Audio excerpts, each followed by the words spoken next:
So, number one, it will be a comprehensive plan amendment for minor updates, including text and map amendments to adopt new plans and retire outdated plans. We are recommending approval, but I believe there will be neighborhood associations here tonight to speak on those different plans. Number two is a conditional use permit for a wine bar and apartment on 14th in downtown. We are recommending approval. There is some neighborhood opposition, so we will hear from them.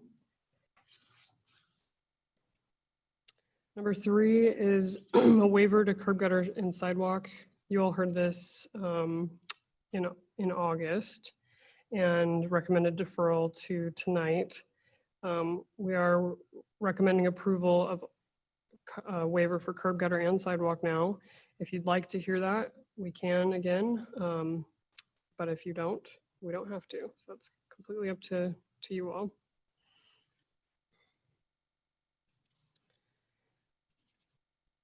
Do you know if you want to hear that tonight?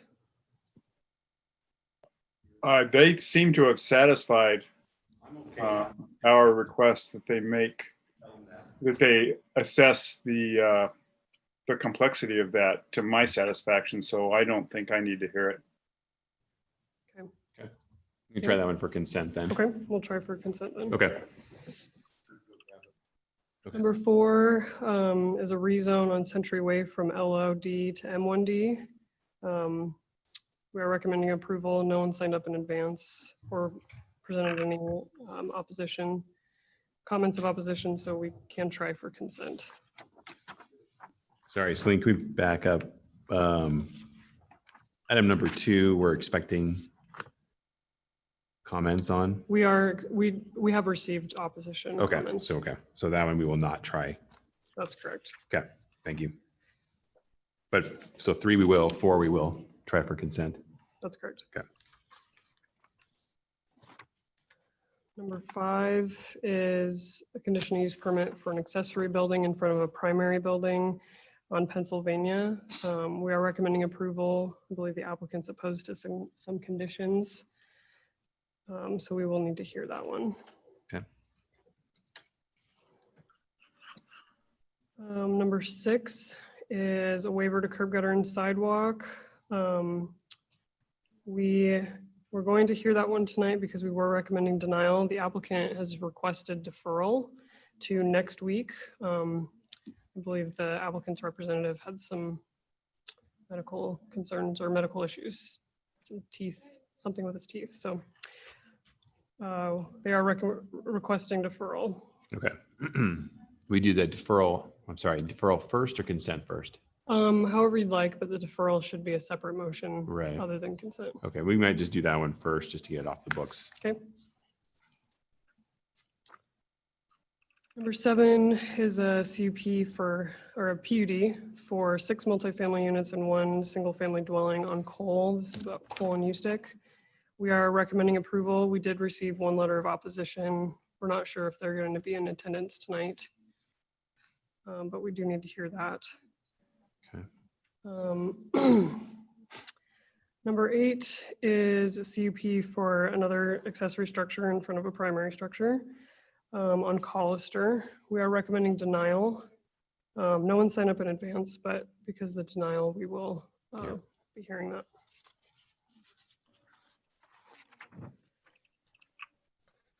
Number 9 is a PUD and sub on Alamosa for 5 single-family homes with 5 buildable lots and 2 common lots. We are recommending approval. There was neighborhood opposition received, including the neighborhood association, so we will be hearing that one tonight. Number 10 is an appeal of the planning director's approval of a wireless communication facility on 27th. We are recommending denial, and there were a few people that signed up in advance and potentially a few more that didn't make the sign-up sheet. So we will be hearing that one tonight. Number 11 was withdrawn. So no action needed for that. Okay. And number 12 is a conditional use permit for a special exception to operate a tavern and event center on Franklin, 1502 West Franklin. That they're requesting deferral to next week. Okay. Also some medical concerns. So deferral for 12 and 6 and 12. 6 and 12. Okay. Yep. And I guess consent for 3 and 4, or try for consent. And then we'll hear everything else. Yeah. Sorry. Consent for 3 and 4. That's correct. That's what I had as well. And it looks like no Commissioner Blanchard. I haven't seen Commissioner Blanchard, and we didn't receive a response either, so Okay. I don't think he'll be attending tonight. And I see Madam Chair has joined us. Sorry about that, you guys. I had a ton of problems getting it together, but here I am. And thank you for chairing tonight, Commissioner Schaefer. No sweat. No problem. You feeling better? 50-50. I have bronchitis for everybody else at home. So I figured keeping muted and voting was the best you could get for me tonight. And staying away, right?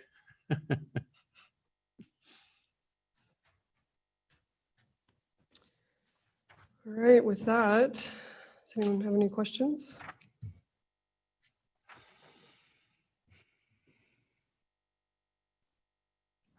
Okay, so we'll, if everyone makes sure they mute themselves and turn off their cameras, we'll pick it up again at 6. Okay. Thanks. Kick back.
All right, let's get this party started.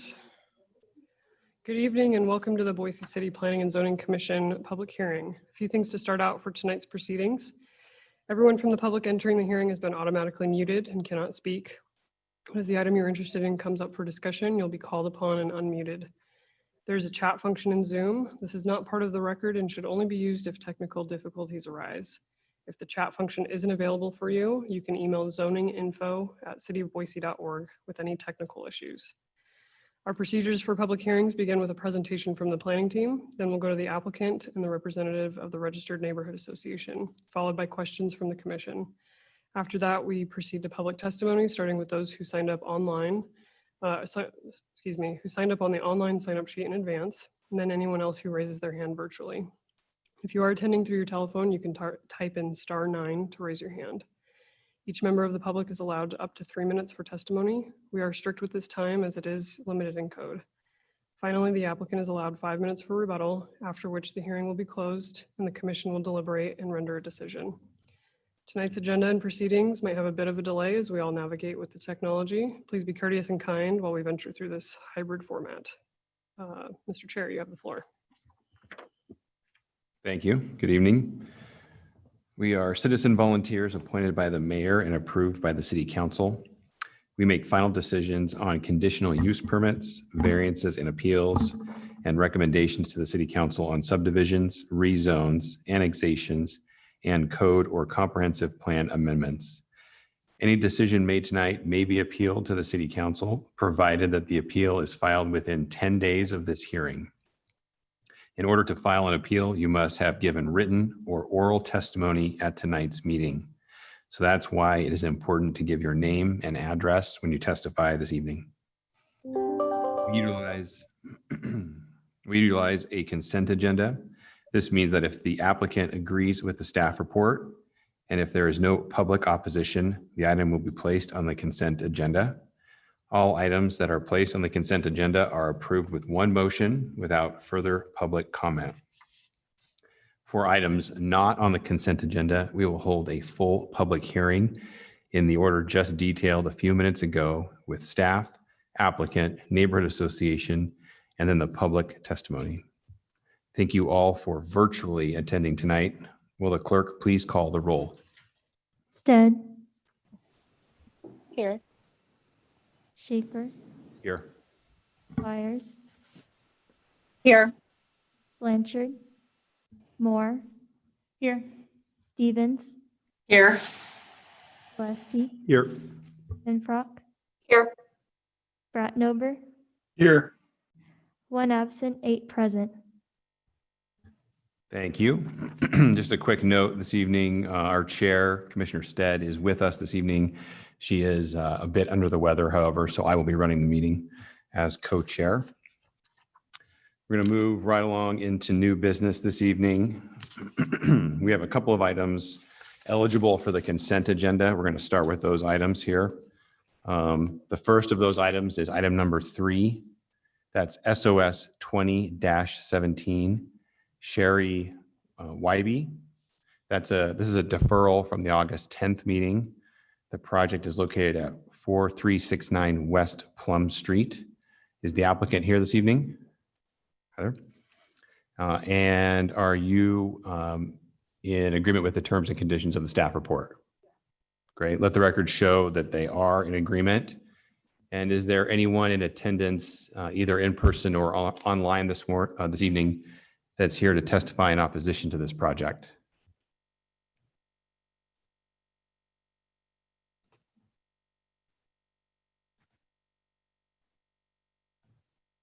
Okay, so seeing none, and if the commissioners are all in agreement, I'm going to go ahead and place this one on the consent agenda. Okay.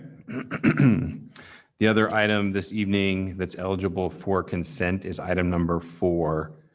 That is CAR 20-10, Communication Associates at 1976 South Century Way. This is a rezone of 1.02 acres from LOD to M1D. Is the applicant here this evening? And if the applicant's online, if you could please raise your hand online, that would be great.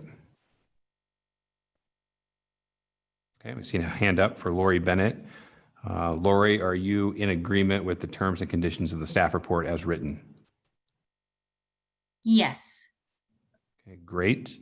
And is there anyone in attendance this evening here to speak in opposition to this project?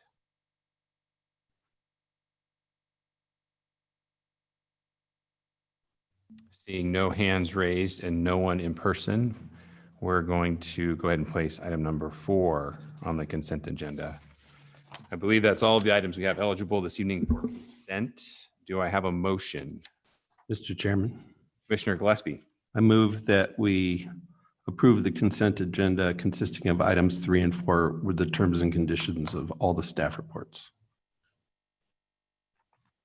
Second.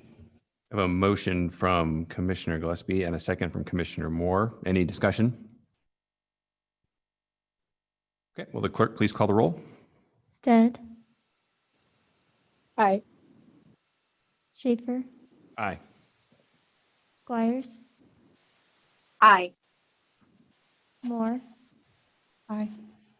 Stevens, Aye. Gillespie, Aye.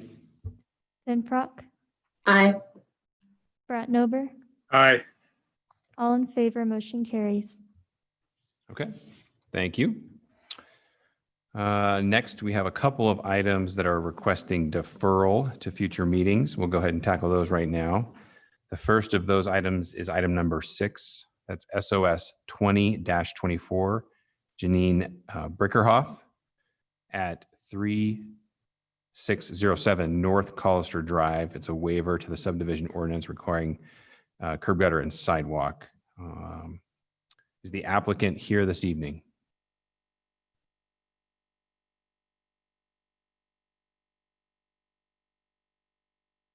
I see the applicant is not here. Is there anyone here this evening that is here to speak in opposition to this project?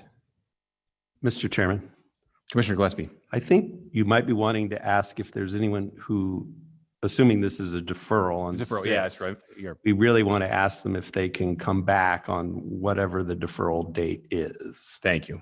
That is correct. If there's anyone here to speak in opposition to this project and they cannot attend on September 21st, will you please raise your hand?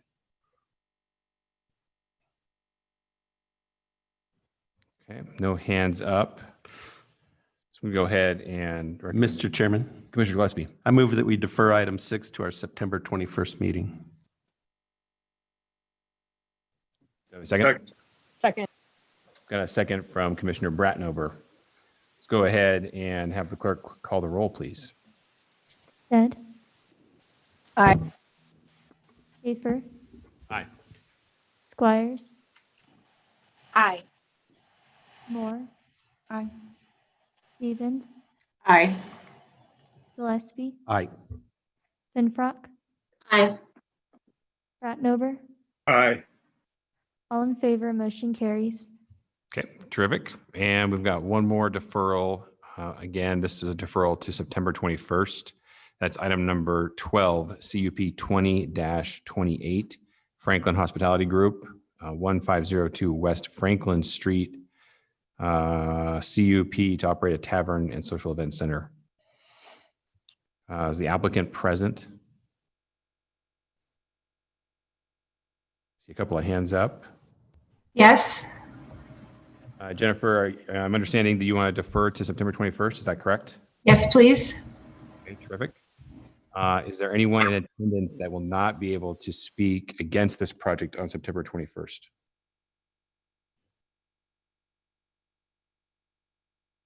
Okay, no hands up. Do I have a motion?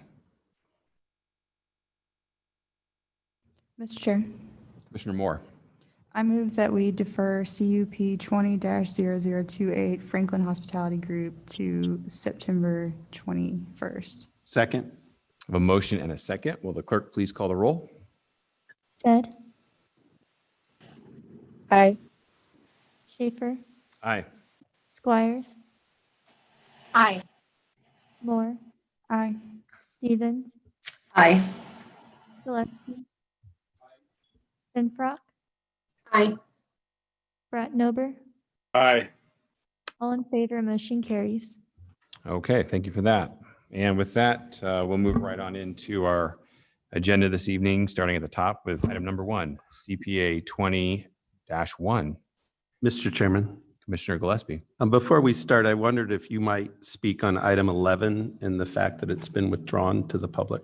Oh, Just let folks know. yeah, pardon me. Thank you for that. For the record, item number 11, SOS 20-23 Abundant Life Investments at 4803 West Richardson Street has been withdrawn. Thank you, Commissioner Gillespie. And with that, we'll circle back to item number 1. And we'll hear from staff on amendments to the comp plan. Staff. All right. Thank you, Mr. Chair, members of the commission. My name is Tom Laws. I'm a comprehensive planner with PDS. And the item before you today is a Blueprint Boise minor update CPA 20-00001. There's really 4 items part of this minor cleanup of Blueprint Boise, and those include the adoption of 28 existing plans, which the majority you've probably already seen before, the adoption of 3 new PDS plans, the retirement of 11 plans out of Blueprint Boise, and then the adoption of 5 new activity centers. And I'll go in a little more detail in the following slides. So how do we get here today? This has largely been an effort from the Office of Innovation and Performance, trying to find what is being called the Boise's way of planning. And so it really started last fall about this time, where we had an internal group made up of representation from all the different departments get together and just really try to get a list of what are all the plans out there that the city has. It turns out there's over 150 total. And so the next step in the spring was to really deep dive and take a look at, which one of those should be adopted into Blueprint Boise, which one of those are probably a little more outdated, can be retired, which ones are departments still using and are mission critical and so forth. And so that was really the emphasis of why we are here today. But in between, in summer, most recently, the Office of Innovation and Performance teamed up with the Boise State Idaho Policy Institute to create this Peer City Selection Guide. So that's a document that highlights 5 different cities based on demographic characteristics that align most closely with the city of Boise, so we can use those when tracking different metrics across all departments. So as I mentioned, that leads us to where we are today, with the overall goal, once this cleanup is complete, is to create this Boise way of planning. That way we can highlight what are those key themes and what are really those key themes that we should be incorporating into future planning documents. So what do I mean by that? I mean, regardless if you're picking up a police department document, planning document, public works document, they will have that same feel to them that you can say, yes, this is a City of Boise plan. You know that you can flip to the back and find implementation. You can flip to the middle and find the public outreach section and so forth. So why do we require action into Blueprint Boise? Really, there's 4 main reasons that we're looking at tonight. 1, plans adopted support and assist implementing the comprehensive plan. They help city planners and others review and reference these documents when looking at their specific applications. They provide more detail than possible in the really general citywide Blueprint Boise comprehensive plan. And then really with the cleanup, we're trying to just retire some of those plans that are no longer applicable. So now I'll go into what exactly those plans look like. So with the 3 new PDS plans, those consist of the West Downtown Neighborhood Plan, which was wrapped up in 2009, the Northwest Neighborhood Plan, which was wrapped up in 2020 earlier this year, and the State Street Transit Oriented Development Plan, which was also wrapped up in, 2019, not 9. Plans in use that we are intending to adopt tonight, these include really 3 different areas. So the first being ACHD plans, and there's about 10 of those total. And primarily these are bicycle and pedestrian plans. We haven't been consistent in the past as to which one of these we have adopted into Blueprint and which ones we haven't. So there's some that kind of got left behind over the years that we're simply trying to bring in now. Similarly, through that visioning process with the other departments, the departments identified different plans that they would like to see adopted in the Blueprint. So an example of that being the Public Works Boise Energy Future Plan that was completed last year. And then finally, tying into that consistency theme, there are some other districts or other agency plans that we hadn't always been consistent on. So for example, with the urban renewal districts, the vast majority of them are already adopted into Blueprint, but in the case of Shoreline and Gateway, we did not formally adopt those into Blueprint Boise. Everything else has been complete, but that one last step wasn't finished. In terms of plans to retire, there's also kind of three themes here. So the first one being department plans that have since been updated. So the most recent, or one of the best examples here is the Fire Department Facility Master Plan, which was completed in 2007, updated for Blueprint Boise in 2011, and then was just most recently updated as well in 2019. Others are tying in with that neighborhood association theme. And so an example could be the East End Neighborhood Policy Guide, which really has been covered in the 2018 neighborhood plan. And so we're proposing to remove that guide from Blueprint. And then finally, once again, those other agency plans. So here we have Valley Regional Transit's Valley Connect, which was their 2006 long range transit plan. Well, that's since been updated with the 2018 Valley Connect 2.0 plan. And then finally, there's a total of 5 different activity centers that we're proposing to add into the land use map. All 5 of these come from 3 different neighborhood plans: the Northwest Neighborhood Association Plan, which you'll also be adopting tonight, the West Downtown Neighborhood Plan, and then the East End Neighborhood Plan. In regards to public testimony to date, there's really been 6 themes that I wanted to just briefly touch upon. The first being with public comment and noticing. There was a concern that we had not transmitted to all the neighborhood associations throughout the city. And so what we did was defer and re-notice. So we believe that one's been taken care of. Similarly, another department recommended the retirement of the capital improvement plan. And it came to light that it goes against state code to remove that from the comprehensive plan. And so once that was found out, we removed that plan from this application. The Northwest neighborhood also identified a few minor edits within their neighborhood association plan. And so we went ahead and cleaned those up prior to today. For the Boise Fire Department Master Fire Siting Plan, there are concerns both with the timing in relation to the fire station, but then also whether it was really necessary to retire the 2007 plan, knowing that the majority of that had already been essentially done when Blueprint was adopted in 2011. We feel that this is just a technicality, and for interest and transparency, we'll go ahead and clean that up now anyways. We also heard 2 concerns with the airport area, one being the Boise Airport Master Plan and the South Eisenman Neighborhood Association requesting more involvement in that planning process.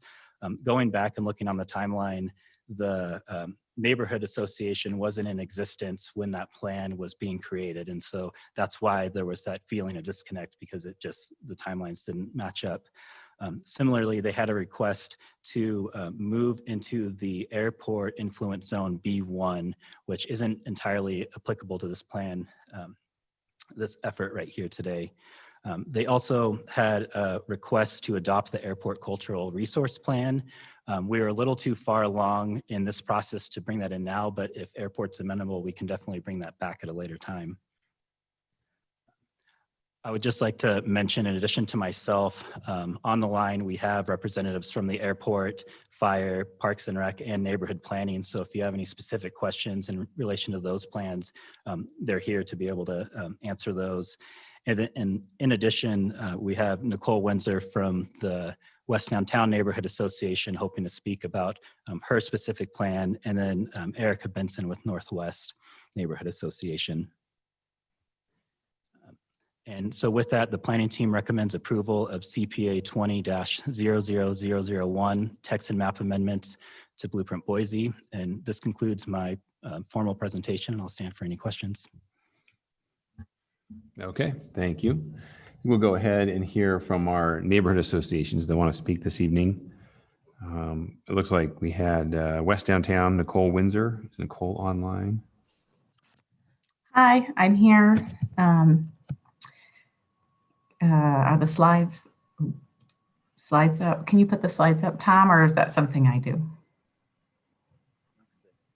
There you go. So Nicole Windsor, 1810 West Jefferson Street, Boise. I am the president of the West Downtown Neighborhood Association. So I wanted to take a few moments to kind of share a little bit about our plan. I will be brief because I know that tonight is a busy evening for the council. Next slide, please. So for those who aren't familiar where our neighborhood is and what it is, it's the red section on the map. And then if you look, the little yellow square is City Hall. So our neighborhood was originally known as the McCarty Edition, and we were formed quite a few years ago. We are the smallest neighborhood association that I know of for now. Things may have changed as new neighborhoods have been joining, but we are also a very diverse neighborhood. We have residents, businesses, and a church. So we've got just about one of anything. Next slide, please. Even though we're small, we're a very active and engaged community. Typically, this year's a little bit different. We would have regularly had quarterly meetings. We have an active neighborhood watch and would have participated in National Night Out, but unfortunately this year's been a little bit different. We've had some initiatives in the neighborhood, and you can see that I have crossed out neighborhood plan because we have created that. And then also the rezoning of state and Maine from C2 to PC, along with an update to the PC zoning. We worked through that last year. And then we still have a couple left, along with some new items we're adding as part of our plan to investigate and rezone of there's C2 areas that still exist in our neighborhood, and then also explore a historic and conservation district. Next slide, please. I wanted to go through the timeline because we were very dedicated and committed to getting this neighborhood plan put together quickly. So we were awarded the grant in the fiscal year of 2019. And from there, we were able to come together with CTA, who would help us create this plan, and Red Sky, who helped with our communication out to the neighborhood in March of 2019. From there, in May, we had our first kickoff event with the neighborhood where we invited folks from the neighborhood out to come hear about what the plan can be and then provide their feedback on what they think should be part of the plan. In July, we did a Sharette session based on the information we gathered at the kickoff event and then also through an online survey. And then from there in September, we had hosted an open house at City Hall to provide people with kind of what we were thinking for a plan, also to gather more feedback. And then at the end of October 2019, we finalized our plan. Next slide, please.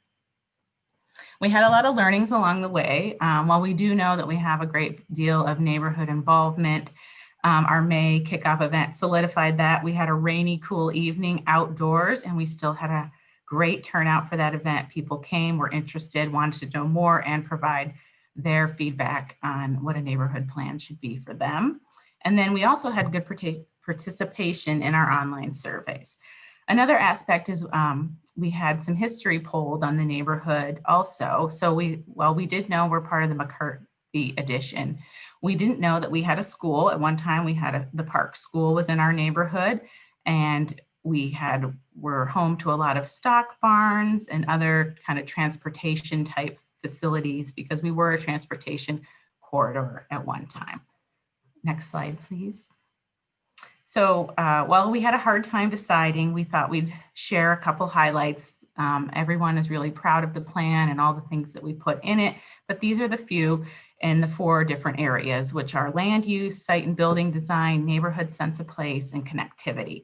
And land use, we wanted to highlight the desire to have an activity center along in our Main Street area of the neighborhood, and then also encourage the development of a festival street. For site and building design, we'd like to try to work to create a neighborhood development scorecard that can help address what the neighborhood's preferences are for development, and then also provide to people who are coming in to develop things that the neighborhood would like to see and have as part of the neighborhood. And then also we are looking at exploring incentives for projects that exceed the existing downtown design standards and guidelines. Next slide, please. For neighborhood sense of place, we want to continue our neighborhood interaction through having a clean team, which can offer an opportunity to clean up in the neighborhood, provide a way for people to dispose of things or help with cleaning, and then also a welcome neighborhood team. And then we will continue to participate in the Energize programs that the city provides. For connectivity, as we had learned as part of our history that we were a transportation corridor to downtown, and we still see ourselves as that, but in more of a modern sense through the use of bicycles and pedestrians. So in order to stay true to those roots, we want to try to improve crosswalks at the high traffic intersections and provide bike racks and connectivity activity centers. And then also improve streetscapes, provide landscape buffers between cars and pedestrian area, and then also pedestrian scale buildings. Next slide. Our team was CTA and the city of Boise. Sorry, I have a helper coming in, unfortunately. And then Red Sky, and then also the neighborhood, the folks on the team, and then TAG, which helped with the history. So we really want to thank everyone who helped and participated in the process, either as part of the team or through participating in our outreach and surveys. Thank you. Great, thank you. I think we also had a representative from the Northwest Neighborhood Association that wanted to present this evening as well.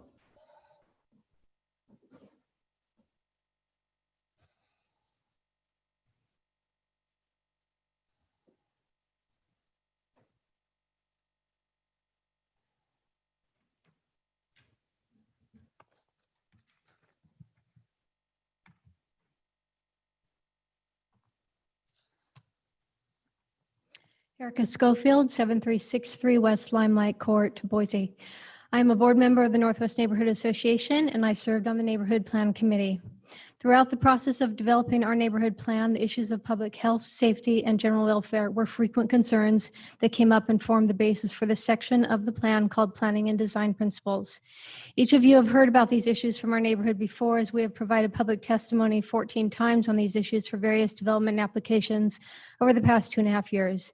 Tonight, I'm going to utilize our allocated time to once again provide public testimony regarding these same issues in relation to our neighborhood plan, as it is connected with the overall application and the proposed fire department master siting plan.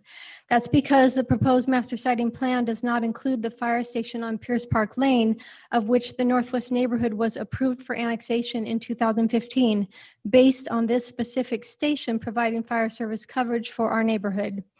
The Northwest Neighborhood Association submitted a 22-page document covering the past 32 years of fire service coverage issues and 245 pages of the Boise's public record for these problems. We understand that we submitted a significant amount of material, but the decision before you requires an understanding of the extensive history in order to make a sound decision tonight. So starting with the 2007 Master Siting Plan, I understand that most people know that it changed in 2010 when the comprehensive plan was adopted, but it's misleading when we see the map that shows this right here, where Station 9 and 13 would never have been valid for fire stations in the first place. Number 9 on Shirley Avenue is a parcel that was no longer under the ownership of the city of Boise 8 months prior to the adoption of the current comprehensive plan. And Fire Station 13 on Bogart Lane was not legally eligible for a fire station location, as the record shows park impact fees were used to reimburse the general fund for this parcel in 2003. The current comprehensive plan was adopted in 2011 with the fire station on Pierce Park Lane. It's the master siting plan, not the 2007 version that has been the legally governing document utilized in communications, analysis, decisions, and legal actions of the city record for the past decade. In 2010, it was approved for a conditional use permit. Why? Because the site was selected based on the fire department data that had identified 1,900 parcels that were outside of the level of service standard for emergency response in the Northwest planning area. It was based on the 1.5 mile 4-minute response standard that is dictated by ordinances, two of them, Ordinance 5517 and 4316. These form the basis for the policy of the required level of service standard in the comprehensive plan. Ordinance 5517 came about because the Quail Ridge area was annexed in 1988 based on a promise of a fire station to be provided within 5 years. And in 1990, they annexed another 201 acres based on a memorandum in the Boise Fire Department, from the Boise Fire Department, stating that a station on Pierce Park Lane would be the furthest option to the west to meet the requirements of annexing that land. Ordinance 4316 is the Boise Development Impact Fee Ordinance, which sets the 4-minute response standard. Defining a level of service is a requirement of the Idaho Development Impact Fee Act and must be quantifiable and specific, as this sets the amount of benefit for payment of impact fees. The 1.5 mile 4-minute response standard has been legislatively adopted by these city ordinances, but one of them elevates the level of service to a statutorily binding standard per Idaho law. Therefore, unlike many other goals, principles, and policies in the comprehensive plan, the level of service standard for fire response is not discretionary. And by Boise collecting fire impact fees based on the standard, if the obligated level of service standard is not provided, this would mean the builder pays and the end user absorbs a statutorily based fee without receiving the standard of protection paid for by the fee. So the Pierce Park Lane Fire Station is not a proposed or potential fire station that can be arbitrarily moved. It was approved with a conditional use permit, followed by a decade of legal decisions which have used this specific location to be in compliance with land use laws for annexation and development. The master siting plan for Fire Station 13, there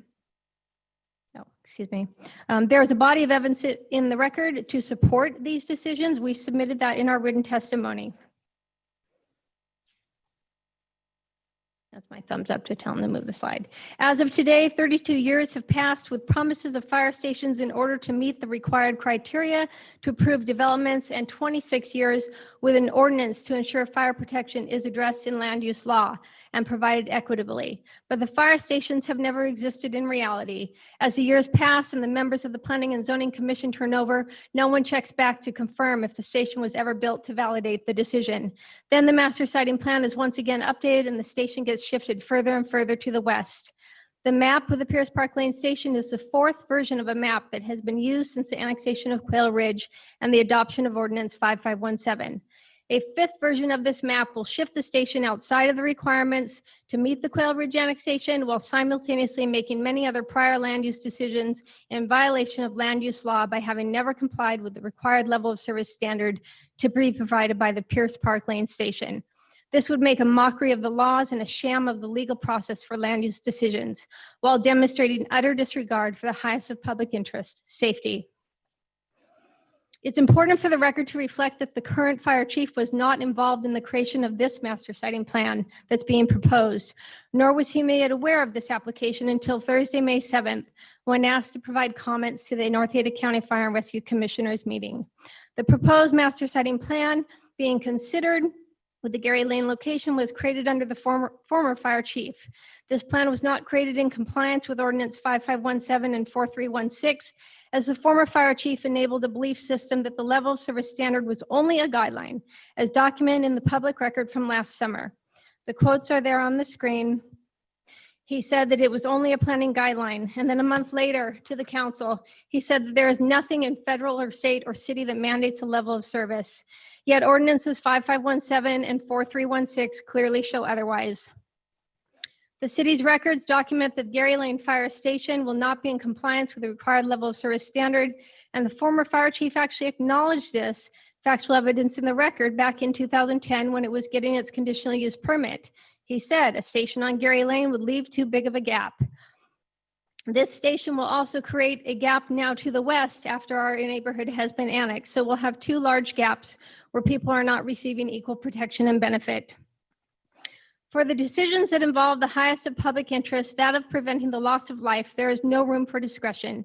Adhering to the letter of the law is crucial, as ordinances are applicable to all people and property upon annexation per Idaho Code 50-223, and the laws are to be enforced equally and fairly as provided by the fundamental right to equal protection of the laws. authorized by the United States Constitution and the Idaho Constitution. You have a tremendous responsibility to protect your fellow citizens and businesses from undue harm. Approval of the proposed master siting plan in this application would be asking you to put yourself on the wrong side of the law and weakening the standard of safety, as this does not secure the health, safety, and welfare of the citizens based on sound reason and practical applications of the principles of law. Maybe you were not fully aware of that. If so, the Northwest Neighborhood hopes that we have now made this clear. If you make the decision to support the amendment to the master siting plan that relocates the approved fire station from Pierce Park Lane to Gary Lane, essentially you are stating that you believe the commissioners before you erred in their decision, that 2, not complying with the laws is okay, and that 3, some people, property, and businesses deserve to be less safe than others. The Board of Directors of the Northwest Neighborhood Association strongly oppose any action by the commissioners and the councilors to replace Fire Station 13 on Pierce Park Lane with a fire station on Gary Lane. The last slide covers the Boise Development Code that states the purpose and the applicability for an amendment to the comprehensive plan is to address changed conditions, to implement changes in public policy, or to advance the general welfare. None of these issues apply to changing the fire department's master siting plan regarding the removal of the approved station for Pierce Park Lane. Furthermore, the code requires decisions to be based on 5 required criteria, but the project report for this application provides a blanket analysis across all proposed changes, which does not address the 5 required criteria against each plan proposed for adoption. For each of the criteria, we submitted several bullet points covering the reasons why the proposed master siting plan fails to meet the criteria for this amendment. But 10 minutes is not long enough to cover the content. So the commission may want to take a few minutes to review pages 17 through 22 in the written testimony submitted by our neighborhood association. We should also have some members of the committee who made this plan attending virtually, and they plan to give comments as well on other aspects of the plan. Thank you. Okay, thank you, Erica. All right, with that, I think we've heard from the neighborhood associations that wanted to speak on behalf of this item. We'll go ahead and move into questions from the commission.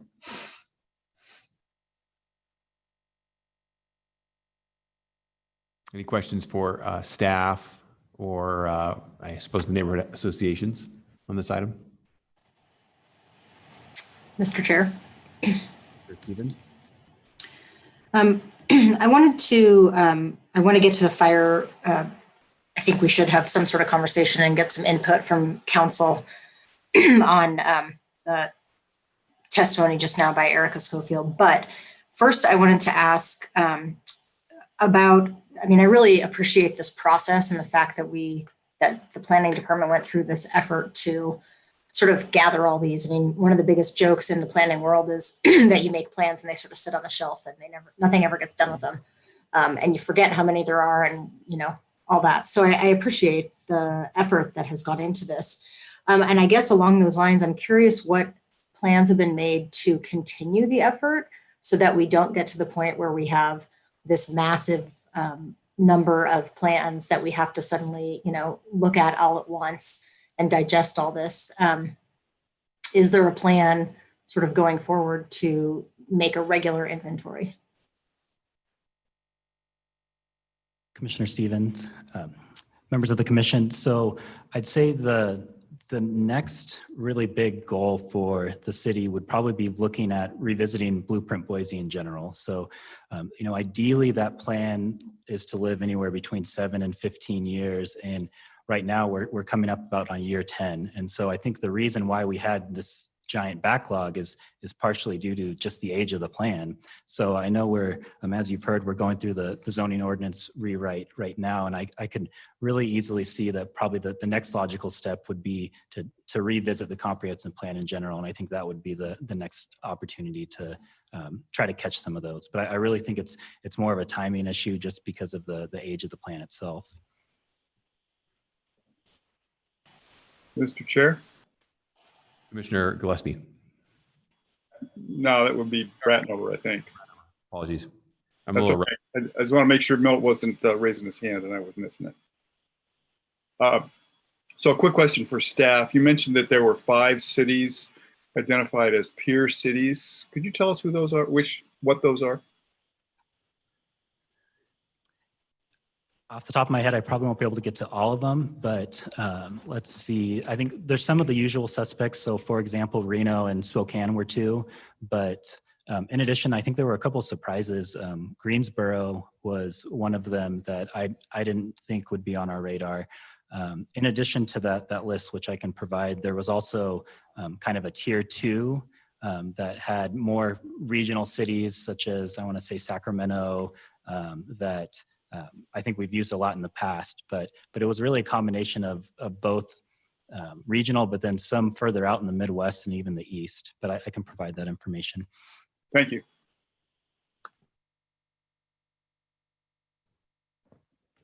I'm sorry, Commissioner Wanted to- Steve, you have some follow-up? Thank you. Yes, I did. Thank you.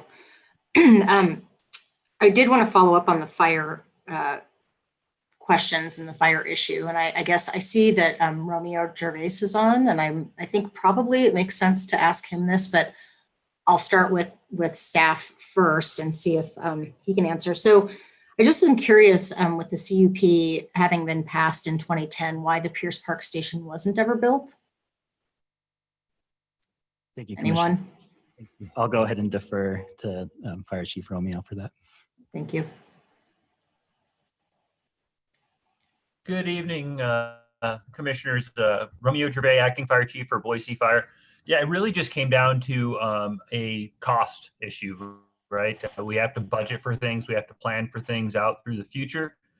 We have done currently for the existing new Northwest Station. So it's been a multi-year process. And if I could not agree with Erica Moore, the one thing I would say is that we've been remiss in building that station in the Northwest area.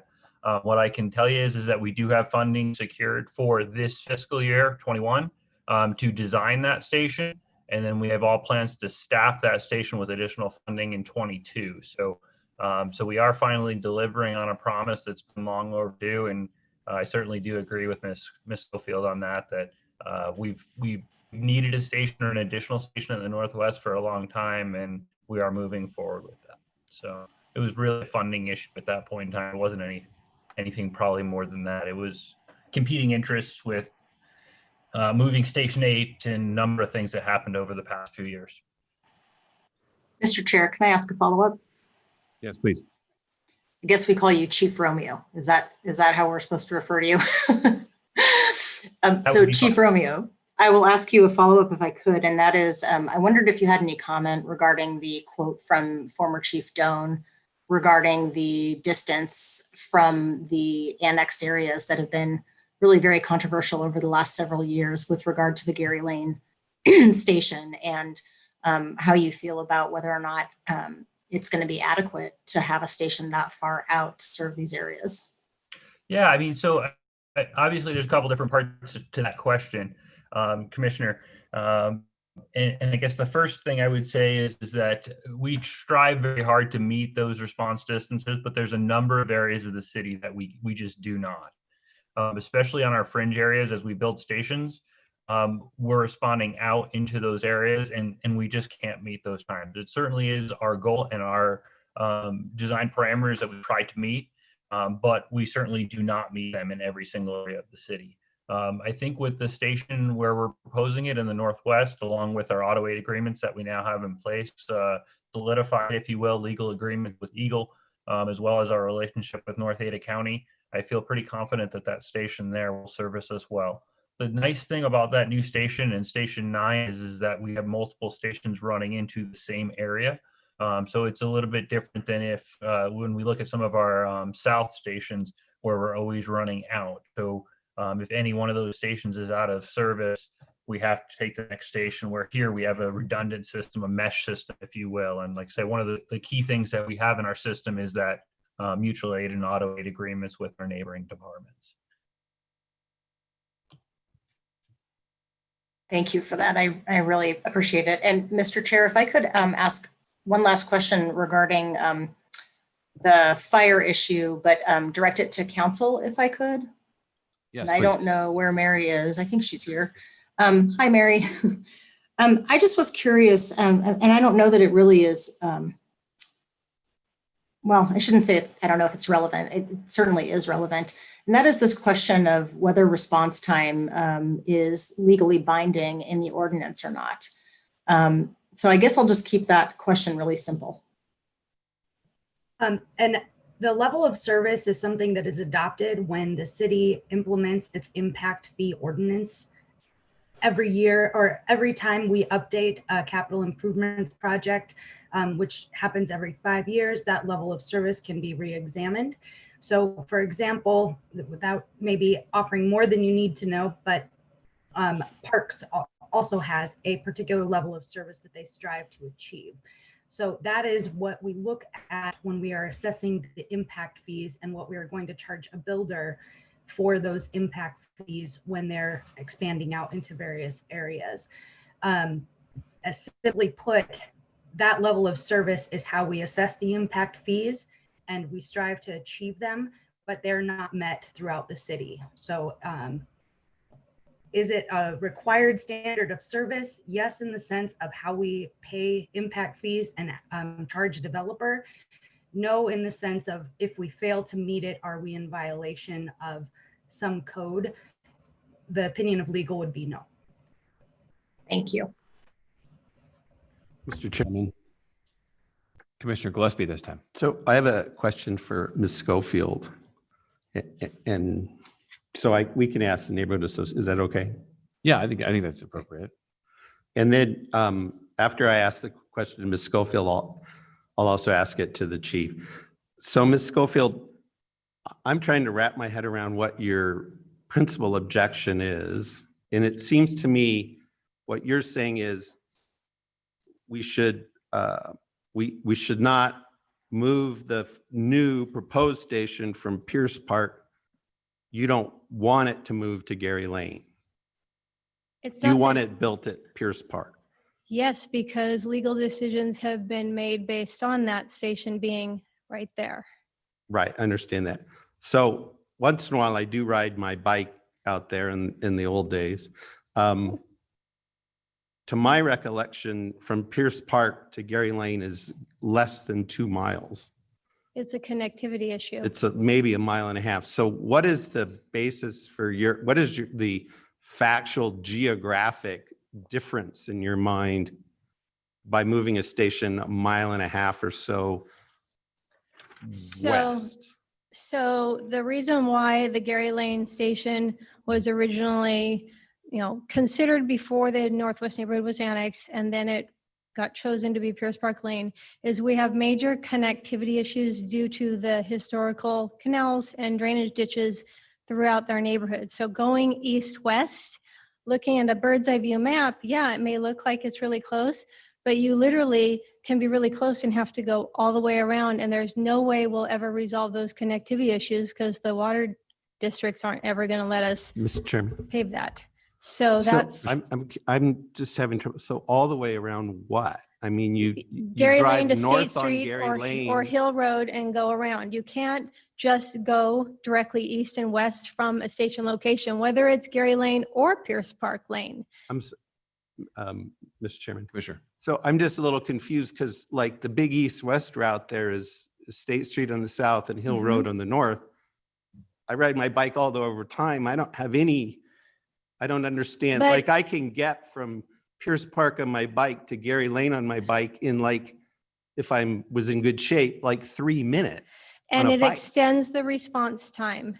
And that's a fire. You can ask Romeo that in terms of the fire industry, every single minute matters. So when you have to go north, to go west, to go and turn around. To go back south. And go back versus being able to go directly east and west, like many of our stations throughout the city can do, because they do not have the canals and drainage ditches blocking access. That eats up time. And if you know what that means, you can be dead or your house can be burned to the ground. Mr. Chairman. Commissioner. So I guess I'd like to get the chief to respond to the distinction in his mind between a Pierce Park station and a Gary Lane station in terms of the issue we're discussing. Chairman and Commissioner Gillespie, I guess is your question, how does response change moving the station from Pierce Park to Gary Lane? Is that an accurate assessment? I think that summarizes it pretty well. Yes. Okay. Yeah, so Erica certainly is right. The Northwest area does pose some challenges for us with east-west and connectivity and things like that. We obviously, as you mentioned, do have two strong east-west routes up on Hill and as well as State Street. So by relocating to Gary Lane, it does change some of our response polygons a little bit.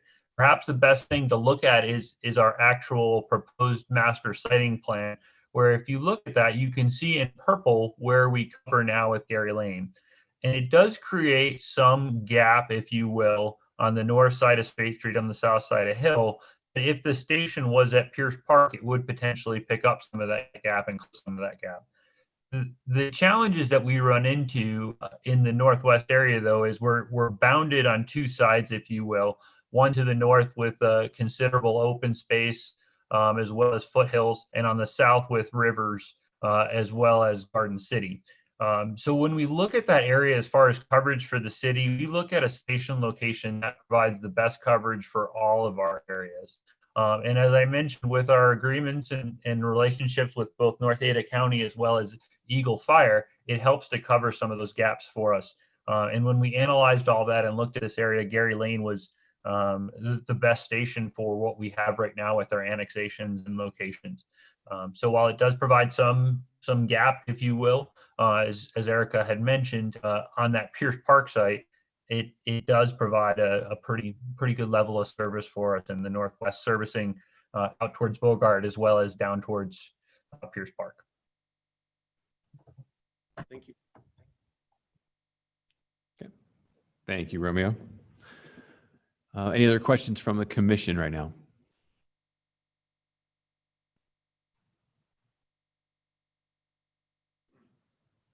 Okay.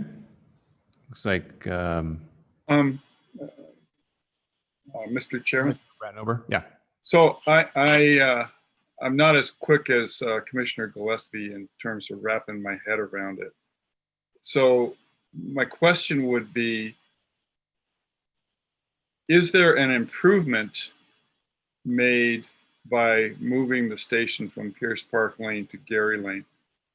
I guess I'll pause there. Is there some improvement that we get from that in terms of covering more neighborhoods, et cetera, et cetera? Chairman, Commissioner Bradnover, yes is the simple answer. So when we initially placed the station at Pierce Park, we did not have that full Northwest annexation area included.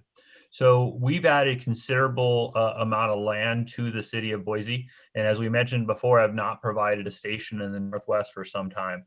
So by relocating to that Gary Lane station, along with our Eagle stations and our Station 9 and McPher stations, that station location provides us kind of the best coverage for that whole Northwest area, rather than if we put it at Pierce Park, for example, we would leave a significant gap out towards Horseshoe Bend Road and in that area. So by placing it where we placed it, it kind of services the entire area just better. Mr. Chair, another question, please. Please. So am I to understand then, by placing it at the Gary Lane site, I guess one example and one that I hold very near and dear is, does it provide us better coverage in the with respect to foothills? Chairman, Commissioner Bradnover, I guess it just depends where. So it certainly gives us a quicker access to like Siemens Gulch Road, things like that, heading up into the Hidden Springs area. It certainly does provide us, better access in that area. If it was on Pierce Park, for example, maybe the Pierce Park station would be quicker. However, like I said, we do have kind of that spider web of coverage. Mm-hmm. I would say anytime adding an additional station, we're going to provide a better level of service, right? Because with that new station on Gary Lane, along with the station at Station 9, we will provide more of a mesh web or a mesh system, if you will. So both those will have units responding if we have something in the foothills. Mm-hmm. So depending upon where it is, that's an improvement. One more question, Mr. Chair. Please. So then, saying for the moment you cite it at Gary Lane. Is there anything in the siting plan that would, or well, I guess not, in the future that would have you address issues in Pierce Park, or does the siting of the Gary Lane station make that in effect moot? That's never going to happen. Likely that would not happen, Chairman, Commissioner Rattenberg. Likely that would not happen with that new location on Gary Lane. That would provide that coverage and that redundancy in that area. What we continue to look at throughout the city, though, is not just distribution, but we also look at response reliability. So if at some point in time responses go up in that area where we're seeing more and more that Station 9 or that Northwest Station is out of service, we can look at things like a double company house or rapid response vehicles and things like that. But likely if we put a station at Gary Lane, we would not add an additional station in Pierce Park. The benefit of that station becomes pretty small in terms of its response area would be pretty small based upon what we have there.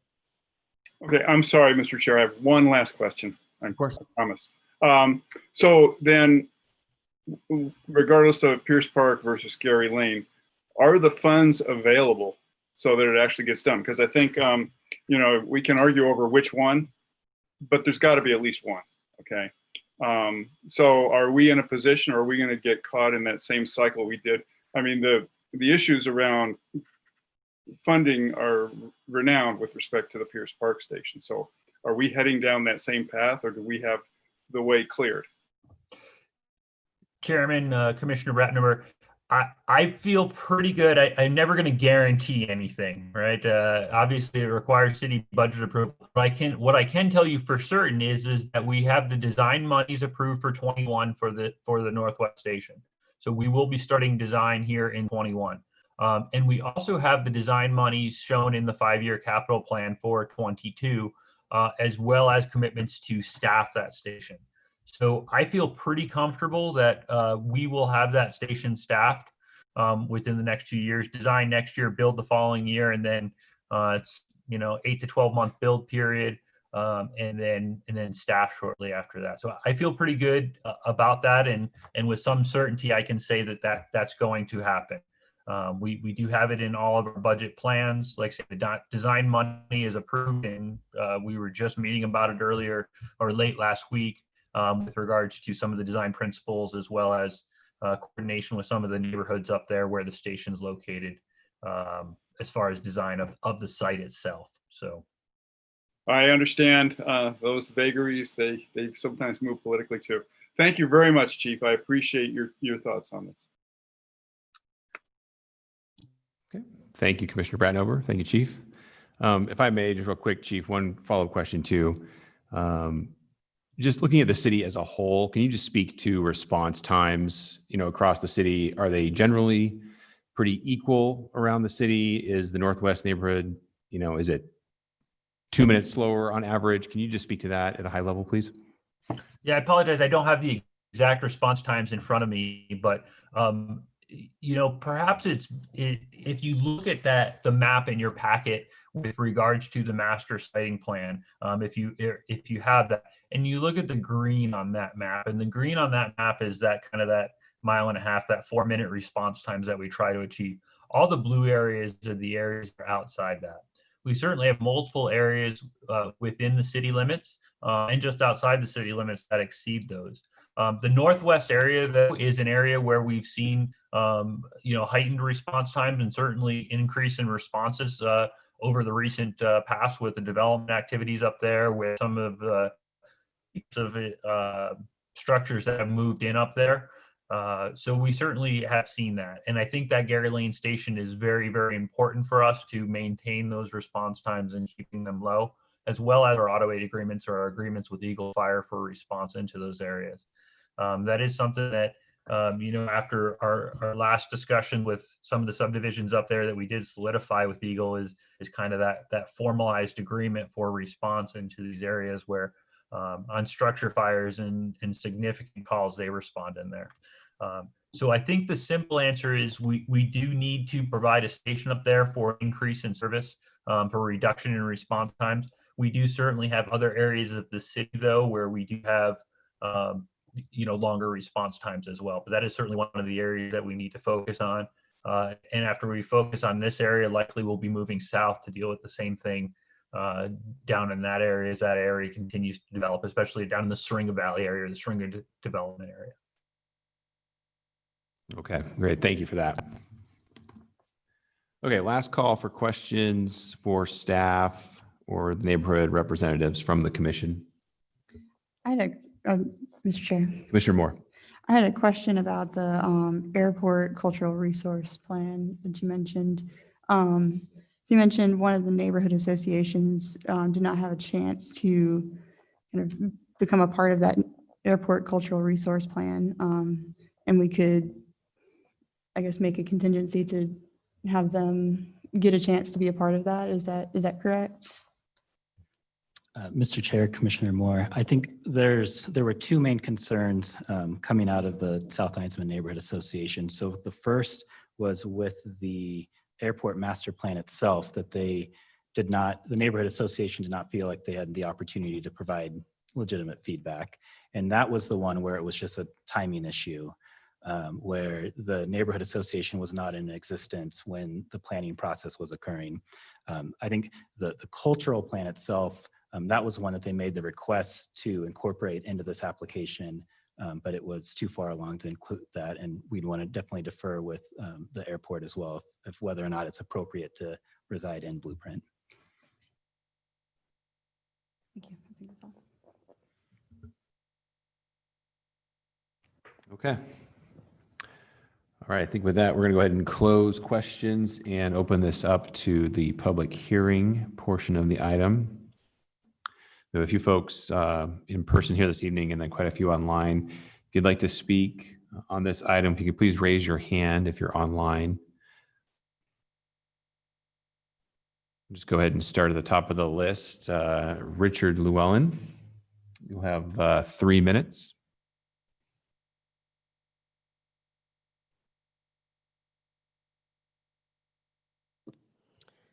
Commissioner, Zoom is not allowing me to let Richard talk, so I have to promote him to a panelist. So just hold on 1 second, Richard. Sure thing.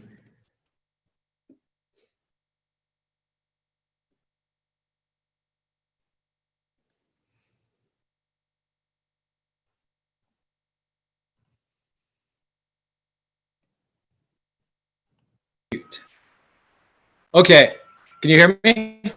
We can, yeah. Excellent, thank you. And I was planning to talk about our neighborhood plan, and I would love to do so. I hope that others will be able to. Let me just extend a really big thank you to Kathleen Lacey.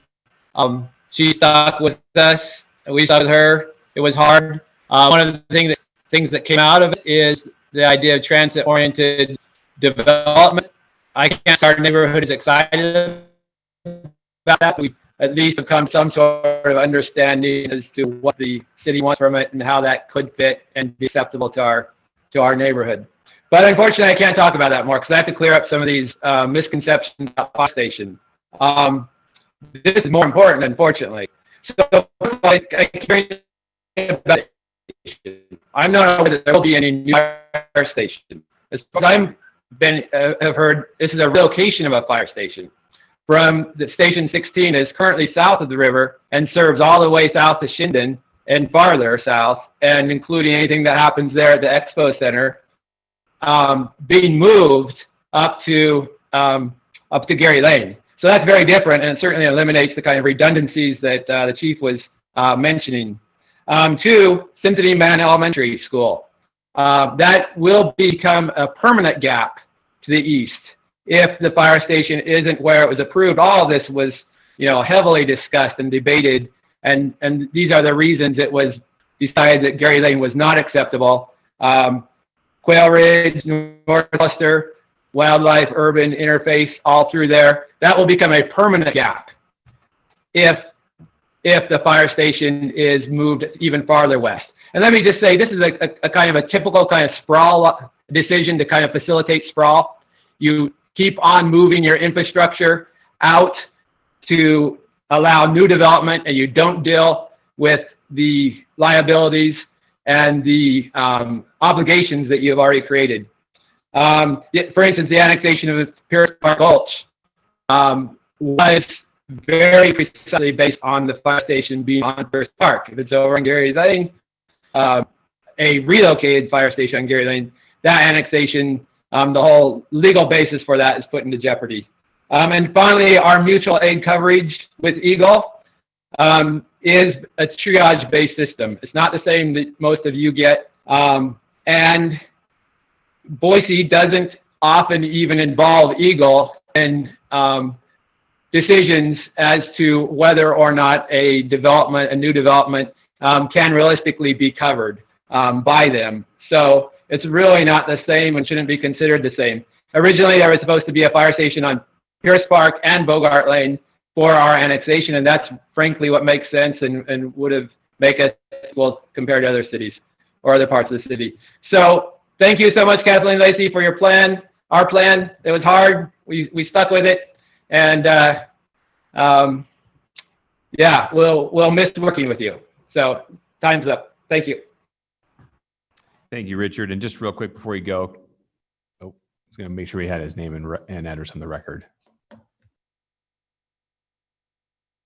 Richard, if you're still there, if you could unmute and just give us your name and address, please. Thank you, Tom, for reminding me. Richard Llewellyn, 9170 Hill Road, Boise, Idaho. Thanks. Great, thank you. Okay, it looks like next we have Dennis Dunn on the list.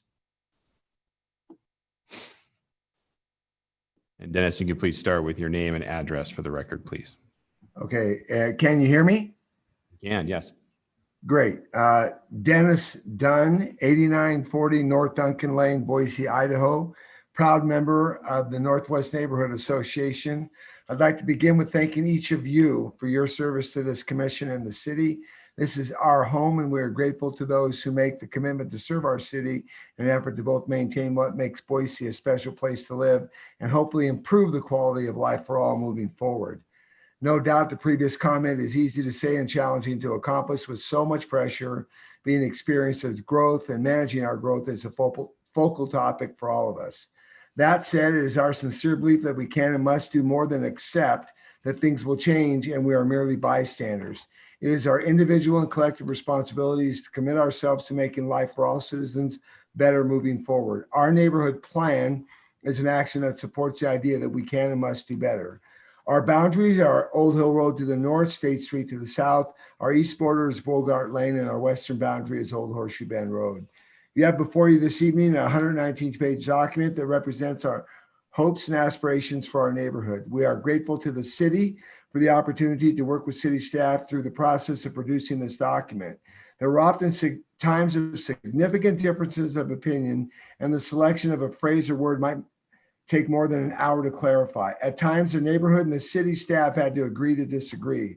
Although differences of opinion exist, there is substantial respect and appreciation for city staff for the way they work to truly partner with us. We realize that at times, staff, and for that matter, consultants from BDS, were walking difficult and delicate lines. Fortunately, mutual respect and a common commitment to get something done we could all feel good about prevailed. There has been compromise from all parties and sides involved in the production of this plan. As we recognize that growth will occur with different levels of density, we advocate that development is best supported with the appropriate infrastructure. You've certainly heard a lot about that this evening. To allow development without appropriate infrastructure is a recipe for disaster, and a guarantee that when we look back on this period of time, 20 years from now, we are not careful, we will have to admit that it was an opportunity lost. I would also be remiss if I did not state that although we acknowledge development will occur, that the number one priority of our residents is the preservation of open space. As we move forward seeking balance and working to maintain open space will benefit all residents of Boise and the entire valley. Special shout out and thank you to Richard Llewellyn and Erica Schofield, who were stalwart members of the committee to develop our plan, and city staff, Deanna Dupuis, Karen Bubb, and of course the aforementioned Kathleen Lacey. We would not have been here, we would not been able to accomplish the process without her expertise, her wisdom, and her guidance, and we wish her well. And thank you for the opportunity to speak with you this evening. Okay, thank you, Dennis. I see no more hands up online and no one else in person is lined up. So I think we'll go ahead and move right on to rebuttal. Could we hear from staff if there's any rebuttal?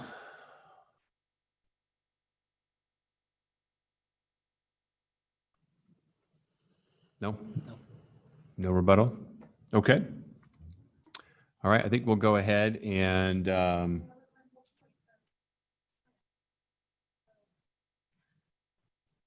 hang on one second here. Do we have a sign in that I'm not aware of? We're trying to limit papers. Mr. So if you Chair. could raise your hand that you want to speak. Okay. Mr. Chair, and members of the commission, I believe Erica would like to speak He gives a- separately. okay, as Erica, please. a Neighborhood representative. I apologize if I missed your hand raised. I apologize. And if you could start, of course, with your name and address for the record, you have 3 minutes. Erica Schofield, 7363 West Limelight Court, Boise. I want to address Commissioner Bratnower's question about does this provide better coverage to the rest of the foothills? Actually, when you look at the map, which we don't have one in front of us, but a station on Gary Lane has 1/3 of its response range to the north in land that is outside of the city limits, going up Siemens Gulch Road, which is the Ada County landfill, onto Hidden Springs, which is not even in Boise's area of impact. Another 1/3 of its response range is duplicated with coverage in the Station 16 in NACFR to the south. And if that station closes and relocates and combines on Gary Lane, we essentially gained no new stations. The Pierce Park Lane Station has foothills land to the north and the east, which currently has far more homes and lives to protect than the foothills land to the north and west of the Gary Lane Station. And the Pierce Park Lane Station could also provide fast backup to Station 2 on Cartwright Road if, heaven forbid, we have a major fire and that station cannot actually get up into the foothills. The Pierce Park Lane Station goes right down Pierce Park and straight up the Pierce Park Gulch. Up the Pierce Park Gulch, we currently have approval for 96 homes on 90 acres. And that approval is actually in the record bound to the annexation of Quail Ridge. It's in the city's documents. So those two go together, and that approval was based on the Quail Ridge annexation, providing the fire station no further west than Gary Lane. So we have a big issue right there. In 2007, when the city was originally looking at annexing the Northwest neighborhood, it was to have a station on Bogart and a station around that Shirley Avenue, Pierce Park Lane area so that there would be no gaps in coverage. What happens when there's gaps in coverage? It's unacceptable. It happened with the Oregon Fire Trail in the subdivision. The record shows that that area was approved for annexation, knowing they were outside of the level of service standard. It's documented in the record, and at the Planning and Zoning Commission, one of the commissioners actually asked, what happens if there is a fire at one of these residents? 5 years to the very day that place burned down. We lost a professor, her husband lost his spouse. We had 10 homes destroyed, 11 damaged, 100 people evacuated, and 18 first responders suffered injuries from that incident. This shocks the conscience when the city knew that that risk and that gap existed. I don't want that happening in my neighborhood. Okay, thank you, Erica. Okay. I see no one else, anyone else in person that would like to speak this evening on this item?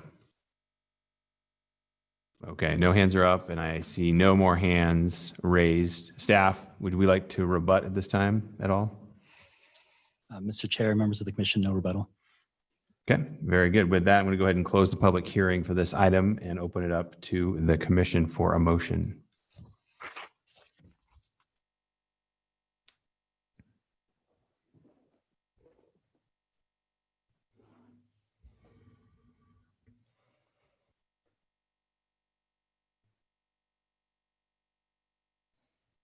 Do I have a motion?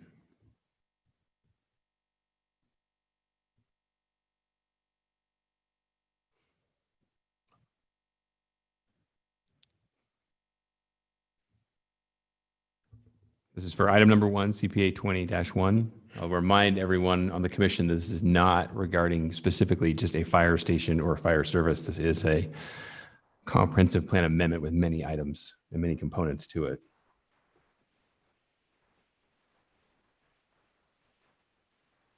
I see Jennifer is unmuted, so I'm wondering, is she preparing? I'm trying to see if anybody else wants to jump in at all, since I'm always the one to make the motions, and I'm not going to be here in 3 weeks or in 2 months, guys. So I was thinking somebody else might jump in, but Mr. Chair, Commissioner Stevens, I move that we approve CPA 20-1. Second. very good. I have a motion from Commissioner Stevens, a second from Commissioner Gillespie. Any discussion on the item? Mr. Chairman. Commissioner Gillespie. So just a clarification. So we're recommending approval to the city council on this. Correct. I'll give Commissioner Stevens a chance to sort of load her thoughts. So I'll just say a couple of things. First of all, it's an enormous amount of work. The whole CPA, there must be, I don't know, 40, 50 items. The record was, I think, roughly 1,000 pages long. I will just, while I'll be supporting the motion, I would say, consistent with Commissioner Stevens or Commissioner Bratnober's questions, I forget, it would be helpful in the future if we didn't have to go through sort of 50 at a time, because it is very hard to sort of wrap your head around each one. Nevertheless, I'll support the motion. With regard specifically to the fire issue, so this is kind of where I'm at. We have on one side the expert testimony of the chief that this is the best place to put the fire station on Gary Lane.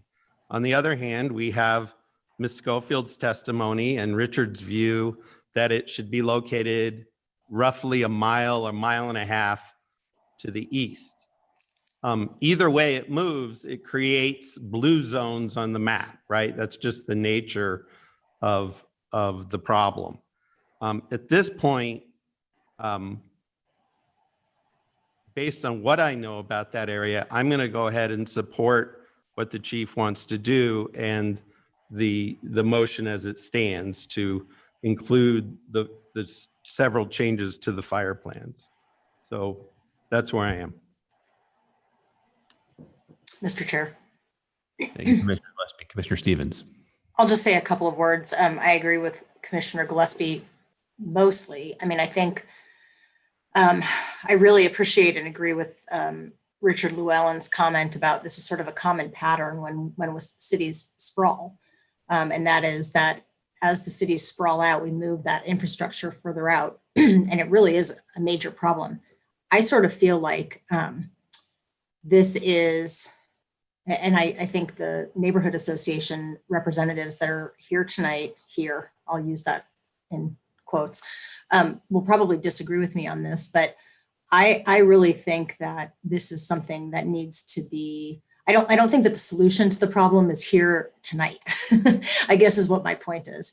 And the solution needs to come with the budgeting, and when budget happens, and it needs to come with city council directive. That's where this needs to happen, in my opinion. And so for us as a commission to hold up this process when we have 50 plans in front of us, I don't think is the right thing to do. So I think it's important that we made a record tonight, that we asked good questions, that we had good answers from Chief Romeo. And I hope that, and I imagine that City Council and the mayor will read the transcript and recognize again how significant this situation is. Because I think that the Northwest Neighborhood Association is right that even though, if we're going to create gaps everywhere, but by putting this station on Gary Lane, we're creating a so-called perhaps permanent gap, right? Because we're now just kind of leapfrogging over. And there are connectivity issues in this neighborhood that do reduce response times. So the ideal solution would obviously to have a station on Pierce Park and to have one a little further west. But again, if budget's the issue, that's going to be handled at City Council, not here. That said, I want to give some recognition to the West End Neighborhood Association. They have been, just like the Northwest Neighborhood Association, they have been struggling with their own set of issues over the last several years. I'm thrilled to see them come forward tonight with this plan. I'm so glad that they've been successful with the things that they've done over the last few years. I applaud all the work that's gone into it. It really, it makes me happy when I sit and make these decisions to see people like Rebecca Schofield. Your research, you're tenacious and incredibly detailed with what you do, and it's really impressive. And it makes a difference. I mean, I think it makes the elected leaders and the appointed people like us really sit back, and we may not always make the decision you want us to, but the fact that we're having conversations about it is really important. So I want to thank Rebecca. I want to thank the folks in the West End, and just say congratulations and nice job to staff, because this was a big haul. So thank you.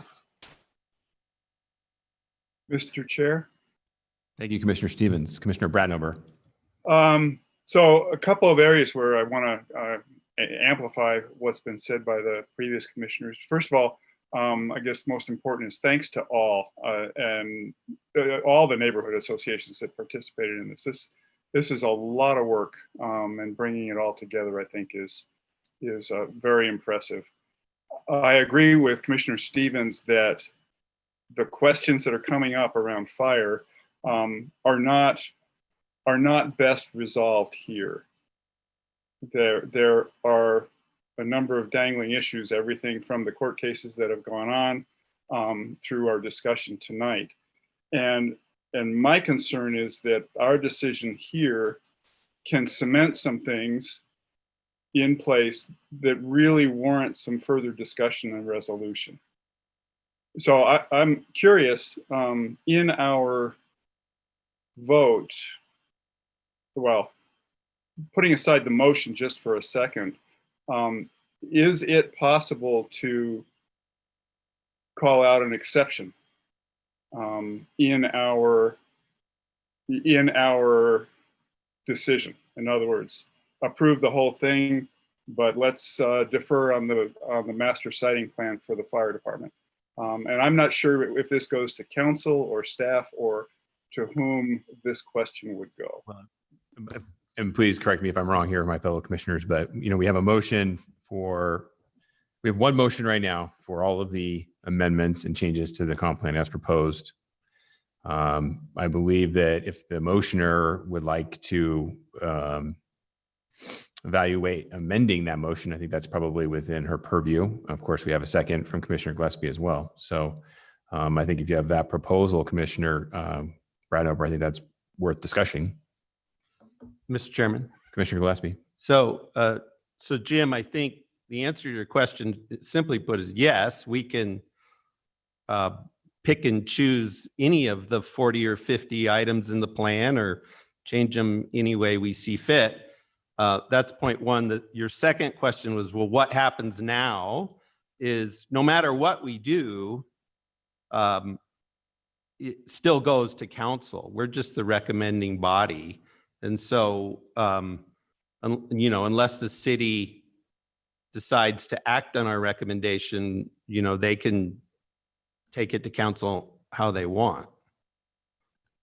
The other piece with our record of either, right, not, or, we'll recommend whatever, and that'll be in the record, but council will still hear it the way essentially they'll make the decision. Mr. Chair. Commissioner Bratnober. So I agree wholeheartedly, Commissioner Gillespie. Yeah, we're the recommending body. I do, however, want to take our recommendation seriously. Obviously, the city council has final approval. That's great, but they are looking to us for a recommendation.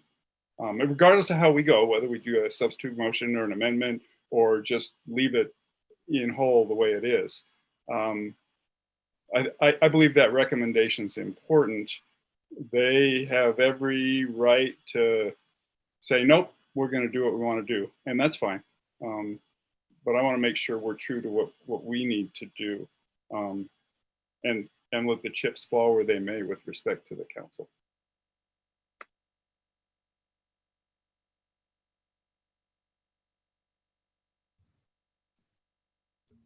Mr. Chair, Commissioner Moore.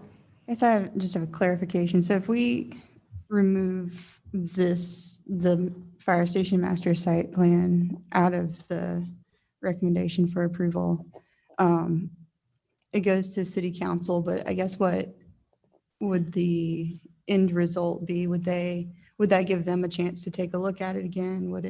Or would it just be denied and have to go through the whole process again? Is it just an emphasis on re-reviewing it, reassessing it, and making sure that all of the comments are picked up, I guess?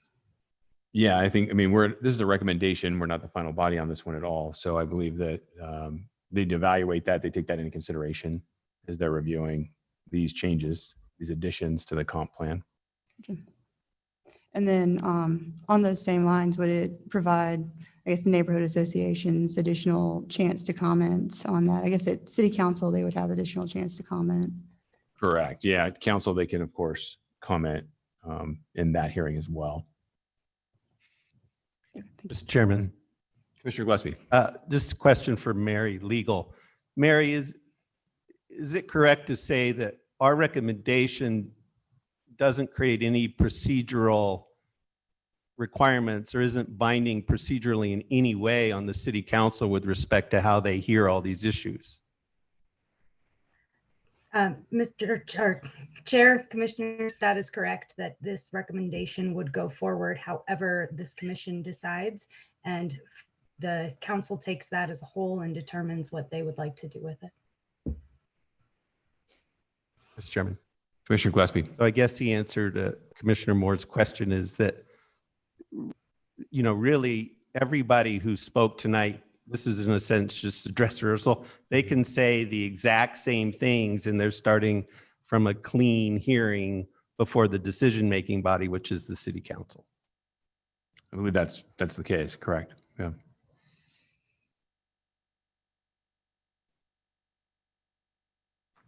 Okay, with that, unless there's any other discussion, I think we'll go ahead. We have a motion to recommend approval as written with a second. I think with that, I'm going to go ahead and have the clerk call the roll. Chair. Commissioner Bradnover. I believe the term's a substitute motion. I'd like to make a substitute motion that we approve we recommend approval on CPA 20-0001 with all the information provided by staff and by the teams associated with developing it, with the exception of the Boise Master Siting Plan. So I have a substitute motion. I said that wrong. Boise Fire Master Siting Plan. I'm very sorry. All right, so I have a substitute motion that's been proposed. I have no second at the moment.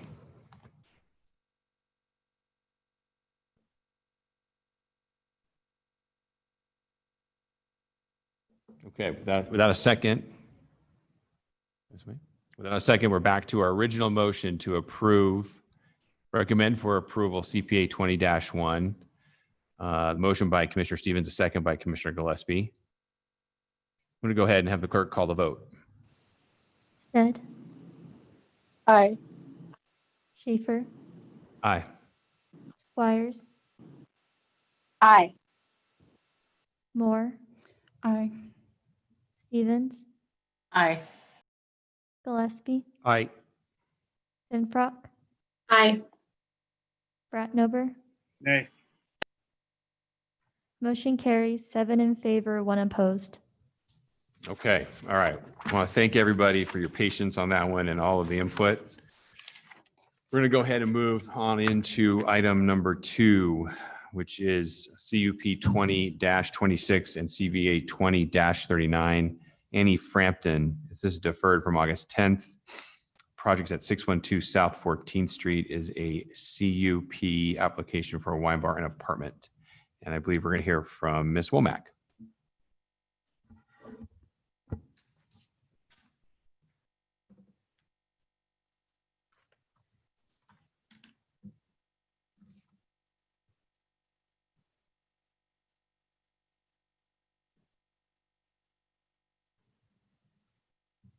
Mr. Chair, Commissioners. The next item on tonight's agenda is a CUP for a wine bar and apartment in an existing building with a parking reduction at 612 South 14th Street in a RODD, residential office with downtown design review zone. Also included is a variance for parking to encroach in the side yard setbacks. The property is located within a mixture of medical offices, retail, and high-density residential developments with surface parking lots. The River Street neighborhood includes direct access to the Greenbelt and Boise River, and Downtown Regional Activity Center is located 0.8 miles to the southeast. The mixed-use project and its inclusion of a wine bar requires a CUP to ensure compatibility with the residential neighborhood. The rear portion of the existing single-family home will be converted into a wine bar to reduce the living space to a one-bedroom unit for the owner to remain on site. The separate spaces, will remain connected with an internal doorway from the apartment kitchen to the wine bar. A separate exterior entrance for wine bar patrons is available on the east side of the structure. A new outdoor gathering space and rear-loaded parking will also be constructed. The service drive to the rear is a vacated alley, which is now private property. The applicant is required to obtain written acknowledgement from the adjacent properties, which confirms this easement allows for the modifications, or if it doesn't cover the proposal, is required to obtain a new cross-access agreement. A parking reduction has also been requested. The code requires a total of 7 parking spaces. Unique conditions justify the parking reduction, including available on-street parking, close proximity to the Greenbelt and available transit service. The property is also just 1 block from the P3 parking overlay district. If it were within this overlay, 3 spaces would be required. As such, the planning team supports the parking reduction request to reduce the requirement to 3 spaces in order to support an active use in a changing part of downtown in compliance with the comp plan. A variance, the variance included is to allow the parking to encroach into the 5-foot side yard landscape buffers required in the RO zone. An exceptional circumstance exists as the property has cross access through that vacated alley, and the existing carport currently crosses the western property line with another private easement agreement. Waiving that landscape buffer on the west side will accommodate 1 required van accessible ADA parking space and 2 standard spaces. This is typical of the P3 parking overlay, just 1 block away. Maintaining the 5-foot landscape buffer along the east side will complete the existing landscaping strip for the neighboring surface parking lot. Some residents of the surrounding neighborhood have expressed concerns regarding the shortage of parking in the area, potential noise impacts, and a loss of privacy for the residents of the Shoreline Plaza apartments to the south. The outdoor area includes a covered pergola and fencing, which will reduce privacy concerns for residents. To maintain compatibility with the adjacent residential uses, the planning team also has conditions of approval shown here. This includes closing the outdoor patio 1 hour earlier than the interior space on Friday and Saturday. The commission can further modify or add conditions if they choose tonight. Lastly, the property is also within the floodplain. As such, CFH 2067 reviewed the project for compliance with the floodplain standards. Conditions required a market value assessment and elevation certificates to ensure the improvements will meet the applicable code requirements. In addition, the basement will only be used for storage. As submitted, the proposal complies with the required approval criteria and will be further reviewed through design review. In conclusion, the planning team recommends in conclusion with the recommended conditions of approval, the project complies with the standards of approval, and as such, the planning team recommends approval of the CUP and variance. Thank you. Okay, thank you, Nicolette. Okay, now we'll hear from the applicant.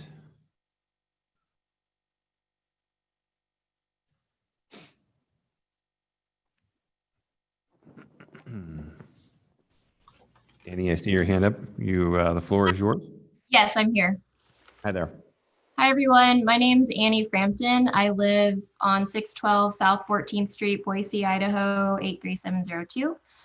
We have reviewed this report and we agree and accept all of the associated conditions attached to the approval. Thank you to Nicolette for working with us throughout the CUP process. As Nicolette just described, our plans are to convert the back portion of our current residence into a small, intimate wine bar. The remaining portion of the house will stay the same, which is where my husband and I will continue to live. We believe our proposed commercial use of the house makes sense since we are the only single-family home on the block and are surrounded by multiple businesses. Our neighbors include a St. Luke's Surgery Center, a chiropractor's office, a sewing business, a new diabetes manufacturing company, and an apartment complex. So converting our space into a commercial use does fit the commercial use of the surrounding area. We're excited to offer a variety of wines and also highlight our local Snake River Valley wine region. So we're happy to answer any questions that the public or the commissioners may have. Thank you. Okay, thanks, Annie. Just hang on, please. We're going to go ahead and hear from the Neighborhood Association before we move to questions. I believe the Neighborhood Association is downtown Boise. Do we have a representative from the Downtown Boise Neighborhood Association here?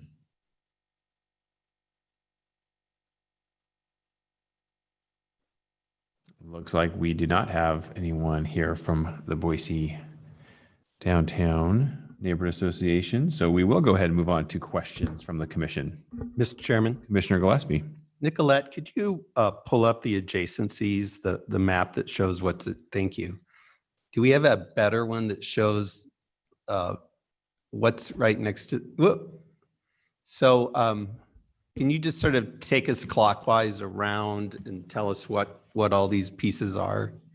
Madam Chair, Commissioner Gillespie. So here's the proposal tonight.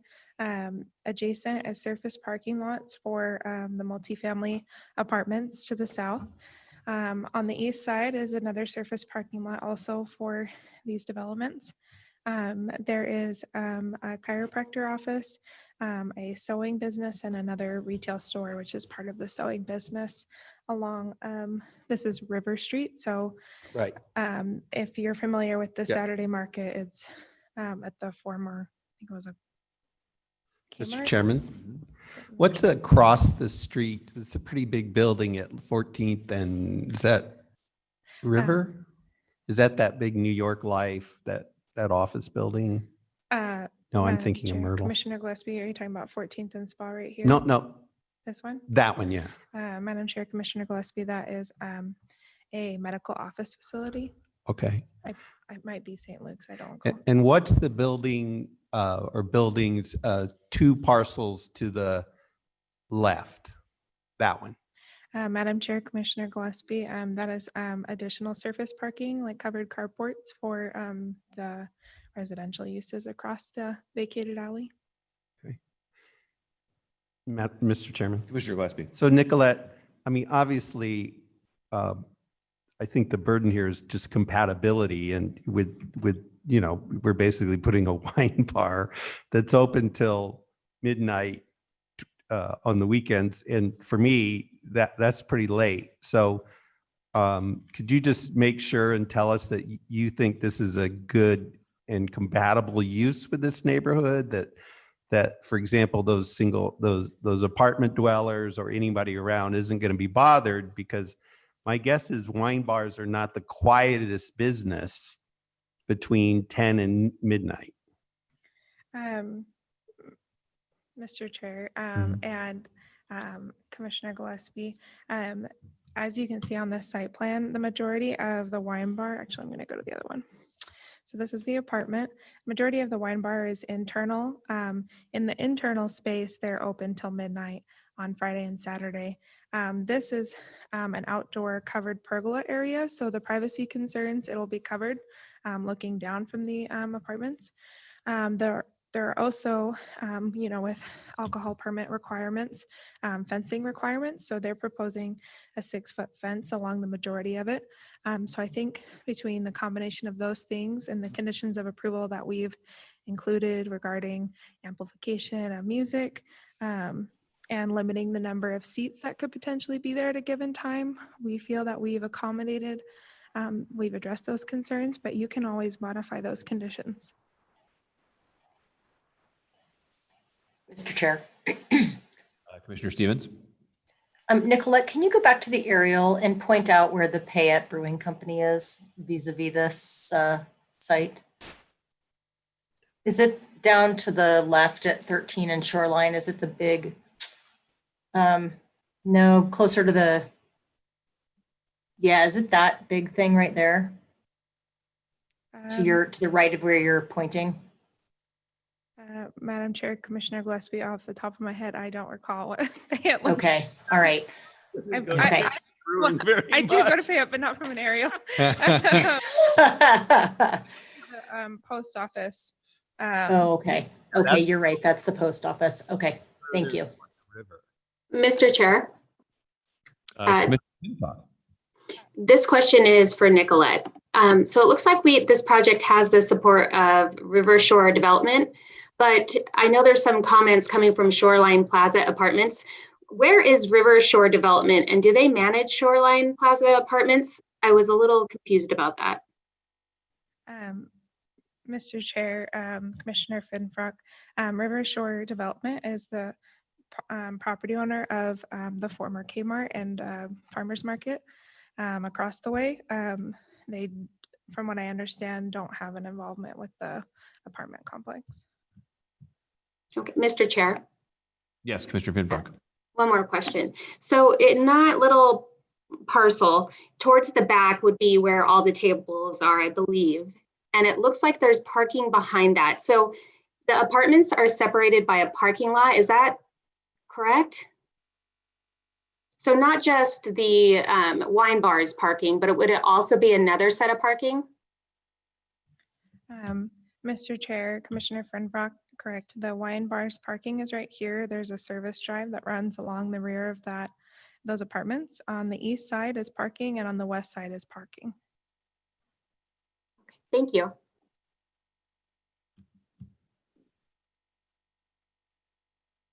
Mr. Chair, Commissioner Moore. so do we have a kind of a view of the front of those apartments that facing the wine bar? So the people that would potentially be looking down on the wine bar? Mr. Chair, Commissioner Moore, I don't have a view of that. Are there porches, do kind of apartments front that sort of side looking down into the? Mr. Chair, Commissioner Moore, that might be a good question for the applicant as I don't have a photo of it. Yeah, you want to pose that to the Yeah, applicant? and Yeah. the applicant is welcome to answer as well. Hi, yes, to answer your question, so there are the backside of the apartment complex that faces what would be our backyard. There are some balconies, if that's what you're asking, but we have trees that block the view, and we plan on adding a pergola and like sunshades for privacy. Does that answer your question? Okay. Commissioner Moore. Just a follow-up question. So there, it's hard to see because I think this satellite view is taken in the winter when all the trees. So there are trees kind of around that back area that would help to shield the view in addition to the pergola. It looks like there's some on the side. Do they continue on the back as well? There are some. I mean, I don't know how to. Mr. Chair, Commissioner Moore, as you can see here, there are some, but a lot of the buffering comes from the additional space from all the service drives between everything and all the parking spaces as well.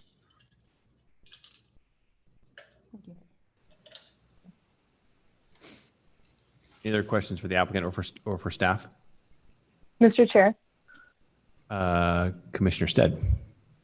Yeah, this is a question for the applicant. Have you heard from the neighbors on privacy concerns or hours of operation concerns, and what has your consideration been towards that?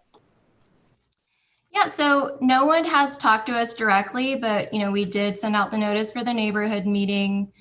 We've given out our personal cell phone and email address, and no one has talked to us, but we have read.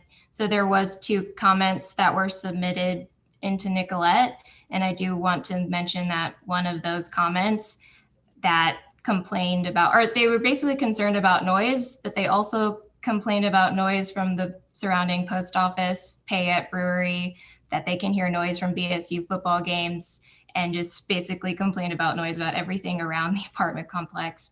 But I do want to say that we are completely, it's a top priority for us to be like welcomed into our neighborhood. And we've had multiple residents who walk around our house walking their pets tell us that they're excited and ask, you know, when are we going to open? So we want to make sure, you know, our vision for this wine bar is to be more of a calming environment. It's something where the music, we wouldn't have loud music. It's a place where you can actually have a conversation. We don't plan on having loudspeakers in the backyard. We'll abide by, you know, the limited hours, especially on the weekend nights.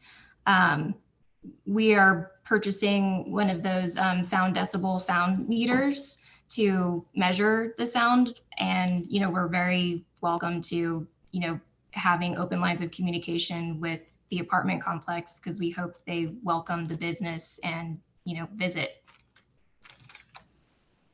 Thank you, Ms. Brenton. Okay, any other final questions? All right, with that, we'll go ahead and move into the public testimony. If there's anyone here in person this evening that would like to testify, please come on up to the podium. Otherwise, if you're online and would like to testify on this item, please go ahead and raise your hand virtually.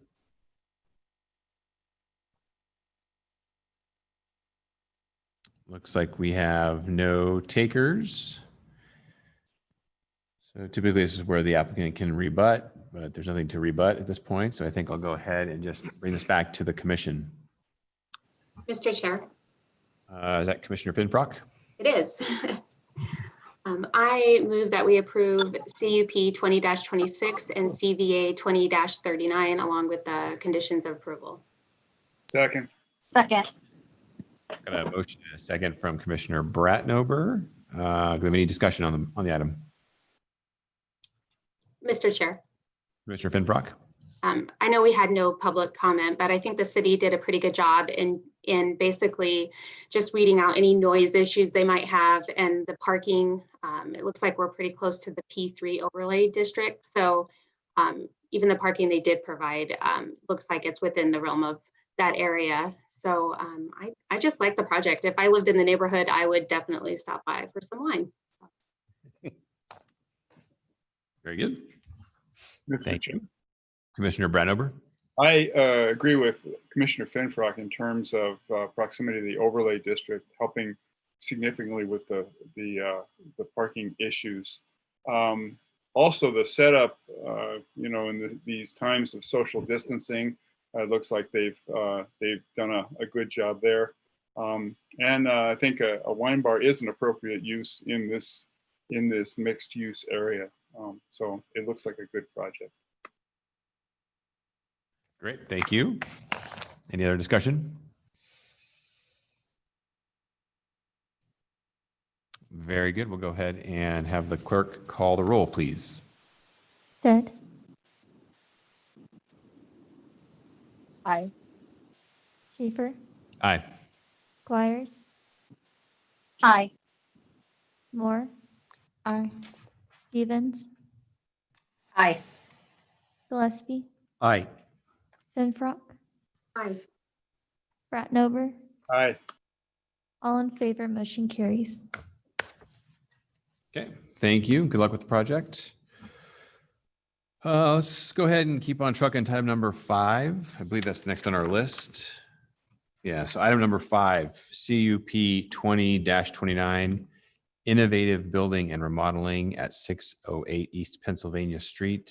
Another conditional use permit application to construct an accessory building. Mr. Moser. Thank you, Mr. Chair, members of the commission. The applicant is requesting a conditional use permit to construct the detached 2-story garage with an ADU on the second floor in front of the main house located at 608 Pennsylvania Street within an R2D zone. As you can see from the aerial photograph here up on the screen, the area surrounding the subject property is comprised of residential uses consisting of single-family houses and multifamily developments. Adjacent to the east is the intersection of Pennsylvania Street and Park Center Boulevard, which also, and the land uses around that intersection generally consist of office and commercial uses along Park Center. As you can see from the site plan here, the new building is located along Pennsylvania Street, and the main house is located near the rear of the property, about 150 feet set back from the road. Also, the site currently contains 2 curb cuts onto Pennsylvania Street. In short, the project complies with all the required findings as per code, and the planning team is recommending approval of the application. However, the planning team is also recommending that one of the curb cuts onto Pennsylvania Street be closed and that the driveways be consolidated, since Pennsylvania has been identified as a collector roadway. The applicant is requesting to maintain both curb cuts onto Pennsylvania. The reasons that the staff is recommending to close one of the curb cuts is that the comprehensive plan encourages minimizing access points onto collector and arterial roadways as a means to reduce vehicle and pedestrian conflicts. In addition, consolidation of driveways on collector roadways is an important access management tool identified in the Boise City Transportation Action Plan. And this is right here is one of the curb cuts, and here's the other one that was being recommended to be closed. The planning team did receive one general letter of support, which came in late last week, and no agencies expressed any concern with the proposed project. So in conclusion, the planning team recommends approval of the CUP with all the recommended conditions of approval. Thank you. Thank you, David. We'll go ahead and move to the applicant. Is the applicant present? Paige, okay, Paige McLeod, I see your hand raised. Sorry, is it Dustin?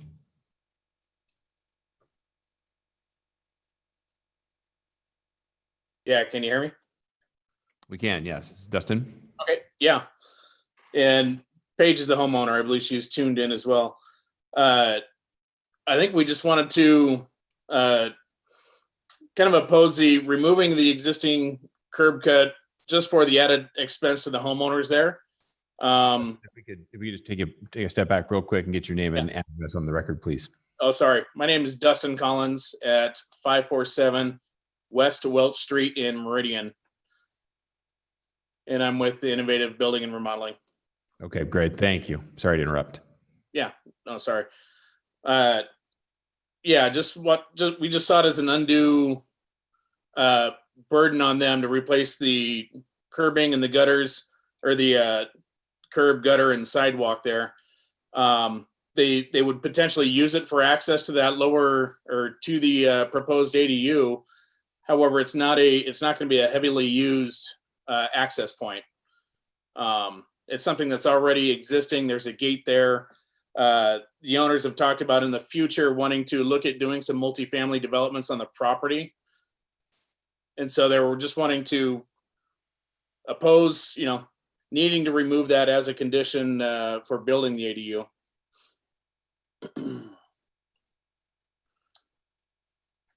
Okay. Yeah. All right. All right. If you have nothing else to add, we'll go ahead and move to any representative from the neighborhood association that's here tonight. Do you have anyone from the Southeast Neighborhood Association in attendance?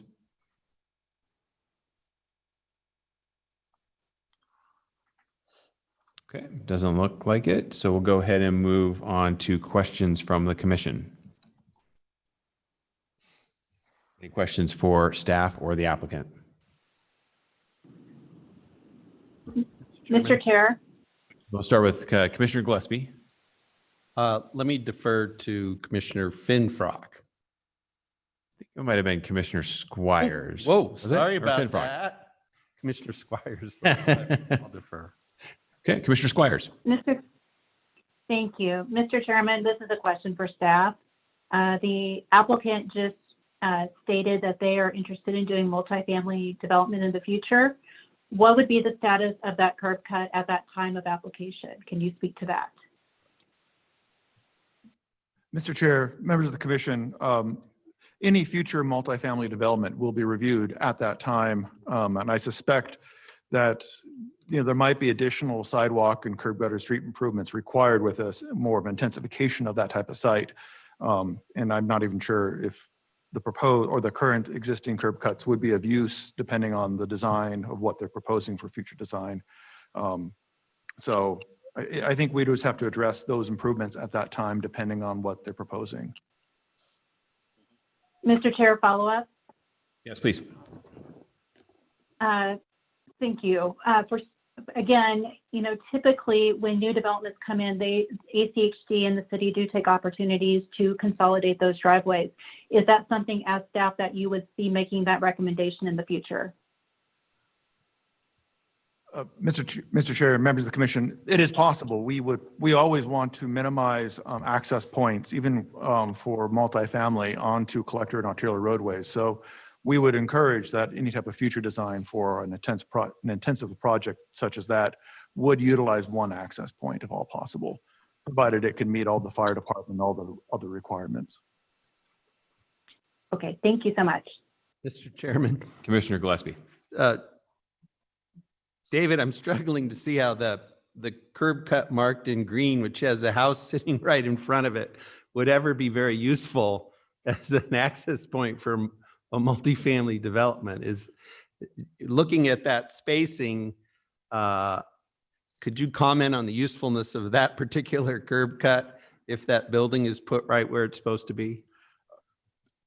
Mr. Chair, members of the commission, the curb cut the existing curb cut and the proposed detached building, it really at this point only serves the garage for the proposed detached building and the access point. It wouldn't really serve for any future multifamily unless they're planning to scrape the site entirely. Thank you. Mhm.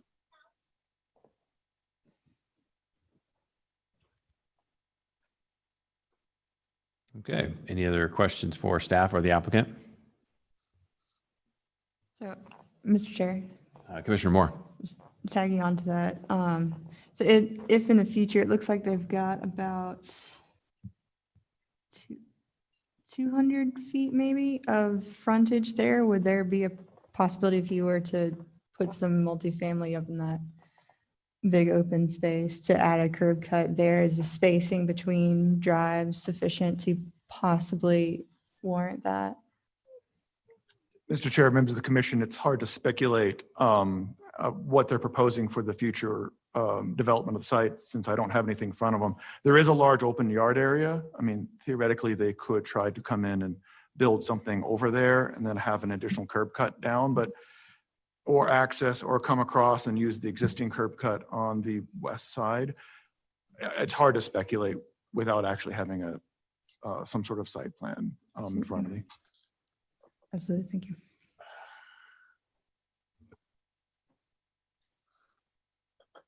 Okay. Any other takers? Okay, I think that looks like it's it for questions from the commission. Go ahead and open this up to the public hearing. Is there anyone that would like to speak on behalf of this item tonight? Looks like no one here at City Hall. And hello, Paige online. yes, this is actually Ian McLeod at 608 East Pennsylvania, Paige's husband. Okay.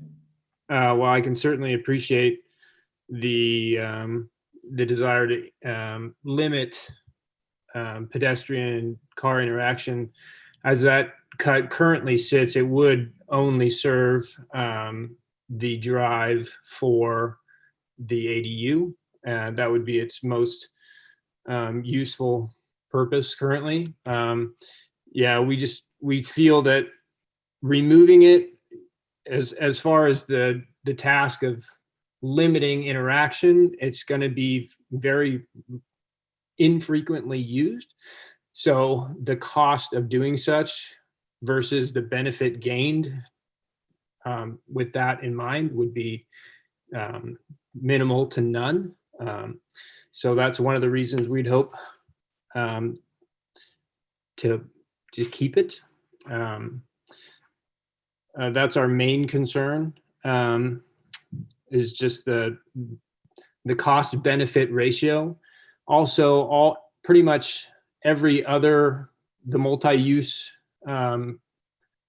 lots on the street all have two accesses. The house across the street has a U driveway, has two accesses. The standard on the street currently is two accesses, so we feel it would be nice to keep that. And thank you for your consideration.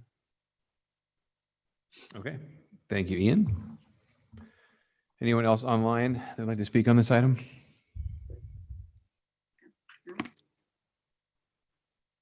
Okay, seeing no more hands raised, I'm going to bring this back to the commission to render a Mr. motion. Chair, Commissioner Finfrock, I move to approve CUP 20-29 along with the standard and conditions of approval.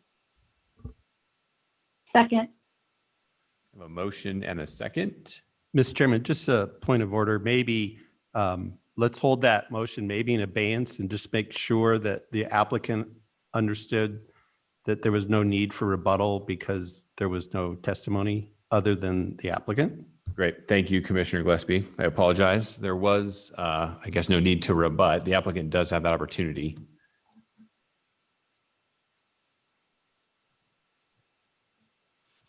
Okay. I don't see any hands raised, so I'm going to assume the applicant does not want to rebut any item. And we'll go ahead and bring it back to the commission. So we have a motion to approve. Mr. Chair, sorry, it looks like he did just put his hand up again. I guess I just want to understand. So you guys are moving to leave thing as is with having to remove that? That is correct. Yeah, can you guys hear me as well? So I have Dustin, the applicant, correct? Yeah. Yep. Yep. Yeah, Okay. so I guess, the main concern was just the added expense to the homeowners in light of a lot of the neighboring properties having the same dual access points. And this is one that would be used, probably a little bit more than it is now, but very infrequently in comparison to a typical driveway that's used daily. Okay, great, noted. Thank you very much. So now we'll come back to the commission. I apologize for the back and forth there. We're back to the commission now. We have a motion to approve as written, a motion and a second to approve as written. Any discussion from the commission? Mr. Chair. Commissioner Finfrock. Yeah, so I think our comprehensive plan is clear, and it says that we need to limit access points on collector roadways to decrease pedestrian exposure. And I think the more access ways we have onto some of these collector roadways, it might not seem like a big deal to one or two houses or one or two, within a neighborhood, but the more access we have, the more limitations, pedestrians, or the more chance of exposure pedestrians have to coming into contact with cars. As kids walk that neighborhood, they might not pay attention to some of these ins and outs. And like the comprehensive plan is spelled out, it just leaves too much exposure for the pedestrians walking within those neighborhoods.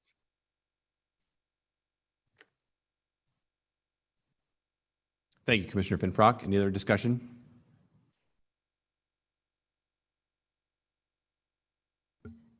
Mr. Chair. Commissioner Moore?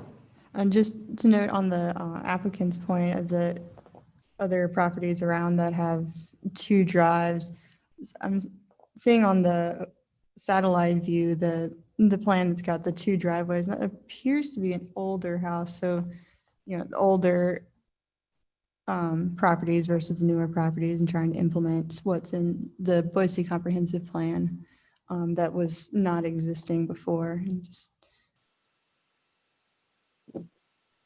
that's about it. Thank you. Any other discussion? Mr. Chair, Commissioner Squires? I'm supporting the motion because I live around the corner from this site and I know how busy this roadway is. I also know the redevelopment possibilities for Pennsylvania as well. And I think we need to take the opportunity to limit access as they come. And so this is our first opportunity to do so. And I will be supporting the motion because of that. Thank you.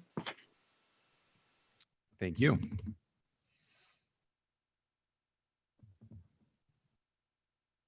Okay, with that, I will go ahead and have the clerk call the vote. We have a motion and a second to approve as written CUP 20-29.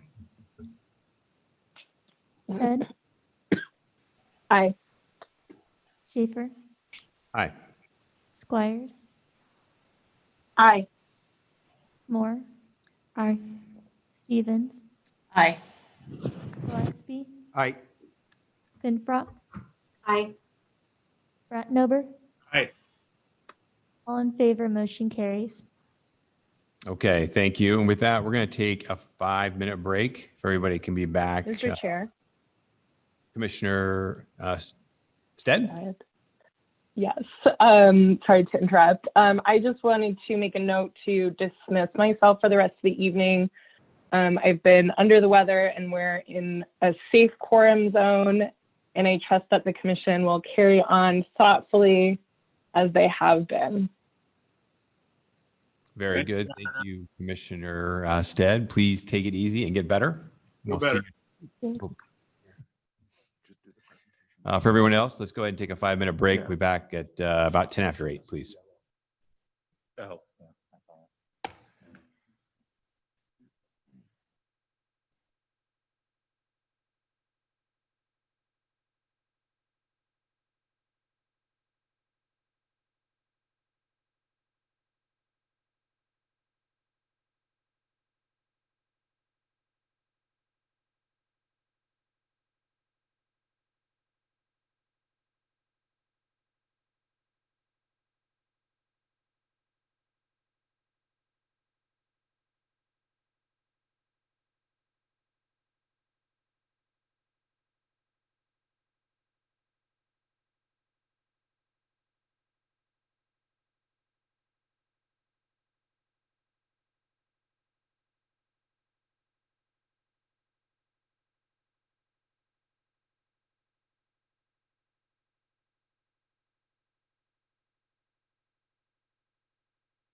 All right, are we back?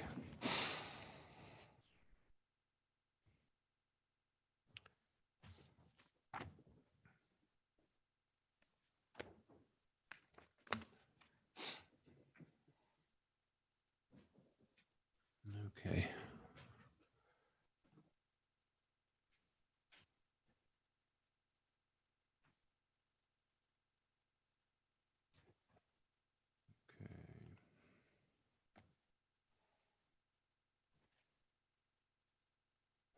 All right, we got everyone's back, it looks like, so we're going to go ahead and get started again. Thank you, everybody, for the break. I believe we're at item number 7, PUD 20-32, Todd Campbell Construction at 3318 North Cole Road. And we're going to hear from Mr. Kevin Holmes for staff. To the commission. Before you is a conditional use permit for a planned residential development comprised of 6 multifamily dwellings and 1 single-family dwelling on about a half acre located at 3318 North Cole Road in an LOD zone. Property shown here in red is located just to the northeast of the intersection of Cole and Ustick Roads, which is a designated neighborhood activity center. Some nearby amenities include an elementary school and Mountain View Park just to the east and a library branch to the south. Property does currently have about a 1,500 square foot single family home, which was converted to an office use in the past. This is proposed to remain and be returned to its original use as a residential dwelling. The proposed new 6 multifamily units are arranged as 2 triplexes in the back of the site as seen here. Like yard setbacks are proposed to the surrounding properties, and landscaping and a 6-foot wood fence to provide screening are both conditions of approval. Due to the location of the development near a neighborhood activity center, transit corridors, and neighborhood amenities, the proposal is supported by numerous goals and principles of Blueprint Boise. All commenting agencies have approved the project with standard conditions of approval. 1 letter of opposition was received from a neighbor citing concerns with density, parking, and impacts to neighboring properties. In conclusion, the planning team finds the proposal complies with the required planned unit development findings. It's compatible with the general neighborhood and will provide an increased diversity of housing options in the area. As such, the planning team recommends approval of the application with conditions. And as a reminder for PUDs, the commission is the decision-making body. Thanks. Great. Thank you, Kevin. Okay, now we'll go ahead and hear from the applicant. Is Dean Waite online?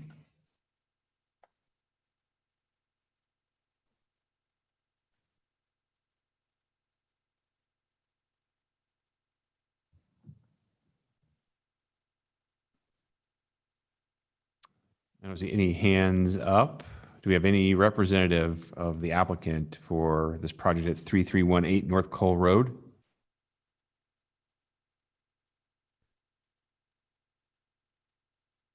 Okay. Mr. Chairman. Commissioner Gillespie. I think it's sort of up to us as to how we want to proceed. I suppose in the absence of an applicant, Mary, would it be acceptable for us to defer this to our first meeting in October? Or, because I don't think we've ever proceeded without an applicant, especially if there's a letter of opposition. You certainly can, on your motion by the commission, opt to defer until the next meeting. So the next meeting would be next week. I don't want to do that. Yeah, I'd rather push to the first meeting in October. Yes. Okay. But I guess I just, maybe, Mr. Chairman, maybe we got to hear from other commissioners as to their comfort in proceeding if the applicant isn't available. Commissioners, may I add that you might see if the opposition is here tonight as well. Perhaps no one has showed up. Oh, good point. Good point. Okay, we'll go ahead and do that real quick. We're going to go ahead. Let's see. Do we have anyone in the attendance tonight, either in person or virtually, that's here to speak in opposition to this project, PUD 20-32?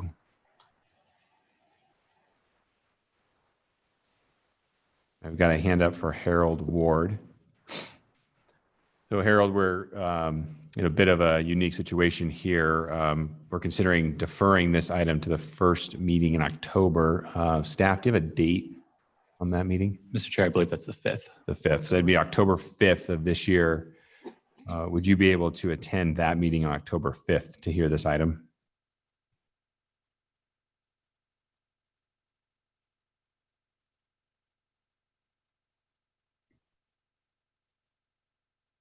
Staff, do you know if Harold can speak? It looks like he's muted.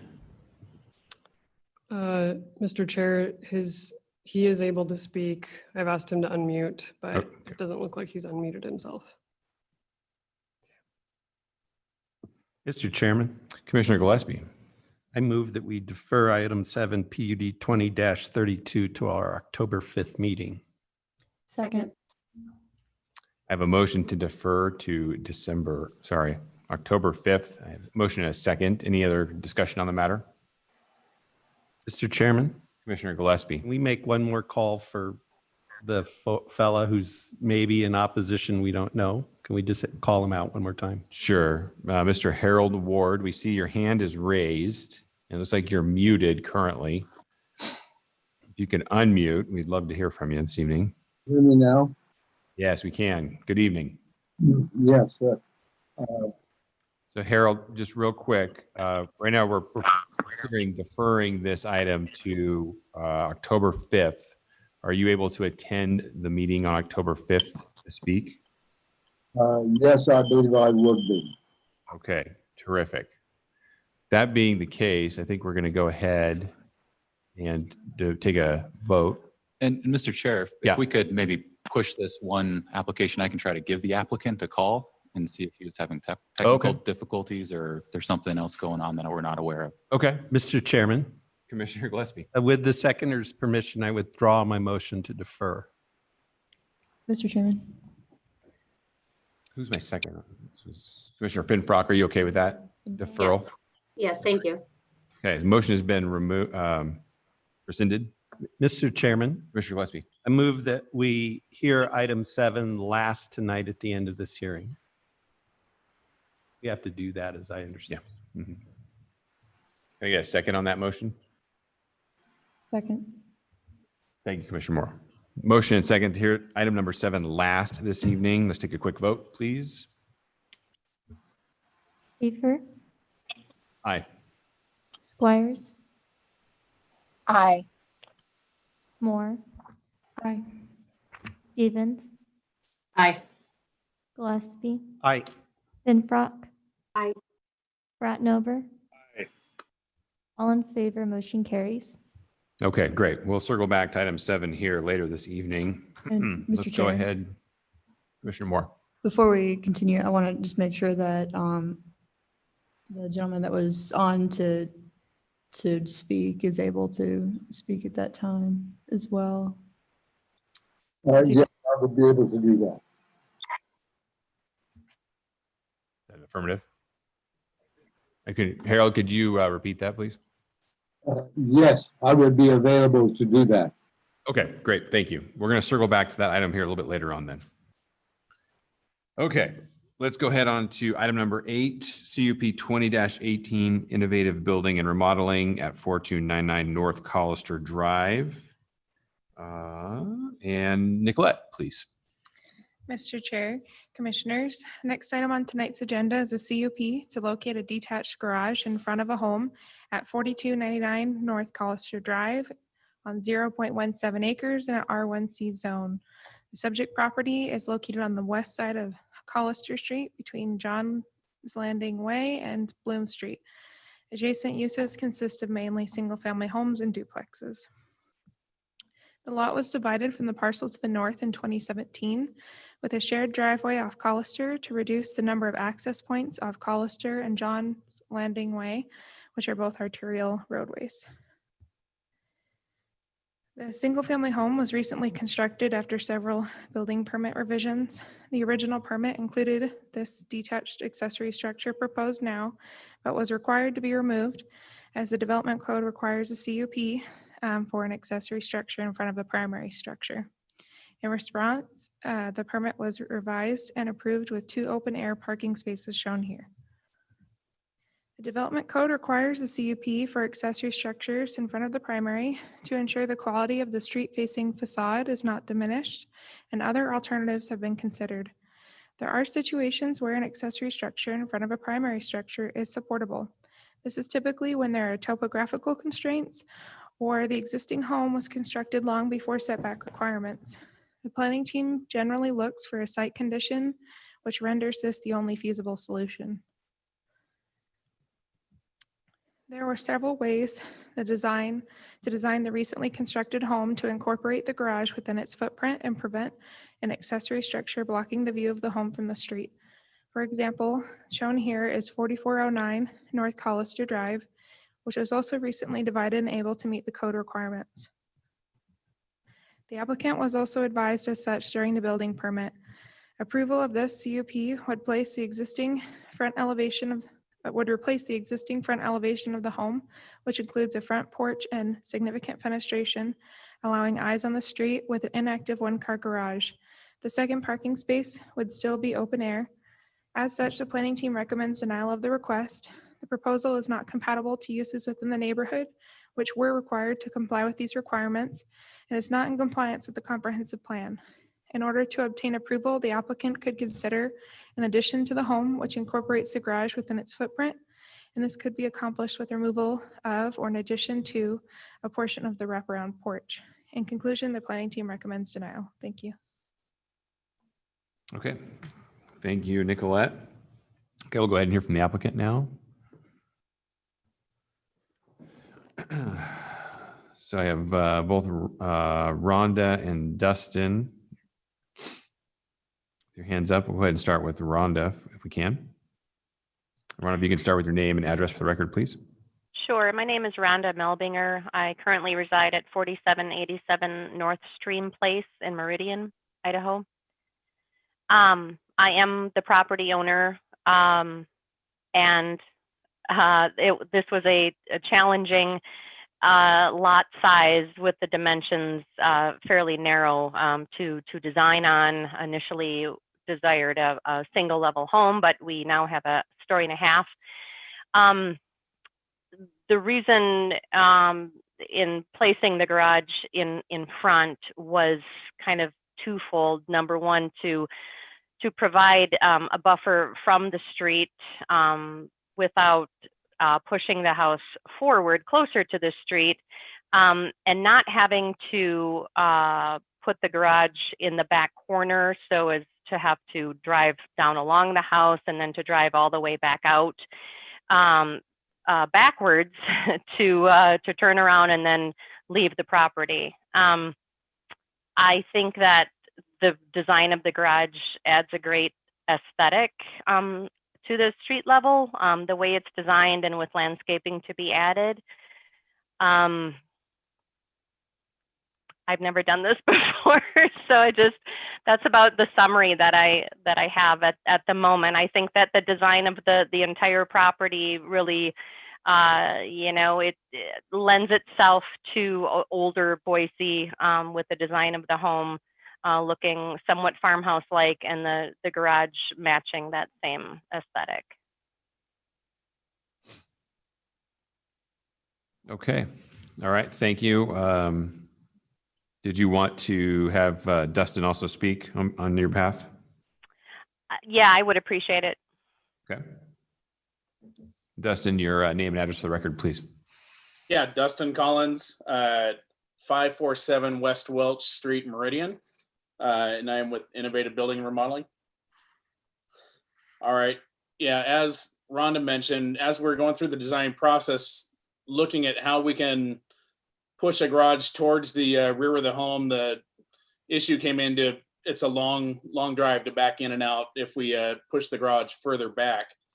And kind of reviewing the code and the neighborhood requirements, we put significant effort into trying to beautify the garage through different siding, a different look with the trusses kind of running across the home versus a typical shoebox style garage with trusses running front to back.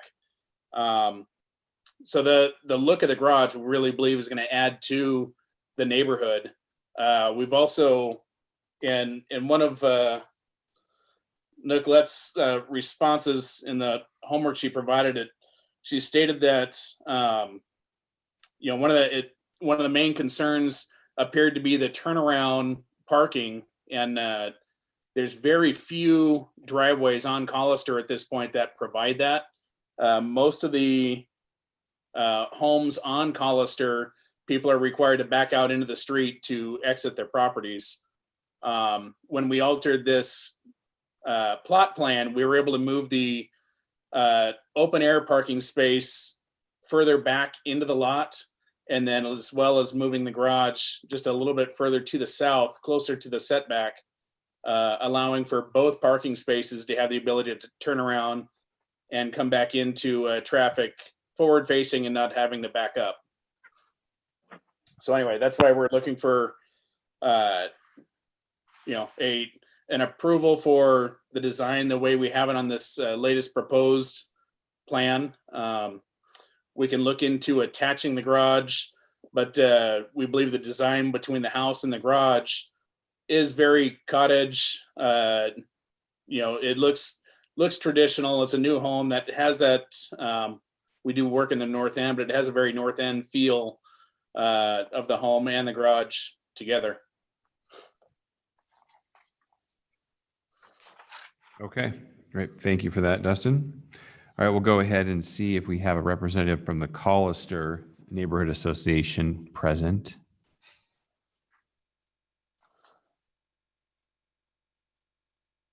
Okay, doesn't look like we have a representative from the Collister Neighborhood Association, so we'll go ahead and open this up to questions from the commission.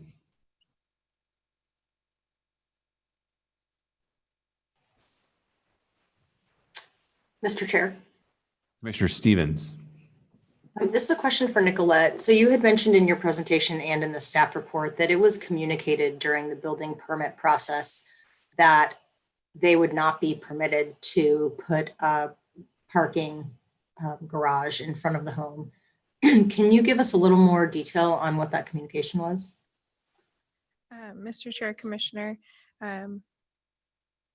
within the building permit, there are comments that said, please remove the proposed detached accessory structure as this requires a CUP, and one was not on file at that time. Continued conversations with them, informed them that generally it's not something we support without a unique circumstance. But they chose to revise to the surface parking spaces that you see here in red. And now we're back with the detached accessory structure in the front. Thank you.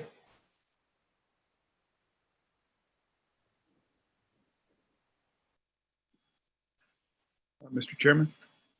Commissioner Bratnober. I have a question for, one for staff and one for the applicant. The one for staff, excuse me. Are there design elements on the street facing side of the garage that would make it acceptable? I know one of the things that you were calling out in terms of the, I guess it would be the intent behind the code, was, if I understand you correctly, around the appearance at street level. Are there things, fenestration, any of those kinds of things that would make it more acceptable to what's intended? Mr. Chair, Commissioner Bratnober, it is true that there is a window and some shutters and a window box on the Collister facade. I think our concern is inherently with the use being a garage and not like a front living area of any kind. People won't generally be occupying that structure, which kind of removes the intent of the saying eyes on the street, where people are actively passing by the windows in the front and having activity on the front of their house. So this is, our concern is that this would just be an inactive use, not keeping eyes on the street. Okay, thank you. And for the applicant, I guess the flip side of that question, I thought I heard you mention that it was possible for you to go ahead and include the garage in the footprint of the house, attach it, and so on and so forth. Is that correct? No significant issues with that?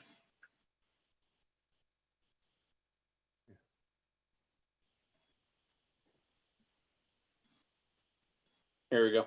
The to attach the garage, it would take some work to either push the garage closer to the house as is, or we would likely look to move it, somewhere along the side of the house if it needed to be attached to the house itself. Okay. However, with the the porch, the garage is not going to be a very tall structure. It's definitely not a very big structure. It's 15 feet wide. It's enough room for a single car and not a very, not a very big car. Wouldn't be able to put my truck in there. But as far as the different design features, that was all kind of incorporated with the corbels on the front. A lot of it is there to match the detail that's going into the house around it. Mr. Chair? Commissioner Bratnover. So you would still, that is feasible to do, and you would still get the benefits of, I guess you'd call it a Y-turn, isn't that what we learned in driver's ed? The Y-turn, so you can exit front of car first, right? You'd still be able, if you attached it to the house, you would still be able to have that feature, which makes for safer exit. Yeah, I think part of it was looking at, how we would detach it, whether we move that garage as is closer to the front where the existing porch is. We've talked about tying in a roof structure to where the garage is, but then I believe it's still considered a detached garage unless it's, physically attached to the house through a common wall. Mm-hmm.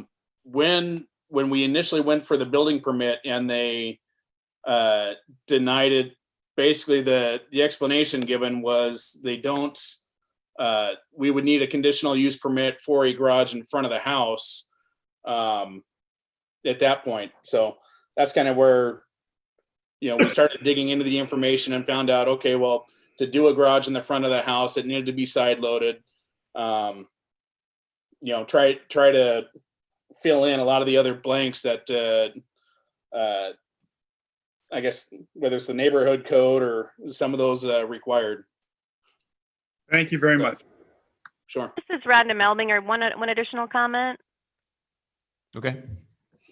I just wanted to add that in moving the garage south about 5 feet closer to the setback, that does allow for, I think the term or the phrase was eyes on the street, that does allow for more of the deck in the front of the house to be seen, and probably the front door to be seen from the street. Mm-hmm. Thank you. Any other questions for staff or the applicant? Mr. Chair. Commissioner Moore. So just a quick question. So if this garage is attached, is it allowed outright or is that a CUP as well? And I guess this is a question for the staff. Mr. Chair, Commissioner Moore, if the garage is attached with conditioned space, then they can build up to the setback lines. They're shown here where it says the different setback types with the dashes. If it is not conditioned space, so it has no AC or heating, then it's required to be detached by 6 feet. And then they can build up to their setback lines. So, Mr. Chair, Commissioner Moore. just a follow-up question. So if it's required to be conditioned to put a garage in the front. So in the example plan, I'm guessing that from nearby, that garage would have been conditioned and that would be how they got that, how they've implemented that. Yeah, right there. Mr. Chair, Commissioner Moore, this is a completely attached garage. I just highlighted the area in which they would pull in and out. It's worked into the entire footprint of this structure. This would require a little bit more creativity to make it work here. So this is all unconditioned space, and it already is, I believe, 6 feet wide. So a structure could build all the way up until the 15-foot setback and the 5-foot setback and occupy that space. You could also remove a portion of this wraparound porch and have it completely attached on the front. There are alternatives. Just one follow-up question. So to clarify, if the garage is attached, it does not have to be conditioned, but if it's detached, it does. That's Madam Chair, Commissioner Moore, if it's to be qualified as attached, it has to be conditioned. okay. If you want to qualify as detached, then you need 6 feet of separation. Gotcha. Perfect. Thank you. Okay, any other final questions for staff or the applicant?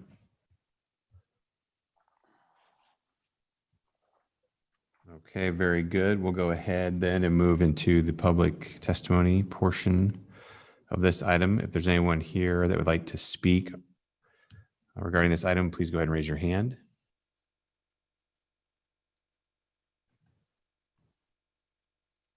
Okay, I see no hands up. Sorry, I'm having a technical difficulty. There we go. I see no hands up at the moment. So with that, we'll go ahead to rebuttal. So Dustin or Rhonda, you have a few minutes for rebuttal if you would like to bring up any other last comments.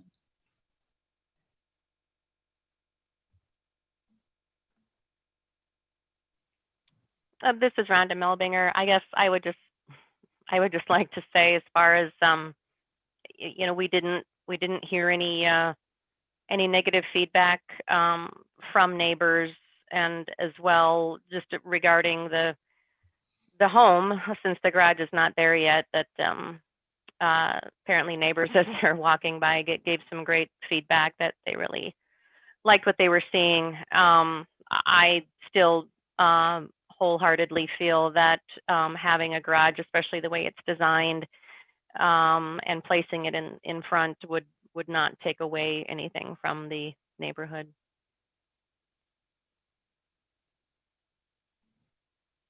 Okay, thank you. I guess Dustin, you have your hand up. We'll go ahead and give you an opportunity to rebut as well. And so what, as far as the separation with the garages, we've got the separation, but the issue being, you know, it's to the front. Wanted to clarify that. I mean, we have enough separation to be classified as a detached garage. And again, just kind of when we went through the initial planning, that was the thought that we were going to design this to where it kind of met all of the rules, with the understanding that the reason a conditional use permit was required was because the garages typically aren't they're not approved towards the front side of the house unless, you know, they met some of these other conditions. And that's where we were trying to achieve some of those with the side entry, with the fenestration, and so on. And then we were still able to accommodate the turnaround spaces for both required parking spaces. Anyhow. Okay, thank you. Okay, with that, we will go ahead and bring this back to the commission to render a motion. Mr. Chairman. Commissioner Gillespie. Move we deny CUP 20-18 for the reasons stated in the staff report. Second. The motion is second. Mr. Chairman. Mm-hmm. So if we look at packet page 1079, it was a heck of a packet, and 1080, the fifth criteria for the approval of a conditional use permit is that the proposed use is in compliance with the comp plan. In this particular case, I don't see any way it's in compliance. This is putting a garage in the front yard of a house. The comp plan is pretty clear that that's not what we want to do. So for those reasons, I think we should deny this. Mr. Chair. Commissioner Bratnober. I agree with them. Would like to add to Commissioner Gillespie's comments. It seems like there are plenty of options here to mitigate this. And I'd encourage them to go back in and do something that follows code. I thought I detected something where, well, we didn't fully understand. I may be reading something into the comments. But the code is the code. And again, in this case, they've got options to do what they need to do. Okay, thank you. Any other discussion? Okay, very good. We'll go ahead and call the vote. Schaefer, Aye. Squires, Aye. Moore, Aye. Stevens, Aye. Gillespie, Aye. Finfrock, Aye. Bratnober, Aye. all in favor, motion carries. Okay, thank you. All right, we'll move ahead on to item number 9. This is PUD 20-34 and SUB 20-39 at 5021 West Alamosa Street. Conditional use permit for a planned residential development comprised of 5 single-family homes and a preliminary plat for that project. And we'll hear from Nicolette Womack. Mr. Chair, Commissioners, and the next item on the agenda is a CUP for a planned residential development comprised of 5 single-family homes at 5021 at West Alamosa Street on 0.65 acres in an R1 CU zone. Also included is a prelim plat for 5 buildable and 2 common lots. The site is bordered by residential with a mix of duplexes, attached townhomes, and manufactured homes. Southwest of the site is the Boise River, floodplain, Greenbelt, Suez and United Waterland. To the east is the City of Boise Public Works Facility, and to the southeast is City of Boise Willow Lane Athletic Complex. Project is 0.27 miles from the State and Collister Community Activity Center. This proposal includes 1 existing home to remain, construction of a 2nd single-family home, and 3 attached townhomes. Site access will be provided by a 20-foot wide shared driveway with hammerhead turnaround, with parking prohibited on the driveway. Curb gutter and 5-foot sidewalk will be installed along Alamosa, abutting the site and along the west side of the shared driveway, with a connection to the micropath to the east. Sidewalk is not required along the east side of the shared driveway, as the property butts a City of Boise-owned micropath, which connects the neighborhood to the Greenbelt. The fencing and landscaping along this eastern property line is required to comply with micropath standards and include a sidewalk and gate for pedestrian connectivity to the pathway. 2 off-street parking spaces are required for each new single-family home. A total of 10 parking spaces are required and 13 are provided. The site is large enough to accommodate the project. The PUD includes waivers to some dimensional standards, including reduced lot sizes, width, and street frontage. The reduced interior setbacks are also noted in the setback tables. Conditions of approval require the parking for Lot 1 off Alamosa be removed and replaced with 1 parking space off the shared driveway. There's also a condition that requires all perimeter setbacks be met, meaning Lot 2 will be revised to include a rear setback of 15 feet. The townhome facades are consistent with the citywide design review standards and guidelines, as they include modulation, varying roof pitches, and minimized garages and a variety of materials. The condition of approval will require the new single-family home on Lot 2 be consistent with the mass design and materials of these townhome elevations. The applicant has proposed a shared driveway for the development, as the width of the public road would further restrict the usable building envelopes of the project. There are no opportunities to connect the proposed street to any other roadways. Although the south end of the property has frontage on Willow Lane, the roadway dead ends into the existing Greenbelt. The existing conditions plan also includes an assessment of the current tree canopy cover. A total of 36 inches are required to be mitigated. This is exceeded by providing 37.5 caliper inches mitigated. Proposal is also located in the floodway and floodplain of the Boise River. A condition of approval requires compliance with these conditions of the permits of the floodway and, the Boise River and floodplain permits, which includes removing all improvements from Class A identified lands and raising structures 2 feet above finished grade unless a letter of map revision has been issued and in effect.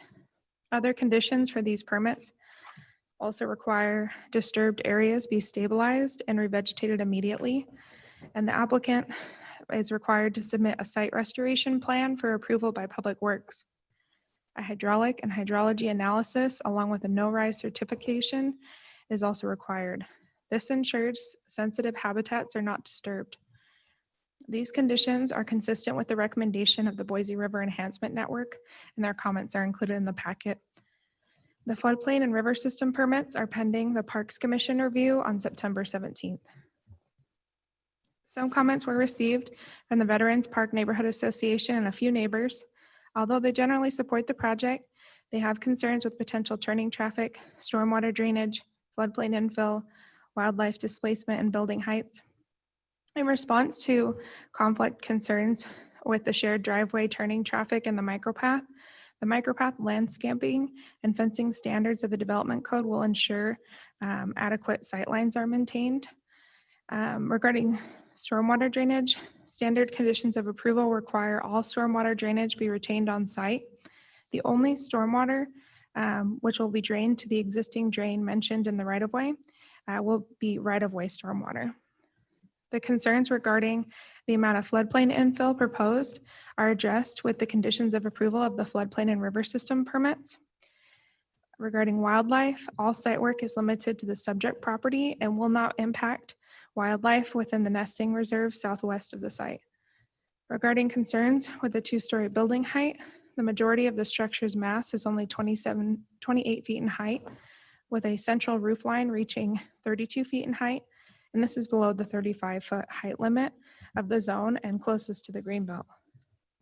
In conclusion, with the recommended conditions of approval, the project complies with the standards of approval, and as such, the planning team recommends approval of the PUD and subdivision.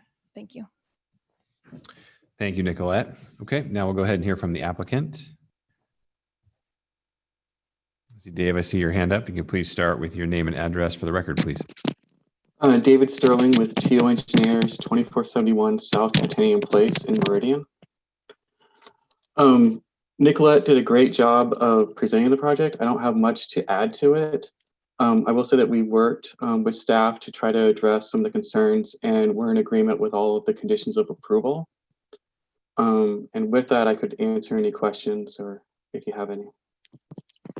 Okay, thanks, Dave. We'll sit tight for questions just for a moment. We're going to check and see if we have anyone from the Veterans Park Neighborhood Association present. I think we do have Katie. Yes. Katie, if you can please go ahead and start with your name and address for the record, please. Hi, my name is Katie Decker, and I live at 5001 West Wimosa Street, 83703. And I'm the Vice President of the Veterans Park Neighborhood Association. So, of the concerns raised in our letter, I would just touch on the two that seem applicable to this meeting. One of them, the turning traffic conflict. As I noted in the letter, the sight lines look like they've been addressed in the existing plan, but the turning radiuses of the driveway are still pretty broad. It looks like it's a design that will promote high-speed turning rather than stopping completely, and any traffic calming measures that can be built in such that it promotes slower traffic and reduces road conflicts with that heavily used greenbelt pathway would really be appreciated. The other comment was the stormwater drainage, and I just don't see any stormwater retention on this site. And looking at the number of square feet dedicated to impermeable surfaces in the buildings, driveways, turnaround area, and throughway, I don't see a place for that stormwater to go. And it is a location with high stormwater problems already. There's a lot of flooding in the existing right-of-way drainage, and I'm not seeing any low-impact design elements or stormwater retention basins included in the site plan. the floodplain info was our third major concern, but it sounds like that should be addressed through the floodplain permit. So I think that's all of the comments I have. Okay, all right. Thank you, Katie. With that, we'll go ahead and come back to the commission for any questions, for the applicant or staff. Mr. Chairman, Commissioner Gillespie. question for both staff and the applicant. Can you address that stormwater retention and drainage issue, please? Mr. Chair, Commissioner Gillespie. So standard conditions of approval in a development like this require on-site stormwater drainage be achieved. When they submit for their subdivision, when they submit for their final plat, they'll have to have that information worked out during the grading permit as well. The other concern was with the drain, which is near the exit of the micropath that frequently floods. I think the improvement of the sidewalk, curb, and gutter will ensure that the only water going in there will be from on-street existing drainage. And it usually includes a thorough review of ACHD, ensuring that that curb works correctly with that drain.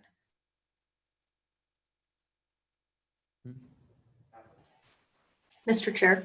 Yeah. Let's see if the applicant has anything to add on those questions from Commissioner course. Gillespie. Yeah, Dave?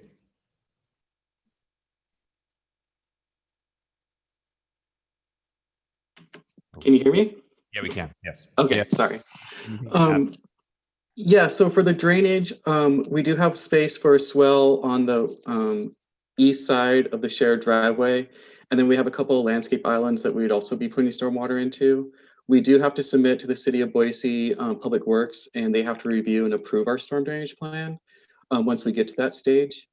And then the area out front, just like Nicolette said, is controlled by ACHD, and we'll be adding curb, gutter, and sidewalk, and only putting the stormwater that falls within the right of way into that existing inlet. Okay, great. Thank you for that. I believe we've had questions maybe from Commissioner Stevens next. Great, thank you. This is a question for staff, for Nicolette.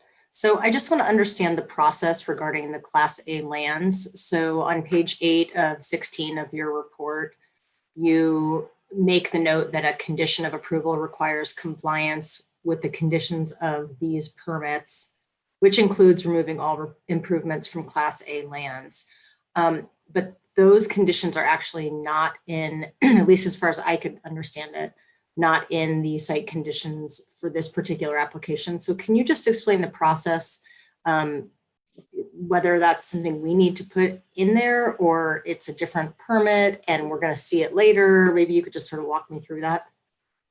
Mr. Chair, Commissioner, condition number 2 requires you comply with the conditions of approval of the, those case numbers are for the river system and the floodplain permits that are not issued. We're waiting until the Parks Commission to issue that. I summarized Public Works staff's initial comments. In terms of the Class A lands, the development code does not allow this use within Class A lands without a waiver being approved, and that's not before us tonight. Mr. Chair, could I follow up? Please. So if I understand it correctly, a waiver is needed for the plan we have in front of us. Isn't that correct? Mr. Chair, Commissioner, it's hard to tell on these plans, but the only encroachment in Class A lands are the corners of these homes. I'll let the applicant speak to that, but I believe he is in agreement with the conditions because there are ways to modify the floor plan internally to remove the structures from Class A. Yeah, I'd be interested in hearing from Mr. Sterling. Okay, can you hear me? Yes. Is there a way for me to share my screen? Yes, just have to hang on 1 minute, please. Okay.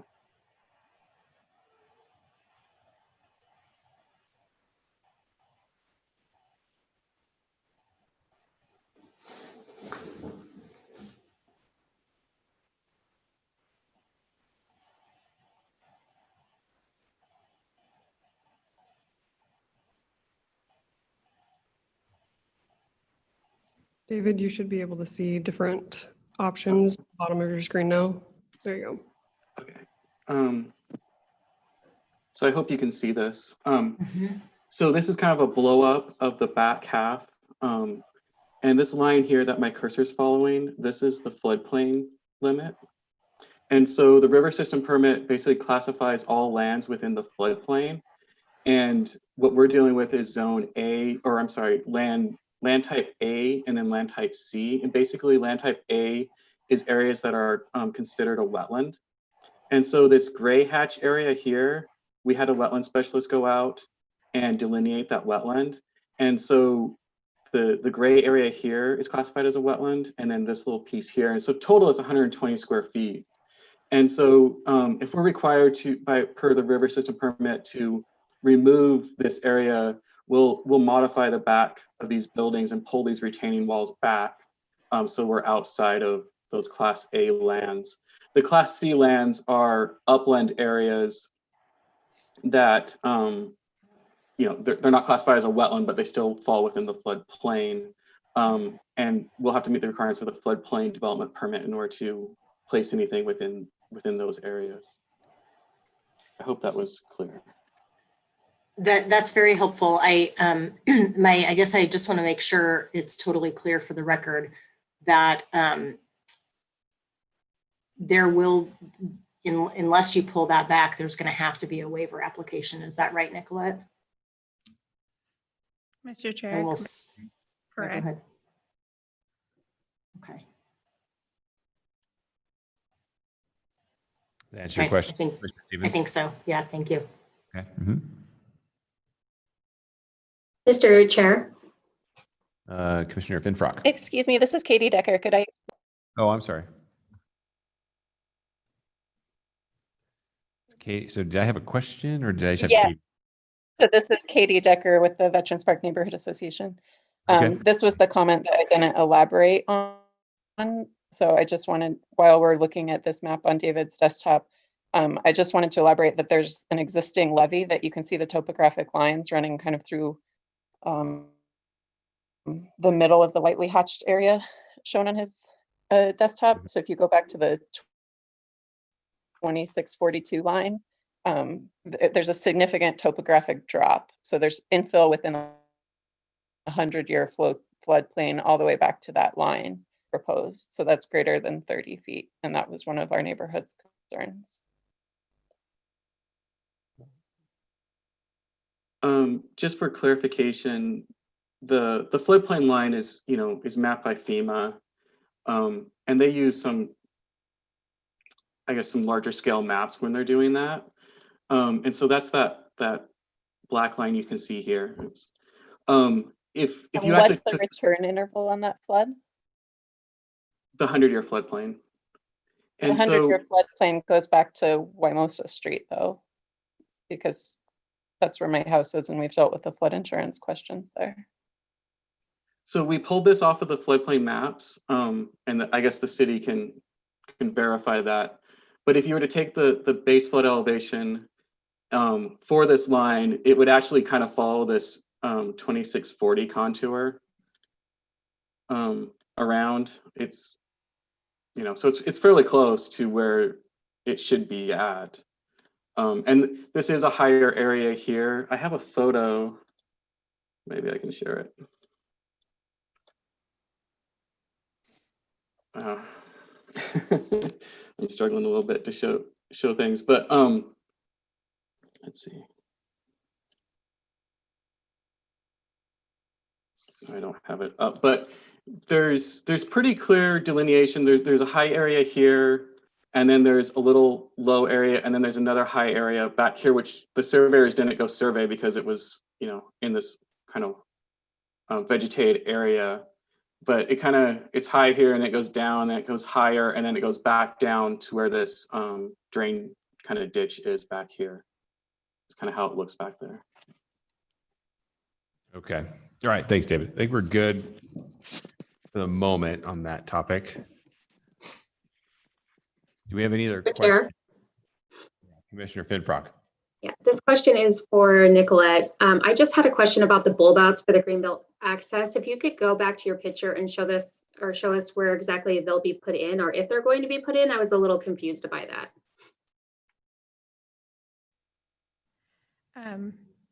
We'll use this picture. Mr. Chair, Commissioners, I just wanted to add before we leave that topic on the river system and floodplain, the floodplain engineer is also on the call and can speak to these questions in more detail. And we do have our floodplain maps on my slides as well. Regarding the bulb out question, at this time, the design is as currently shown right here. The fire department requires the approach to this drive be 20 feet minimum. It is at 20 feet minimum, so a bulb out would push that below fire safety requirements to get to access the townhomes in the back. When I mentioned the micropath landscaping and fence standards, that requires a much shorter fence, shorter vegetation along that eastern property line. This will ensure that there are clear vision triangle sight lines coming out of that approach into the micropath. So it will be improved from where it is today.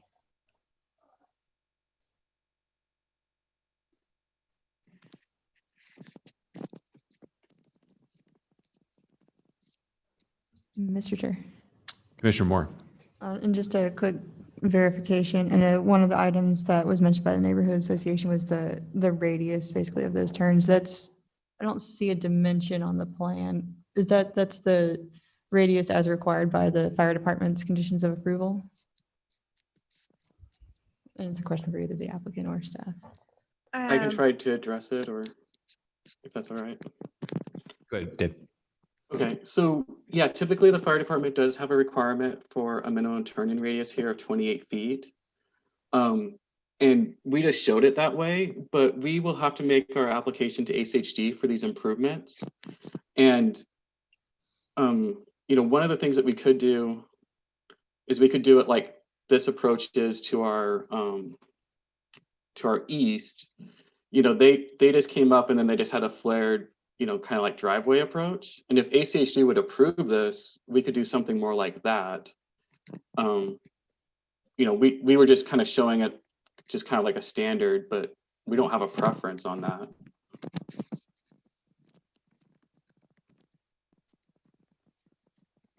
Okay, thank you, Mr. Sterling.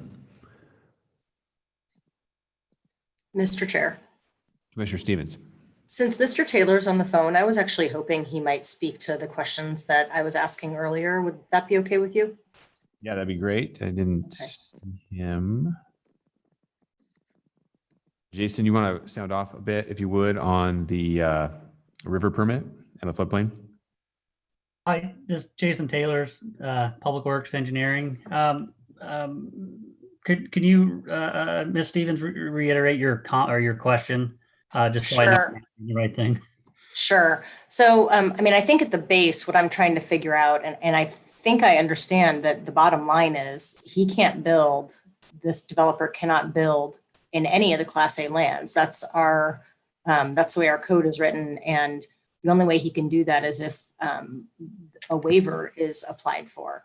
And so I just am not sure why we're not seeing a waiver yet. It seems like there's confusion or disagreement about where exactly this development is. And there clearly are Class A lands. So I just was hoping you could speak to what, if any, disagreement there is about that particular issue. I know very little actually about that piece. The Class A, Class B, and Class C lands is typically delineated and gets approved through the Parks Commission. The Class A stuff, like Nicolette said, there is a waiver for that. So if it's actually a wetland and they wipe out that wetland, then they're probably going to have to go build wetland somewhere else, which is very expensive, and they're not going to do it. So more than likely, they're just going to revise their plan and get out of the Class A wetland areas. As per the floodplain itself, we allow construction in the floodplain, and we conditioned the floodplain application to more or less to protect the homes and the floodplain from any kind of raise or any kind of encroachment that would cause a rise in the floodplain. And he is correct, that is the floodplain line. That is the 100-year floodplain line. Everything to the north of that line is the 500-year Zone X floodplain, and it is a non-regulated zone. We can't enforce anything based on federal FEMA standards. Thank you.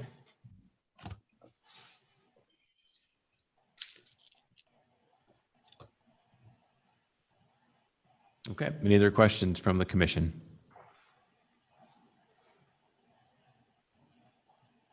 All right, very good. See, Commissioner Stevens is still unmuted, so I want to make sure. No Sorry, questions. I'm good. Okay. All right, we're going to go ahead and close questions, and we'll go to the public hearing portion of this item. If there's anyone in person or online would like to speak on this item, this is the time. No takers here in person and no hands raised online. So with that, we'll go ahead and move right into rebuttal. Mr. Sterling, if you have a few minutes for rebuttal.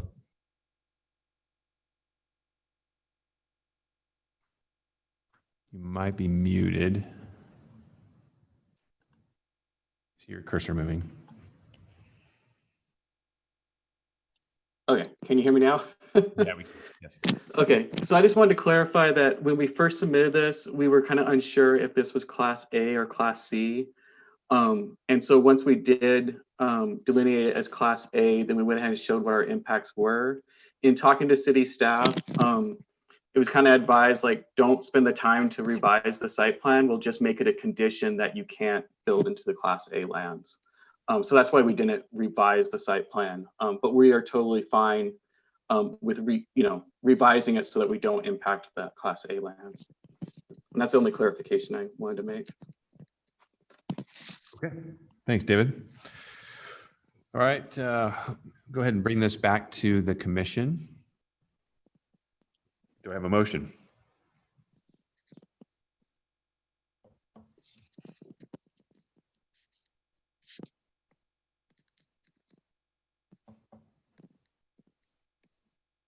Mr. Chair, Commissioner Finfrock. I move to approve PUD 20-34 and recommend approval for SUB 20-39, along with the recommended and standard conditions of approval. Second. I have a motion and a second, a motion for approval and a second. Any discussion? Mr. Chair. Commissioner Finfrock. So as far as the wetland issues go, it sounds like there may be a permit coming down the line, but I know that the city has that pretty well covered. But as far as everything else, it looks like the homes comply with the height requirement. I believe that was a concern somewhere along the line, but yeah, they do comply with the requirement of the R1 zone.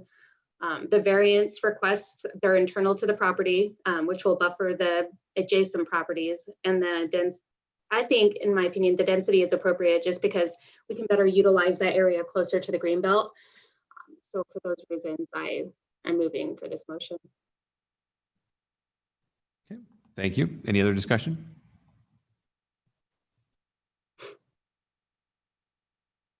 Mr. Chair, Commissioner Moore.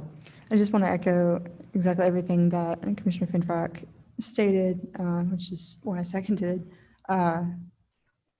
Particularly, especially the applicant's willingness to revise the site plan, get out of the Class A lands, the ability to do so without detriment to the property, I think is helpful in that case as well.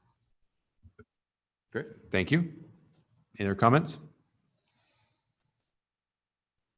Okay, we have a motion to approve PUD 2034 and a motion to recommend approval of SUB 20-39. Will the clerk please call the vote? Schaefer, Aye. Squires, Aye. Moore, Aye. Stevens, Aye. Gillespie, Aye. Finfrock, Aye. Bratnober, Aye. all in favor, motion carries. Okay, thank you, everyone. Good luck with the project. Move right along into item number 10, CAA 20-127 at 601 North 27th Street. This is an appeal of the planning director's approval of a wireless communication facility co-locating on a streetlight pole in an R2 zone. And we're going to hear from Carla Nelson from staff. Mr. Chair and Commissioners, before you, it doesn't look like my screen is shared yet. Just a second. Oh yeah, I believe David was sharing previously. Okay, here we go. Before you is an appeal of the planning director's approval of a wireless communication facility co-located on a streetlight pole on the northwest corner of 27th and Pleasanton Avenue in an R2 medium density residential zone. The photo here shows the streetlight which the antennas and related equipment for the 5G installation is proposed to co-locate on. The wireless communication facility was appealed based on the 6 grounds listed on this slide. First, I will discuss ground number 1 and ground number 3 that are highlighted. The remaining issues are outside of Boise City Code. Boise City Code does include a list of submittal documents which are required with wireless communication facilities. Traditionally, the planning team has applied this full list of required documentation only to new towers, which require conditional use permit approval, and not to administratively approved applications. However, the appellant is correct that Boise City Code does not make a distinction between administratively allowed wireless communication facilities and those that require conditional use permit in regard to the required documentation. So specifically, in this case, the applicant did not provide a propagation study or written analysis with the initial application.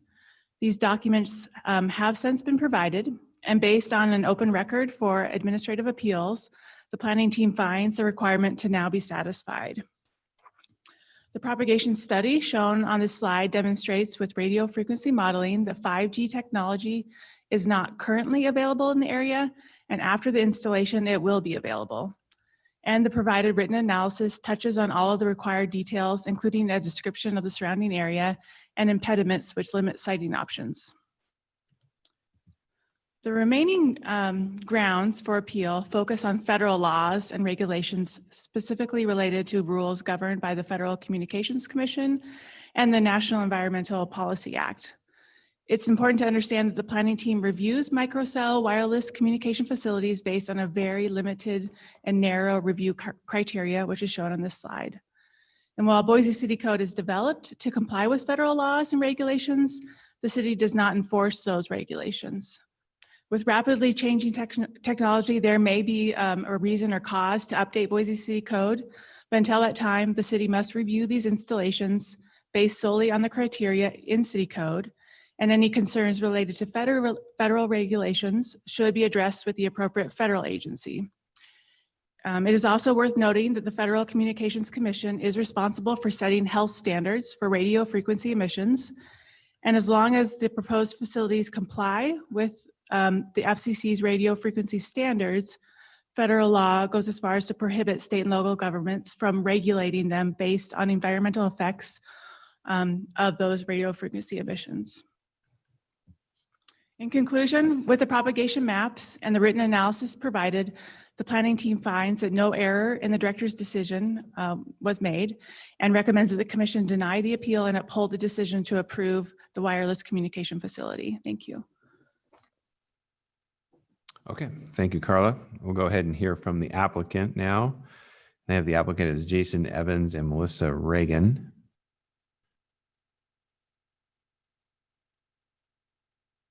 Jason, so your hand is up. If you could please go ahead and start with your name and address for the record.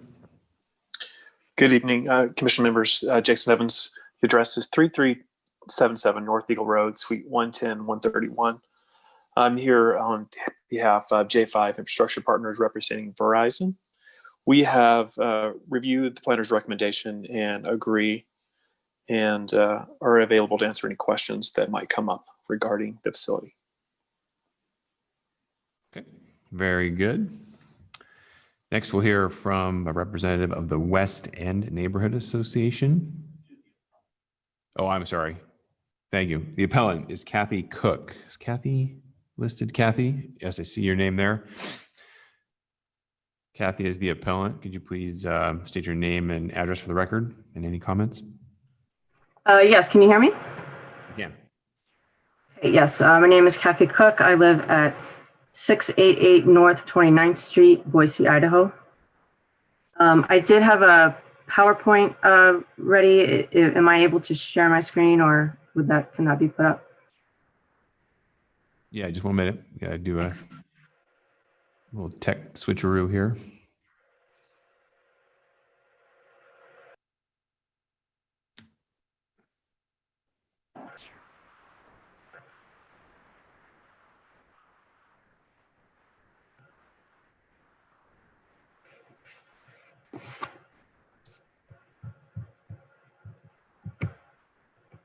Okay.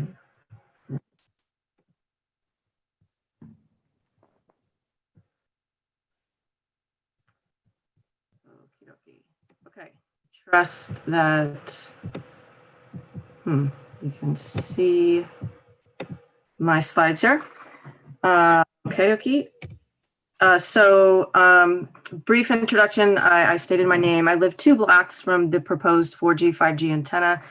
I am an electromagnetic radiation specialist, and I utilize high-end professional equipment to measure radio frequencies and their properties. And I was chosen to be the spokesperson by the several dozen neighborhood residents that oppose this facility.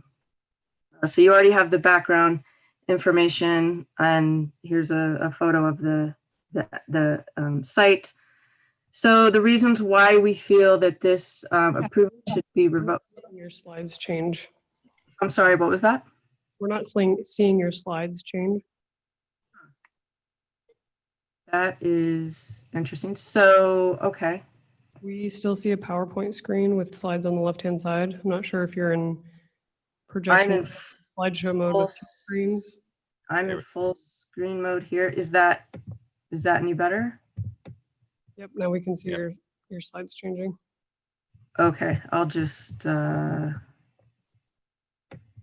I'd recommend just clicking through them. Yep, I'll just leave it like this. Thanks. So as Carla mentioned, we believe that the first point to this issue is that there's a direct violation of Boise City Code. Here's a screenshot of the code. So at the time the application was approved, no propagation study had been submitted. In fact, this is the case for the several hundred wireless communication facility applications to date. Though a so-called propagation study has since been provided, it was done so nearly 6 weeks after the application's approval. So I understand that the city is allowed to receive additional information after an application is approved, but surely that doesn't mean that you can approve an application in the hopes that the required documentation is provided in the future. In other words, the city can't preemptively approve an application prior to receiving all of the required documentation. So we feel this is a clear failure of the administrative process, and this fact alone should really kind of end the discussion here, because the director did in fact allow this approval in error. Additionally, I want to briefly address the so-called propagation study, as you saw these pictures listed already. So what you see here, it does not qualify as a propagation study. The city has admitted that they are not radio frequency experts, in which case the city should be consulting with experts to ensure that they are knowledgeable about these applications and their materials. I am an expert in radio frequencies, and I assure you what is presented here is not a propagation study. There's absolutely nothing of substance on this submitted document. There's no explanation of what the document means, how to read it, what methods were used, what frequencies were measured, what equipment was used, the date, the time. These documents pretty much demonstrate no relevant information. But more importantly, a propagation study is meant to establish whether or not an area has adequate cell phone coverage, not data transmission. It is apparent that the applicant, as well as the city staff, don't have an understanding of what a propagation study even means. Now, your staff has stated that Fifth generation 5G data networks are intended to deliver faster speed and sustain a highly concentrated number of devices in a small area. And as a result, the 5G capacity coverage gap cannot be measured by the ability to make and receive calls. However, wireless capacity for data is immaterial. As per federal law, determination for a new WCF can only be made on the need for telecommunications coverage and the need to fill a proven significant gap in telecommunications coverage, not information services data capacity. And this is outlined in your packet of information that I have already submitted. So this viewpoint is also immaterial because the growing need for data and internet services is best met via cable and fiber optics, which are up to 10 times faster than any wireless technology, including 5G. Cell phone antennas are not meant to provide at-home or in-office internet services. That is why almost all Boise homes have internet through cable or fiber, so this is a moot point. It is the city's responsibility to understand the materials they were reviewing, and if they do not understand, it is their responsibility to hire or consult with experts. Otherwise, they will continue to be fooled by the applicants and put the city and its taxpayers at risk. So to show that there is perfectly adequate coverage in the area, myself and a few neighbors conducted our own study where we made phone calls with a Verizon-enabled phone. You can view the video at this link here, which is in your packet. And these are just pictures of me making these phone calls. I made numerous phone calls without any problem. I had completely adequate coverage in the area. So the second point I wanted to mention was the NEPA review. And as city staff admitted that there was no NEPA review in the documents as is required by FCC. And so this is, again, the case for all of the 150 plus applications for WCFs. There is no NEPA documentation. So your city staff has stated that the enforcement of federal regulation is not the federal, not local level, and that the city is not permitted to enforce NEPA regulations. But what they didn't mention is that a community member has sent a letter to the Boise staff and FCC on July 1st of 2020, outlining this deficiency.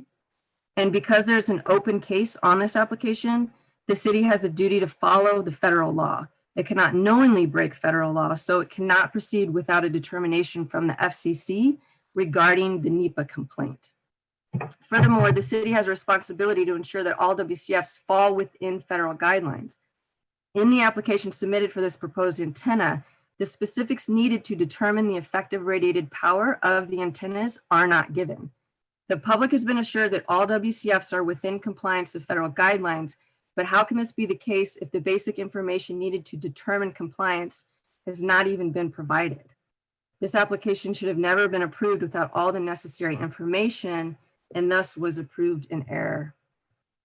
In number 3, your staff has addressed this one. And again, the staff admitted that they broke their own municipal code again in approving this tower without the required documentation. The residents of Boise place their trust in the city staff that they are doing their jobs and maintaining a safe environment to live, and that they are thorough in their review of such applications that directly impact all of its residents. And this, certainly doesn't appear to be the case. And this is another reason why the tower application should be denied. Number 4, sorry about this picture here. The proposed antenna is a direct threat to the livelihood of the homeowner at 601 North 27th Street, as they are a federal employee and they they require a secure internet and phone connection via satellite. With the proximity of this 5G, the proposed antennas, interference could happen with his internet connection, which would pose a national security threat. So your staff has stated that these considerations are not taken into account and that the planning and zoning director is not an expert in radio frequency transmissions. This does not give the city permission to ignore such serious considerations. Rather, the city has a duty to get the expertise to address this national security issue. If you'd like to learn more about such, issues of this, you can see this link here. Again, I expect the city to do a thorough job in understanding exactly what they're approving and how it may impact its residents. Okay, so moving on, number 5, there is a deaf child within close proximity to this antenna, and placement of the WCF in such close proximity could interfere with the hearing aids. This really constitutes a violation of the Americans with Disabilities Act and Fair Housing Act. And once again, the city has the duty to get the expertise to address this issue, and they should engage their ADA coordinator. Lastly, number 6, no indication of purpose, internet or informational services or phone and text under the Telecommunication Services Title I or Title II has been listed in the application. So the city doesn't even know the purpose for the application and whether such purpose is worthy under relevant federal laws and precedents. Finally, in conclusion, I just want to mention your staff has admitted numerous times that certain submitted documents were initially missing at the time of the approval. We believe this is a fatal error in the approval of this and the other 150 additional WCF applications. The fact that your code specifies an open record on appeals of administrative decisions, allowing the commission to accept any evidence, regardless of whether it was presented previously, means documents in the record to be used at the time the approval decision was made. So they've received the required documents 2 months after the application was approved. But, we can't reverse time and pretend the city had these documents when they made their decision. So this application, nearly all additional 150 applications throughout the city have been approved in error. And we recommend that the planning team be relieved of their duties and this entire process be recast as a discretionary, not administrative process as specified in the City of Boise Municipal Code. So thank you very much for your time and attention to this matter. And I'm grateful for your attention. Thank you. Great. All right. Thank you very much. Okay. So now we'll go ahead and see if we have a representative from the West End Neighborhood Association present.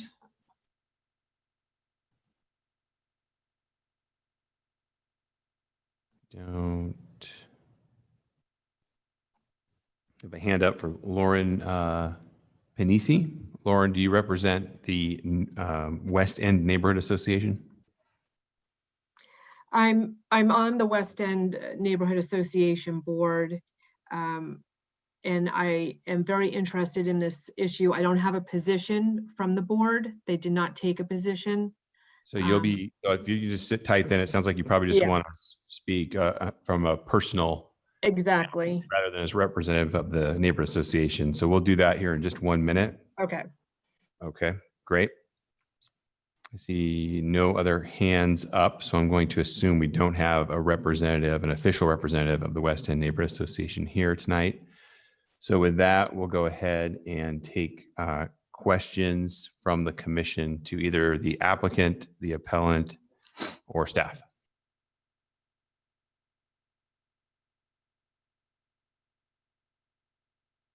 Mr. Chairman. Commissioner Gillespie. I'd like to ask the initial applicant to respond to Ms. Cook's criticism of their propagation study.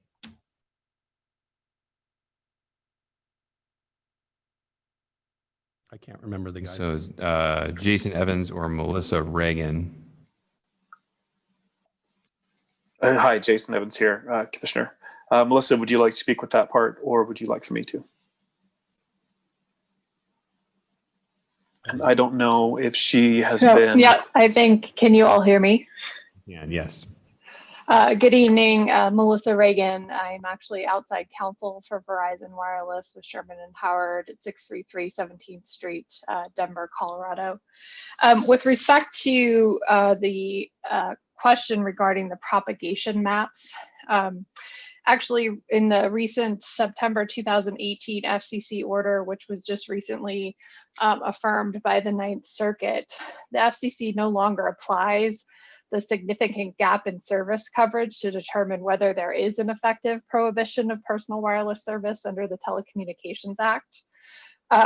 It doesn't limit that standard to only protecting against coverage gaps such as the personal phone calls that was described by the appellant.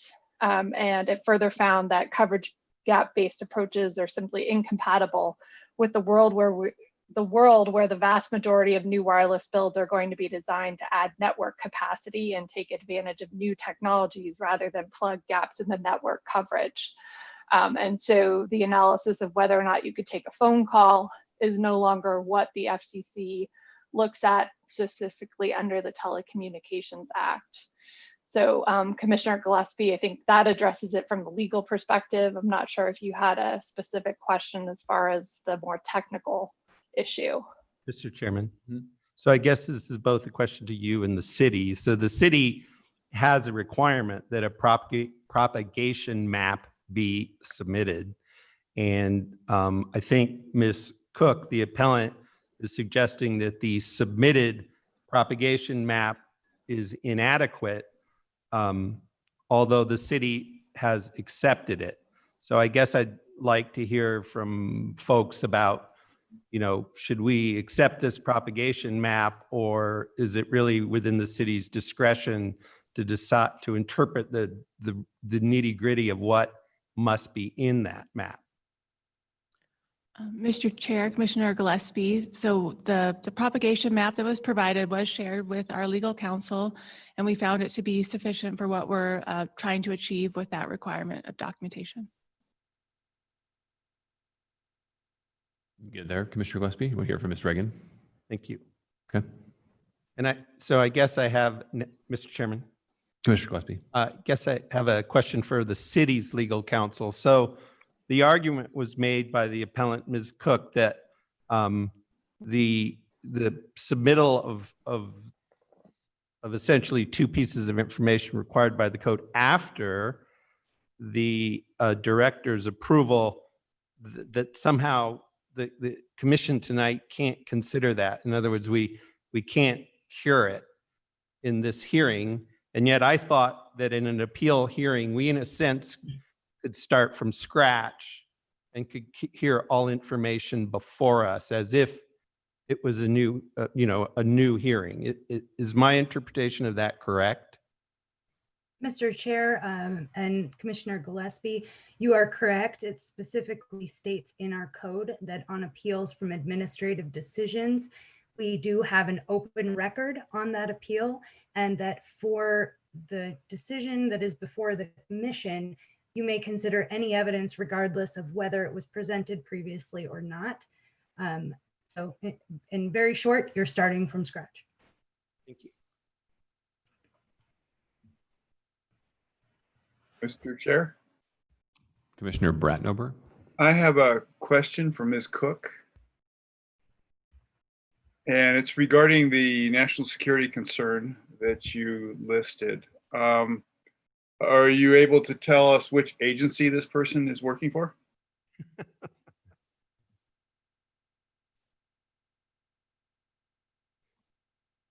Ms. Cook? Yeah, I'm trying to unmute here. You were unmuted. The homeowner is, does not want to be publicly involved. Sure. Okay, but then it seems to me that I'm puzzled that national security kinds of business are transacted out of a person's home. I've had significant interactions with members of the intelligence community, and the word SCIF comes up all the time. And so I'm just interested, since it is one of the arguments advanced, does it hold up if that's work that should not be done in that venue in the first place? Sure, I understand what you're saying. That's not my area of expertise. Is on the electromagnetic radiation side. This neighbor gave me this information, and I assumed that he's, I don't have the expertise to know what that means. He just informed me he's very concerned because of his work. Okay, that answers my question. Thank you.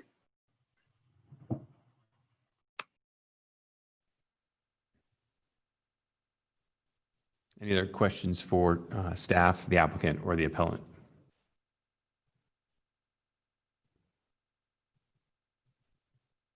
So I do have a question for, I'm sorry, Mr. Chair. Yeah. Commissioner Bradnover. Yeah. A question for council. One of the things, and this was something in going through some of my study of this case, came to mind. There are a set of things that Boise City needs to ensure are done. And it sounds like, based on the some of the after the fact submissions, that those boxes have been checked. And then there are those that are required by federal law. What is the city's obligation in terms of enforcement of federal law versus, I don't know, directing appellants to go through the court system to handle those?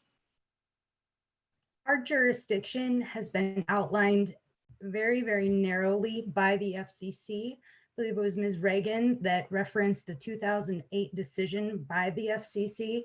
That decision essentially allows the cities to regulate the height and aesthetics and some various zoning requirements of these small wireless facilities.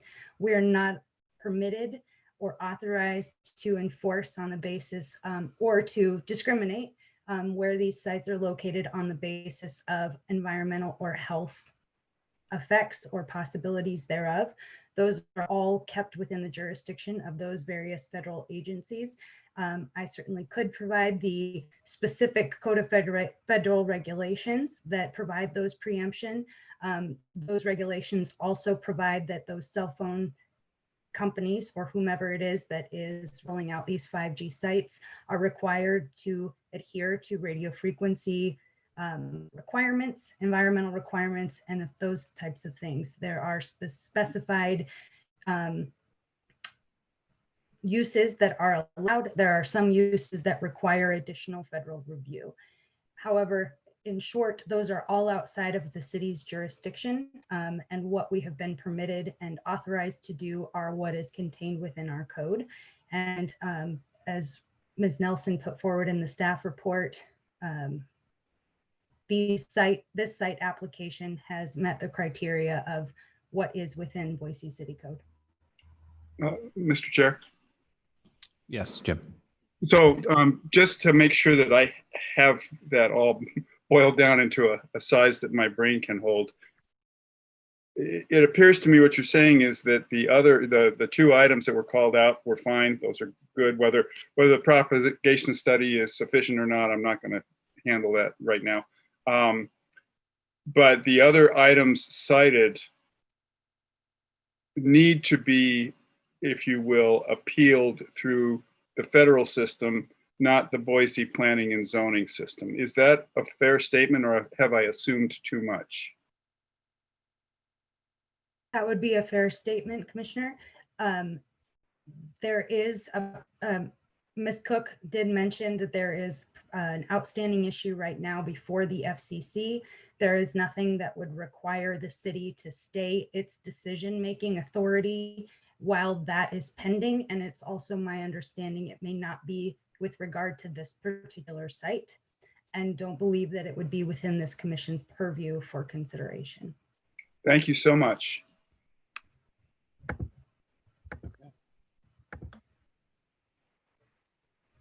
All right, final call for questions. All right, very good. Okay, we're going to go ahead and open up the public hearing portion of this item. We had a few folks sign up ahead of time. I'm going to just run down the names that I have, and if you're online, you can go ahead and raise your hands. David DeHaas, Paul G, Vivian Locari, Carla Kyle, and Ann Ann Hike or Hook. I apologize if I've slaughtered your last names. So we're going to go ahead and open that up in that order.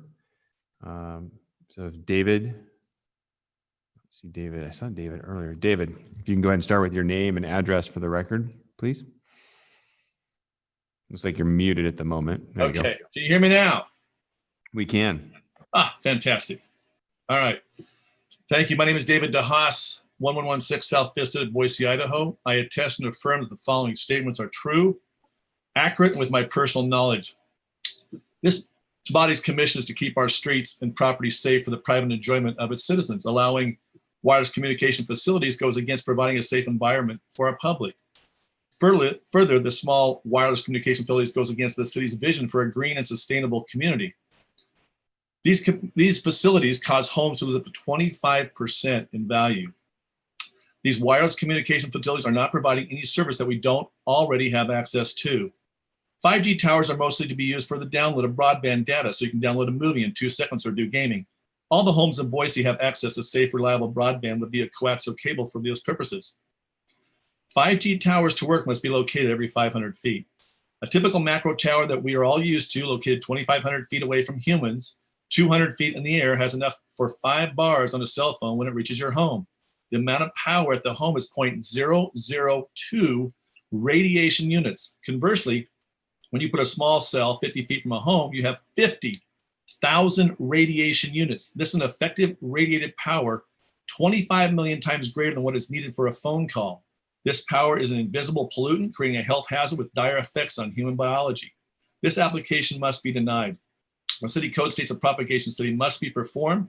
The application did not provide one at the time. Such study, be moral and ethical, should be done by an independent third party. None of the applicants have provided a propagation study. Why has the staff allowed nearly 300 applications to come into this department without asking for the propagation study?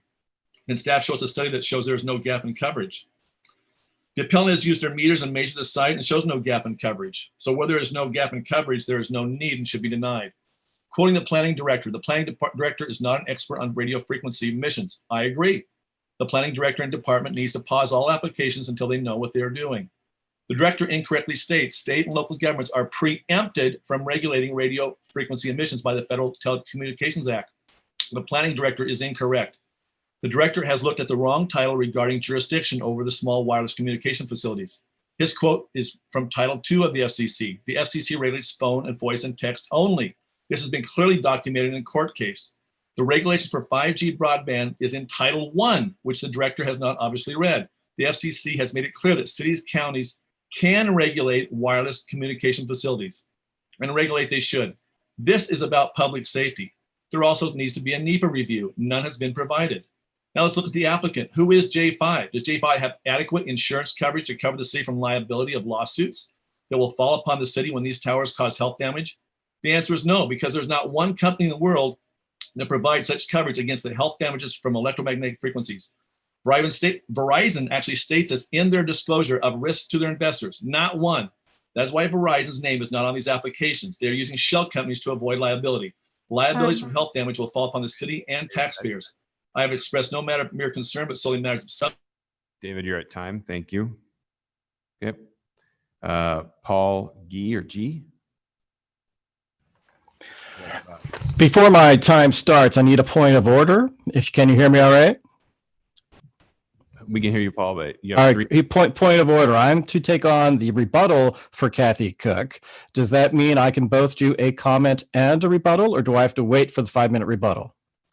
You have 3 minutes to provide your testimony right now. And do I get the rebuttal as well?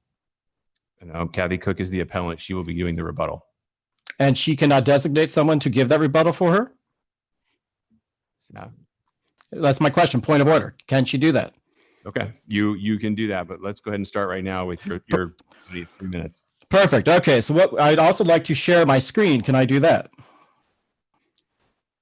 May I share my screen?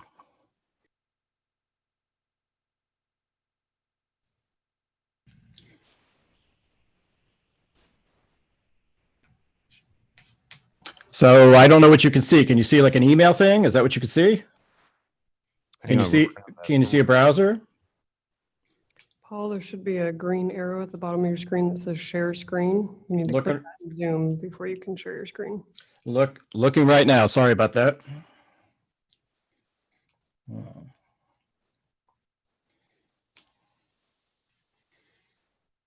Oh boy. I'm not being given that option right now. I'm sorry about that. I don't know why. In Zoom. I am in Zoom. But don't worry, I'll just take my 3 minutes now and we'll try to figure this out, but I will need to solve this by the 5 minutes, okay? Let me tell you a few things that I do know. Address. Okay, Paul G. And I am on 27th Street in Boise. Okay, let me tell you what I've learned so far. That as far as what you need to do tonight is you have to base it on the evidence that's in the record. You had two presentations. You had one by Kathy Cook. You had a second by Jason from the other side. He declined to give a presentation.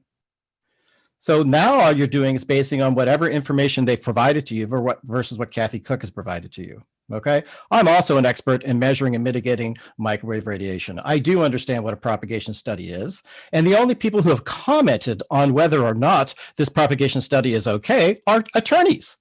They know nothing about propagation studies. They have no expertise in the matter. They have no say. You have two experts on the phone telling you right now that a propagation study is one in which they are required to come out and actually measure microwave radiation of the existing situation and then project what might happen after they install. That has not happened. This is not a propagation study. This is pure fiction. Now, the other thing you have to understand is that in 2018, that order 18-133 by the FCC was admitted by the FCC of being a presumptive order. It's a statement of FCC preferences. No, none of that has wiped out case law in the Ninth Circuit where you are. And so all of that significant gap in coverage and least intrusive means stands despite the FCC's preference. What can happen is it can be shaped in the courts. It is only a presumptive order. And we also have other things that order has said. In fact, it wasn't fully reaffirmed by the Ninth Circuit. In fact, they said the order, portions of it were arbitrary and capricious. We therefore grant the petitions, vacate those portions, and remand them to the FCC. What did they say?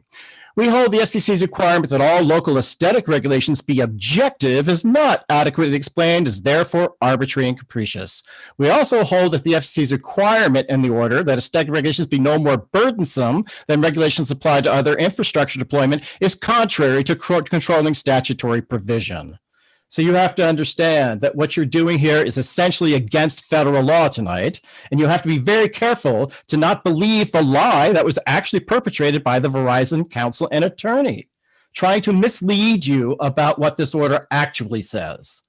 And so what you really have to do is you have to understand your staff approved it without a propagation study and without any descriptions. And even today, when you go and say, hey, what antennas are they using? You look at the report. It says model TBD in the canister. Doesn't even tell you what antenna it is. Doesn't tell you how much power. Then you try to look up the specs on the macro antenna for 5G, and you can't find that online either.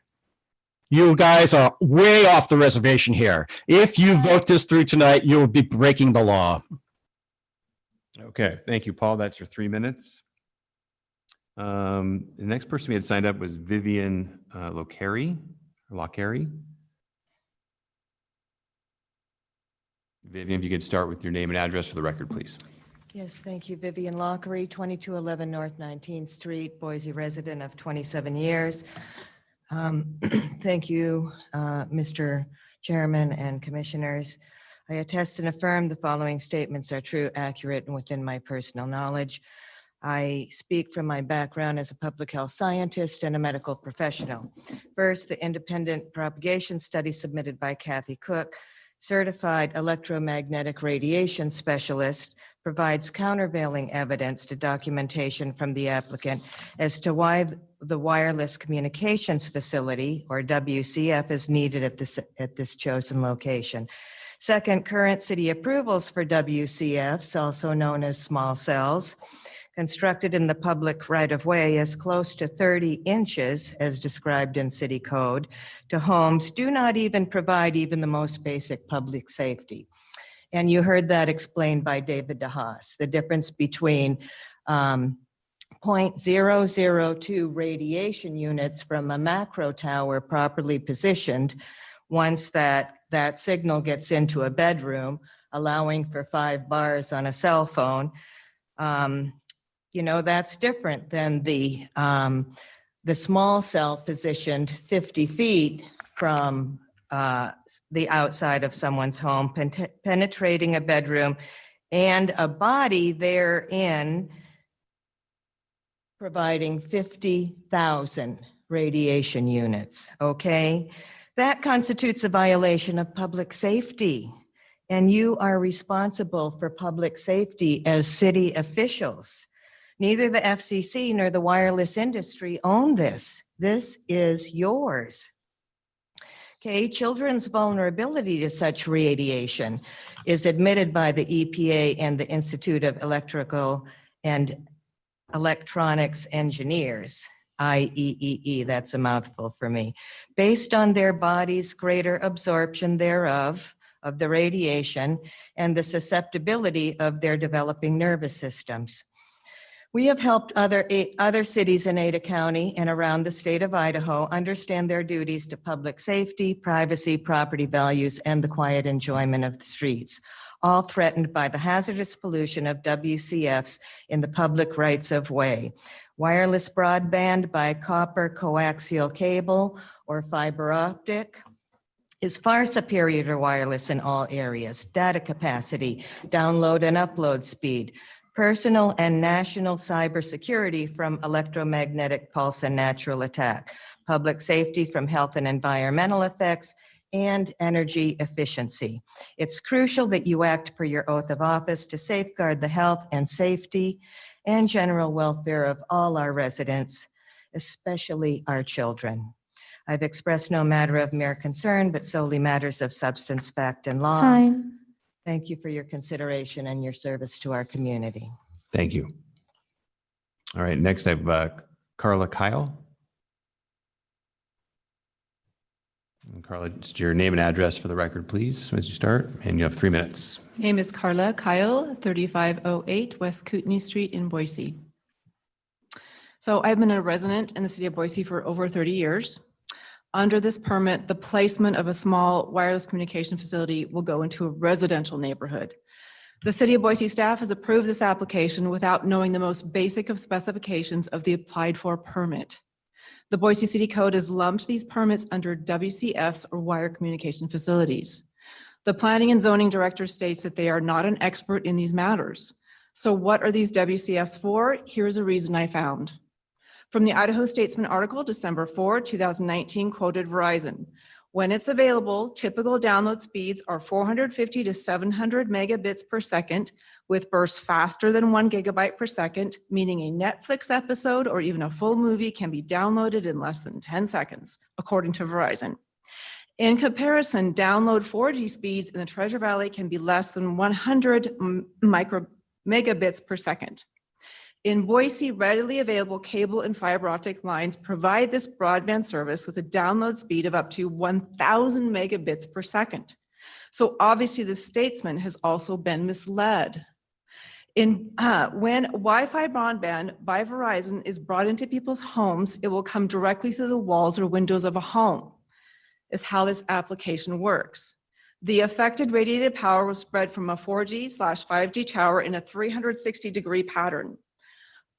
When my neighbor decides to use broadband with Verizon Wi-Fi, I have no choice when I go outside of my front lawn other than to be exposed to this affected radiated power. That's how it works. I have no choice when someone drives down my street and connects with these small towers, and I'm continuously exposed to affected radiated power. With this continuous blasting of power aiming straight away into our homes and the natural environment of our neighborhoods, there is reason for doubt. Boise, as a test city, has not assumed its rights over local control of broadband, big data, Title I infrastructure. When the city of Boise claims there is nothing we can do, this is simply not true. The state, every state owns the ability for regulatory authority of small wireless transmission facilities and the affected radiated power being emitted from them under the FCC Title I Big Data Broadband for big data and streaming. It is only FCC Title II phone and text that is regulated by the FCC. The many macro towers have provided this service by multiple telecom companies in Boise. No need has been established for lack of phone and text coverage in this permit. There is no justification for this massive wireless broadband densification as you continue to let these 350 plus permits, already 350 alone in Boise alone, more coming, to be approved. These wireless antennas are not necessary for coverage or public safety. It will not improve emergency responsiveness or magically close the digital divide. This Time. broadband is not a public service or vital utility. It is gaming, television, and movies. You have been grossly misled to believe otherwise. Thank you. Thank you. Okay, and then I have Ann Hike. I'm sorry, I got your last name incorrect. It's hike, like take a hike. Take a hike. Name and address in 3 minutes. My name is Dr. Ann Hike. I live at 10900 West Wasdale in Boise. I've been a resident of Boise for over 25 years. I attest and affirm that the following statements are true, accurate, and within my personal knowledge. We are facing a public health disaster if we allow the 5G towers in. I have found this a particular area of interest, and let's start off with the Americans with Disabilities. This child that has a hearing aid, if the 5G tower goes in, is going to be having skips and static, which could be life-threatening if a warning is called to the child that the child can't understand. Other assistive devices, such as motorized wheelchairs, have had interference from wireless telecommunication facilities and been prompted to go forward into traffic without their command. The health problems of 4G, 5G include neurodegenerative diseases, that is autism, ADD, Alzheimer's, dementia, an increase in all of these, depression, insomnia, anxiety. The number of people that I've seen with anxiety and insomnia in my 40 years of practice has skyrocketed from probably 10% when I started to 90% now. And I believe that it's coming from this. We also have cardiac arrhythmias, sudden death from heart stoppage, even in children. There's increased infertility and increased cancer. The telecommunication companies will say there's no evidence of any harm from pulse modulated microwave radiation. This isn't true. There's over 25,000 studies showing harm. If the only testimony that I sent in was a group of studies, 100 studies that I'm currently looking at. I wanted to make it easy for you so you can just click on it and look at these studies yourself. There's 100 of them. How many studies did it take to get asbestos and lead removed from our environment? 10,000, and yet here we are at 25,000. I could go on about the studies, I only have 3 minutes. Idahoans for Safe Technology has experts in the field. We want to work with you. We want to help create a code that can work for the city. The wireless telecommunication facility should not be activated until we can ensure the health and safety of all citizens in this neighborhood and in Boise. I have expressed no matter of concern, but solely matters of substance, fact, and law. Thank you for your attention. Thank you. That's all the folks that we had signed up ahead of time. I have a couple of hands raised. Barbara Parsley. Barbara, if you can start with your name and address, you'll have 3 minutes. My name is Barbara Parsley. I live in Wilder, Idaho, and I was asked to speak because I work in entomology, and this is very applicable to this. I've worked as an entomologist for many years, previously at the Denver Museum of Nature and Science, and presently for 5 years at a local orchard. I've done research on insects and attended many conferences. So I'd like to discuss quickly the research that shows there are negative effects of microwaves on insects, trees, people, which has been submitted on a paper, and I have the research sightings that I submitted earlier. The 4G, 5G build out adds multiple frequencies, all of them within microwave lengths, to the atmosphere to be absorbed by living things. Putting in these towers will be a disaster for farms and our entire food chain. Insects, particularly pollinators, are essential to our lives. There have been multiple scientific studies to show how microwave frequencies harm insects. Let me specifically mention honeybees. The microwave frequencies adversely affects honeybee behavior and physiology and drives colony collapse. We already have problems with honeybees. We don't need more. It reduces the motor activity of honeybees in the comb. Bees become aggressive. It decreases the colony strength and negatively affects egg laying. It causes difficulty for the bees to return to their hives and the loss of worker bees. It creates problems with swarming. In general, there's a significant decline in colony strength. We're already dealing, as I say, with a decrease in the honeybee population. Adding microwave frequencies to their environment will only serve to speed along the potential destruction. Other insects are affected as well. A Colorado research study has also shown adverse effects on aspen trees and pine trees. You're in the city of trees. Well, we could eliminate that really quickly with this. Additionally, since microwave radiation is desiccating, it makes leaves more flammable. What we don't need right now are more forest fires, and that will make them prone to more forest fires. They see the radiation affecting the trees that are that are taller and hit by the radiation, even with the cell towers we have now. The trees that are shorter and not hit are not affected. They know that it comes from telecommunications thing. So the Telecommunications Act of 1996 states that state and local government entities may make use of the public right-of-way subject to regulatory objectives, such as those relating to public safety and welfare. The above issues, which would disrupt our food chain, plants, and our trees, certainly affect public welfare. So I would highly suggest that you do not approve this. All citations are written up, and I've been. Thank you. Oh, thank you. Okay, I see no other hands raised currently. Last call.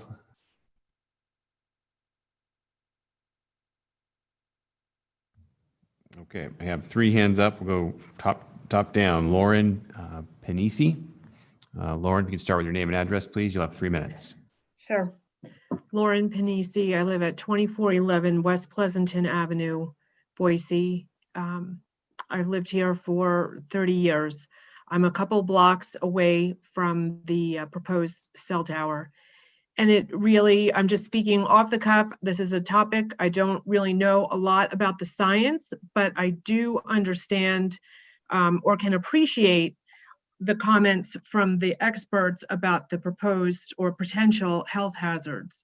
I'm very concerned, of course, about my health, as well as my neighbors. And I think there's a lot of information that really needs to be verified, explored, and considered before installing one of these cell towers in the middle of a residential area. So I would urge the council or the commission to pause before approving this and consider some of the other studies and the research that's been presented. Thank you. Good. Thank you, Lauren. Okay, next up we have Hank Allen. Hank, if you can start with your name and address, please. You'll have 3 minutes. Hello, can you hear me okay? We can, yes. All right, perfect. Hank Allen, 687 West Rush Court.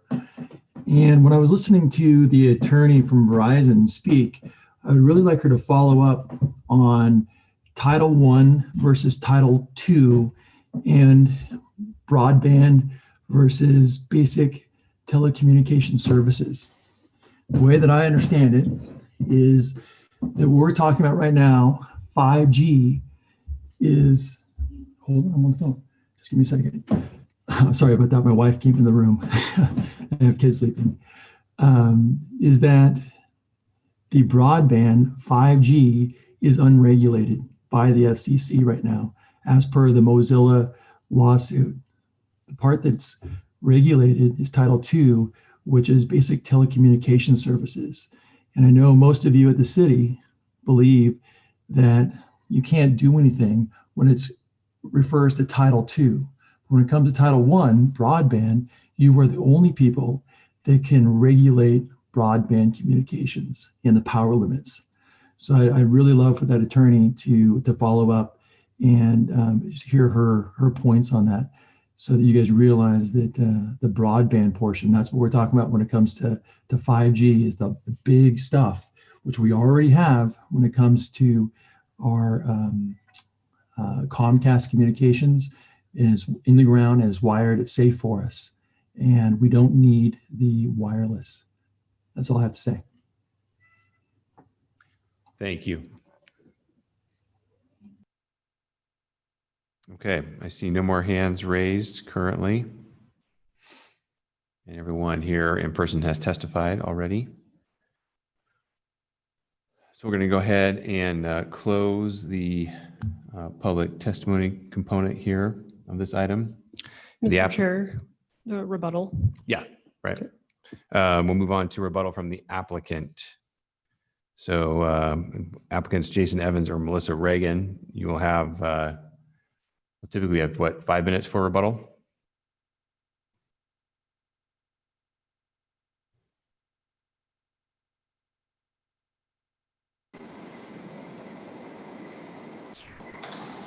Yes, this is Melissa Reagan. Can you all hear me?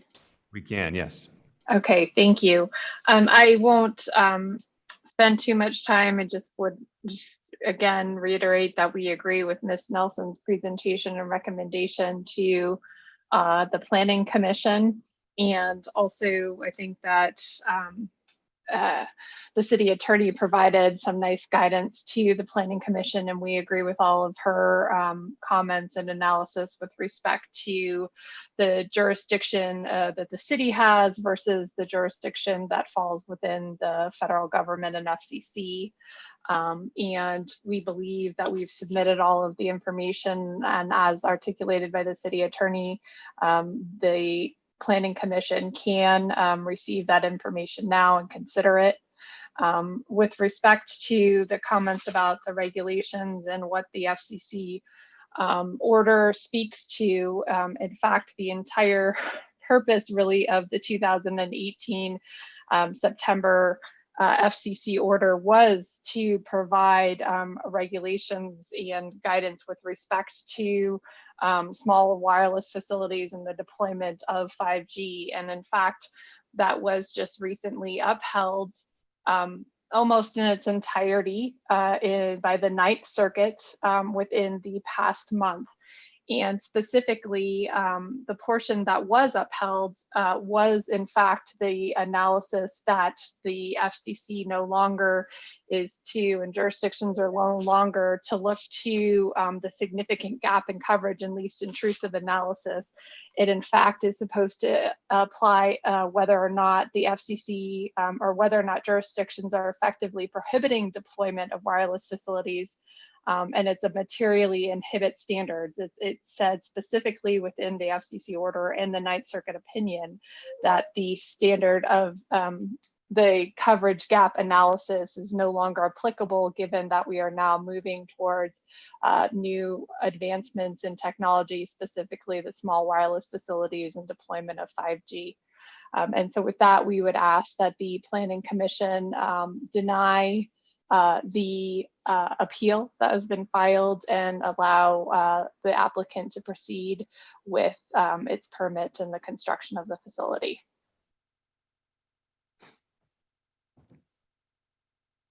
Okay, thank you, Ms. Reagan. Okay, with that, I believe we have the appellant. The appellant, sorry, thank you. The appellant is able to rebut the rebuttal, I guess. And I believe, Kathy, if you would like to yield your time to Paul. Yes, I would like to yield to Paul. Okay, very good. So Paul, I see your hand is up. Paul, you'll have 5 minutes. And now I've got my Zoom software ready to go ahead and try to share my screen. Can you allow me to do that? I'm looking straight at it, but I don't see any green. Just give us 1 second, please, Paul.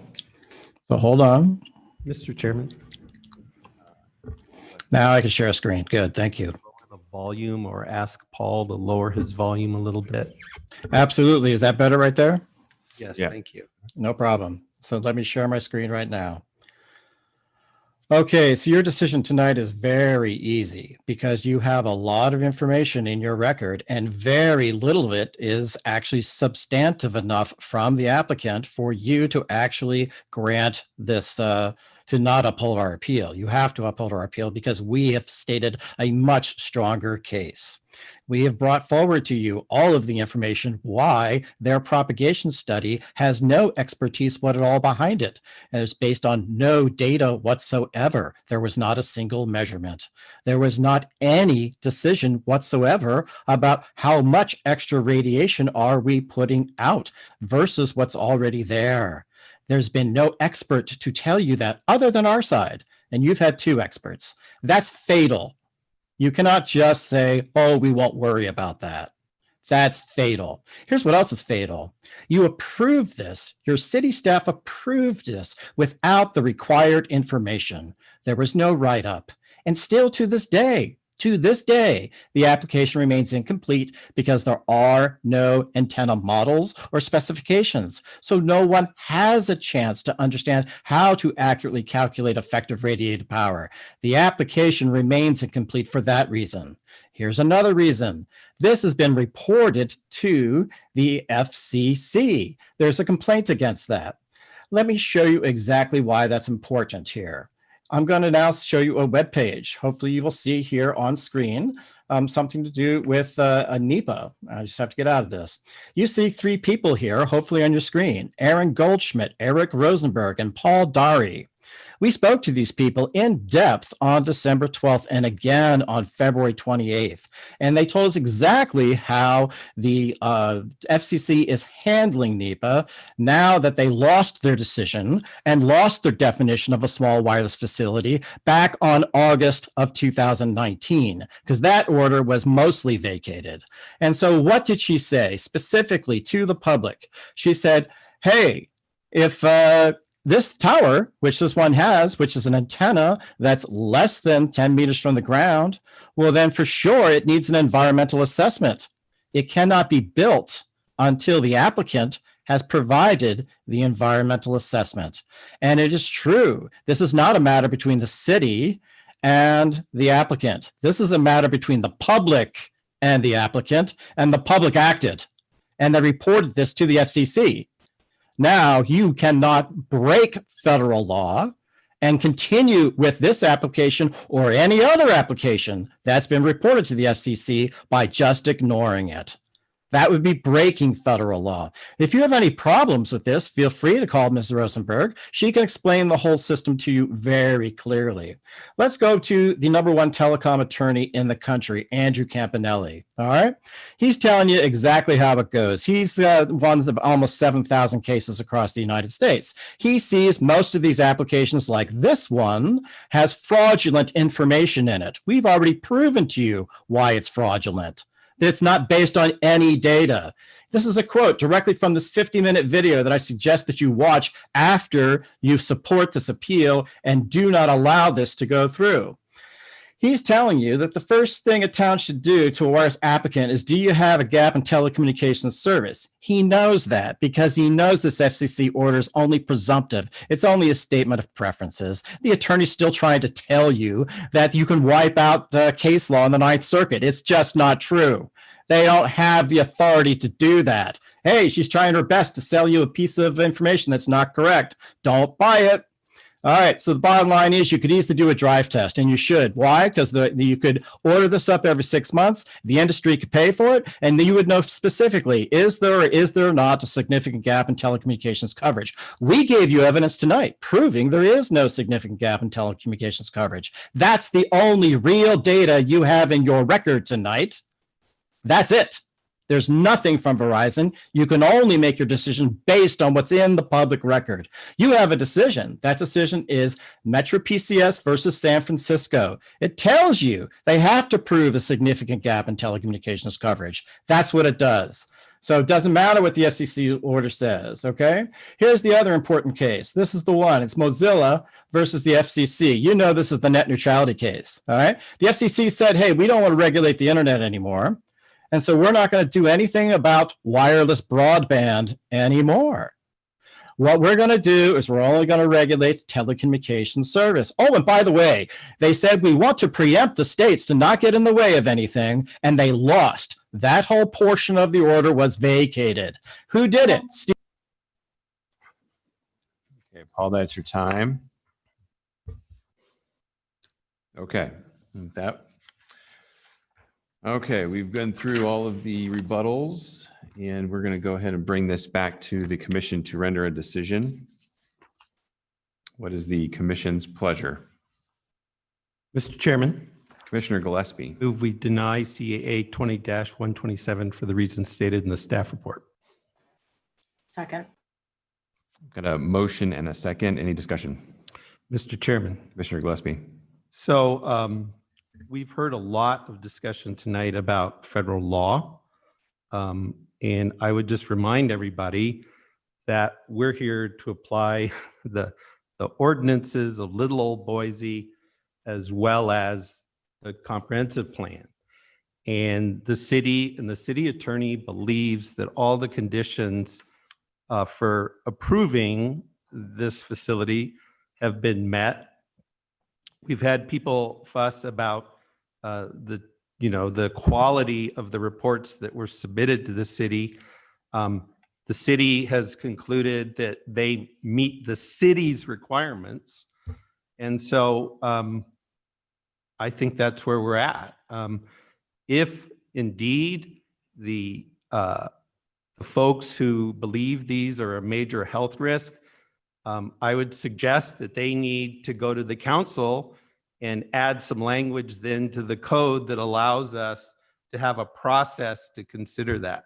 But in the absence of that process or reference in the code, I don't think it's, I don't feel like we can or should, consider that. We just don't have a process for doing this. This is a planning and zoning Boise City ordinance decision. The city walked us through why it complies with those requirements, and that's where I'm at. Okay. Thank you, Commissioner Gillespie. Any other discussion? Mr. Chairman, Commissioner Bratnober? just to echo some of the things Commissioner Gillespie noted, the issue of whether we have jurisdiction here, I think, is really where this hangs. Regardless of what you feel about the health effects of 5G, and I know this is still a wild debate, and even people from the IEEE was cited here, even people from the IEEE aren't agreeing on this, and there are studies that basically say, no, it's fine, but we need to discover more as we go along. Regardless of how you feel about that, our guidelines as a planning and zoning commission are clear, and probably indeed as a city, but I'll leave that to the council. There are several things that we have jurisdiction over. They were provided, albeit maybe not in a timely manner. The other issues are subject to federal law.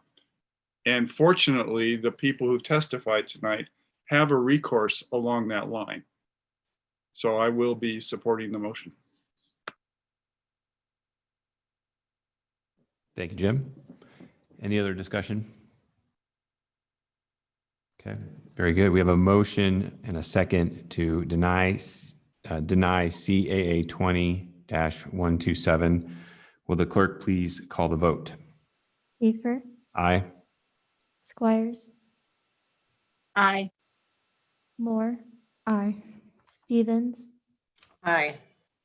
Gillespie, Aye. Finfrock, Aye. Bratnober. Aye. All in favor, motion carries. Very good.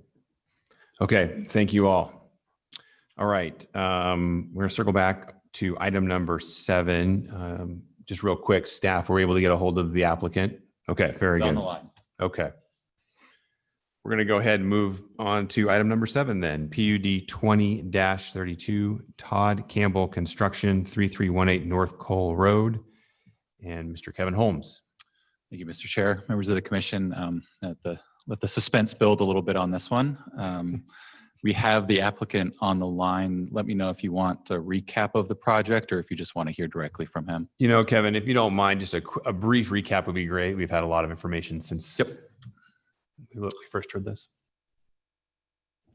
Yeah, so in front of you is let me wait till my slides show up for you. Mm-hmm. There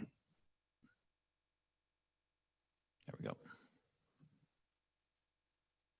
So before you is a conditional use permit for a planned unit development, basically consisting of an existing dwelling in the front of the property and 2 triplexes in the back.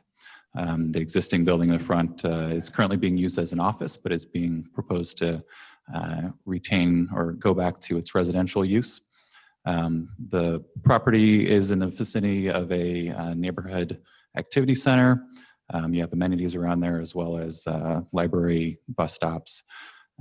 Staff has found that the proposed PUD does meet the required findings for a PUD, and all commenting agencies have submitted standard conditions of approval. So with that, we are recommending approval. Okay, great. Thank you, Kevin. Okay, we'll go ahead and move right along to the applicant. Dean, I see you're online. You could go ahead and state your name and address and tell us about your project.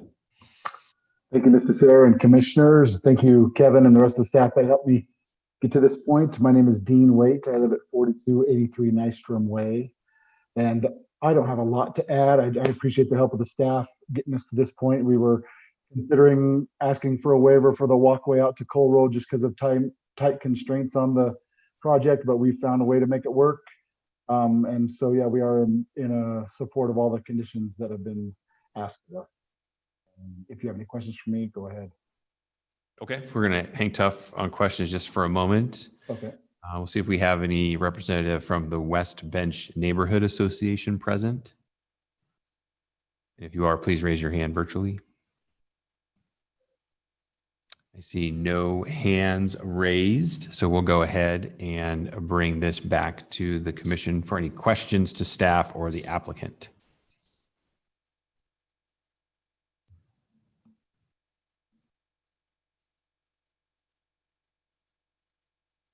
No questions.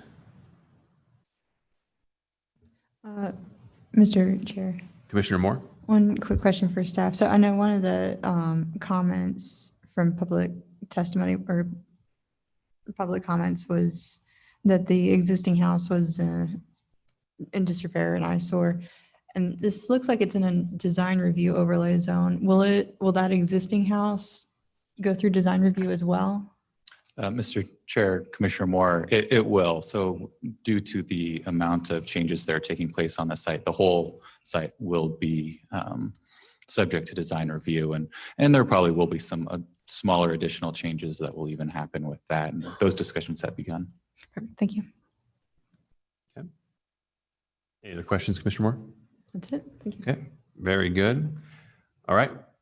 No questions, no hands raised. We're going to go ahead and move on to public testimony. If there's anyone online that would like to speak regarding this item, please raise your hand. Okay, we got one hand up, Harold Ward. Harold, you'll have 3 minutes, and please state your name and address for the record. Do you hear me? You can, yes. Okay.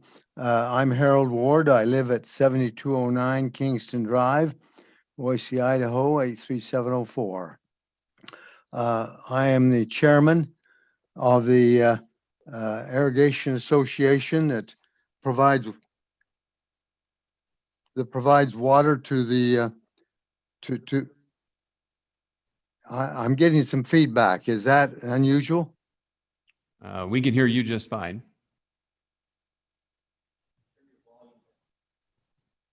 Yeah, you might try turning your volume down. Well, let me just put it this way then. I'll back up a little bit and maybe it won't feedback quite so much. Okay. I am the chairman of the Irrigation Association. And this property does receive water from our association directly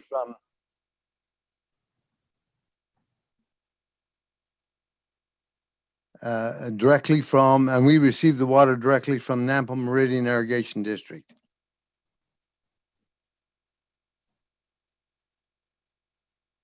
At the present time, there is an assessment for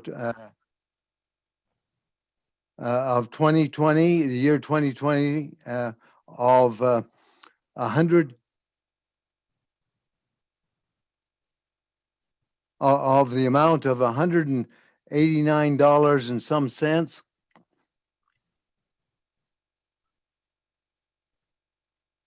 And we presently have filed a lien on that amount.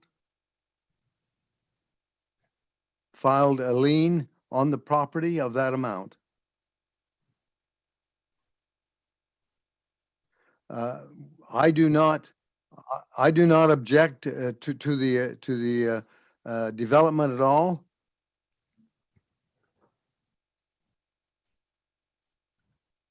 But I wish to ask that prior to approval that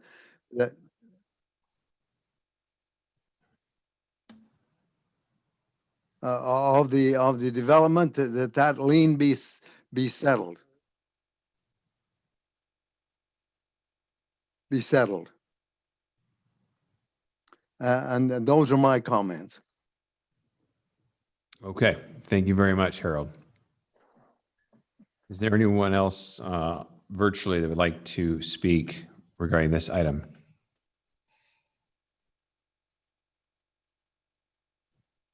Okay, seeing no hands raised, we'll go ahead and move on to rebuttal. Mr. Waite, if you have a few minutes for rebuttal.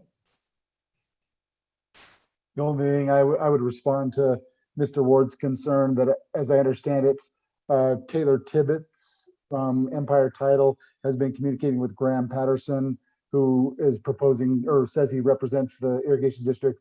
The title company is going to take care of that lien as that happened before we purchased the property. But yeah, there was even communication by email back and forth today. They're just trying to get the lien release and prepared, and that will be taken care of. Yes. That's all I have to say. Okay, terrific. Thank you for that. And with that, I'm going to go ahead and return this back to the commission to render a decision. What's the commission's pleasure?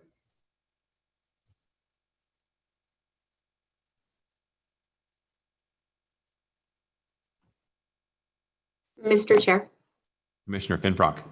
I move to approve PUD 20-32 along with the recommended and standard conditions of approval. Second. A motion and a second. Any discussion? Mr. Chair, Commissioner Finfrock. I think it's just pretty straightforward. It sounds like the lien will be taken care of. So I think all the concerns were addressed. Very good. Any other discussion? Mr. Chairman, Mr. Squires. I'll just add that I think it's a great use for that site and that location, having lived on the West Bench for a number of years, and happy to see that project and applaud the applicant for making it work. Thank you. Any other comments? Mr. Chair. Commissioner Moore. And I think I remember seeing a comment from that same public testimony about the concerns about the density. And just want to note that the density that is proposed is because it's lower than as required in the zone. It's slightly higher than the neighboring zone, but it is still lower than what would be in an R2, which could reasonably be right next to an R1C zone as well. So I think the density makes sense to me in that aspect as well. Great, very good. Thank you. Any other final comments? Okay, we got a motion and second to approve PUD 20-32. Will the clerk please call the vote? Schaefer, Aye. Squires, Aye. Moore, Aye. Stevens, Aye. Gillespie, Aye. Finfrock, Aye. Bratnober, Aye. all in favor, motion carries. Thank you, everyone. We are adjourned. Take care, everybody.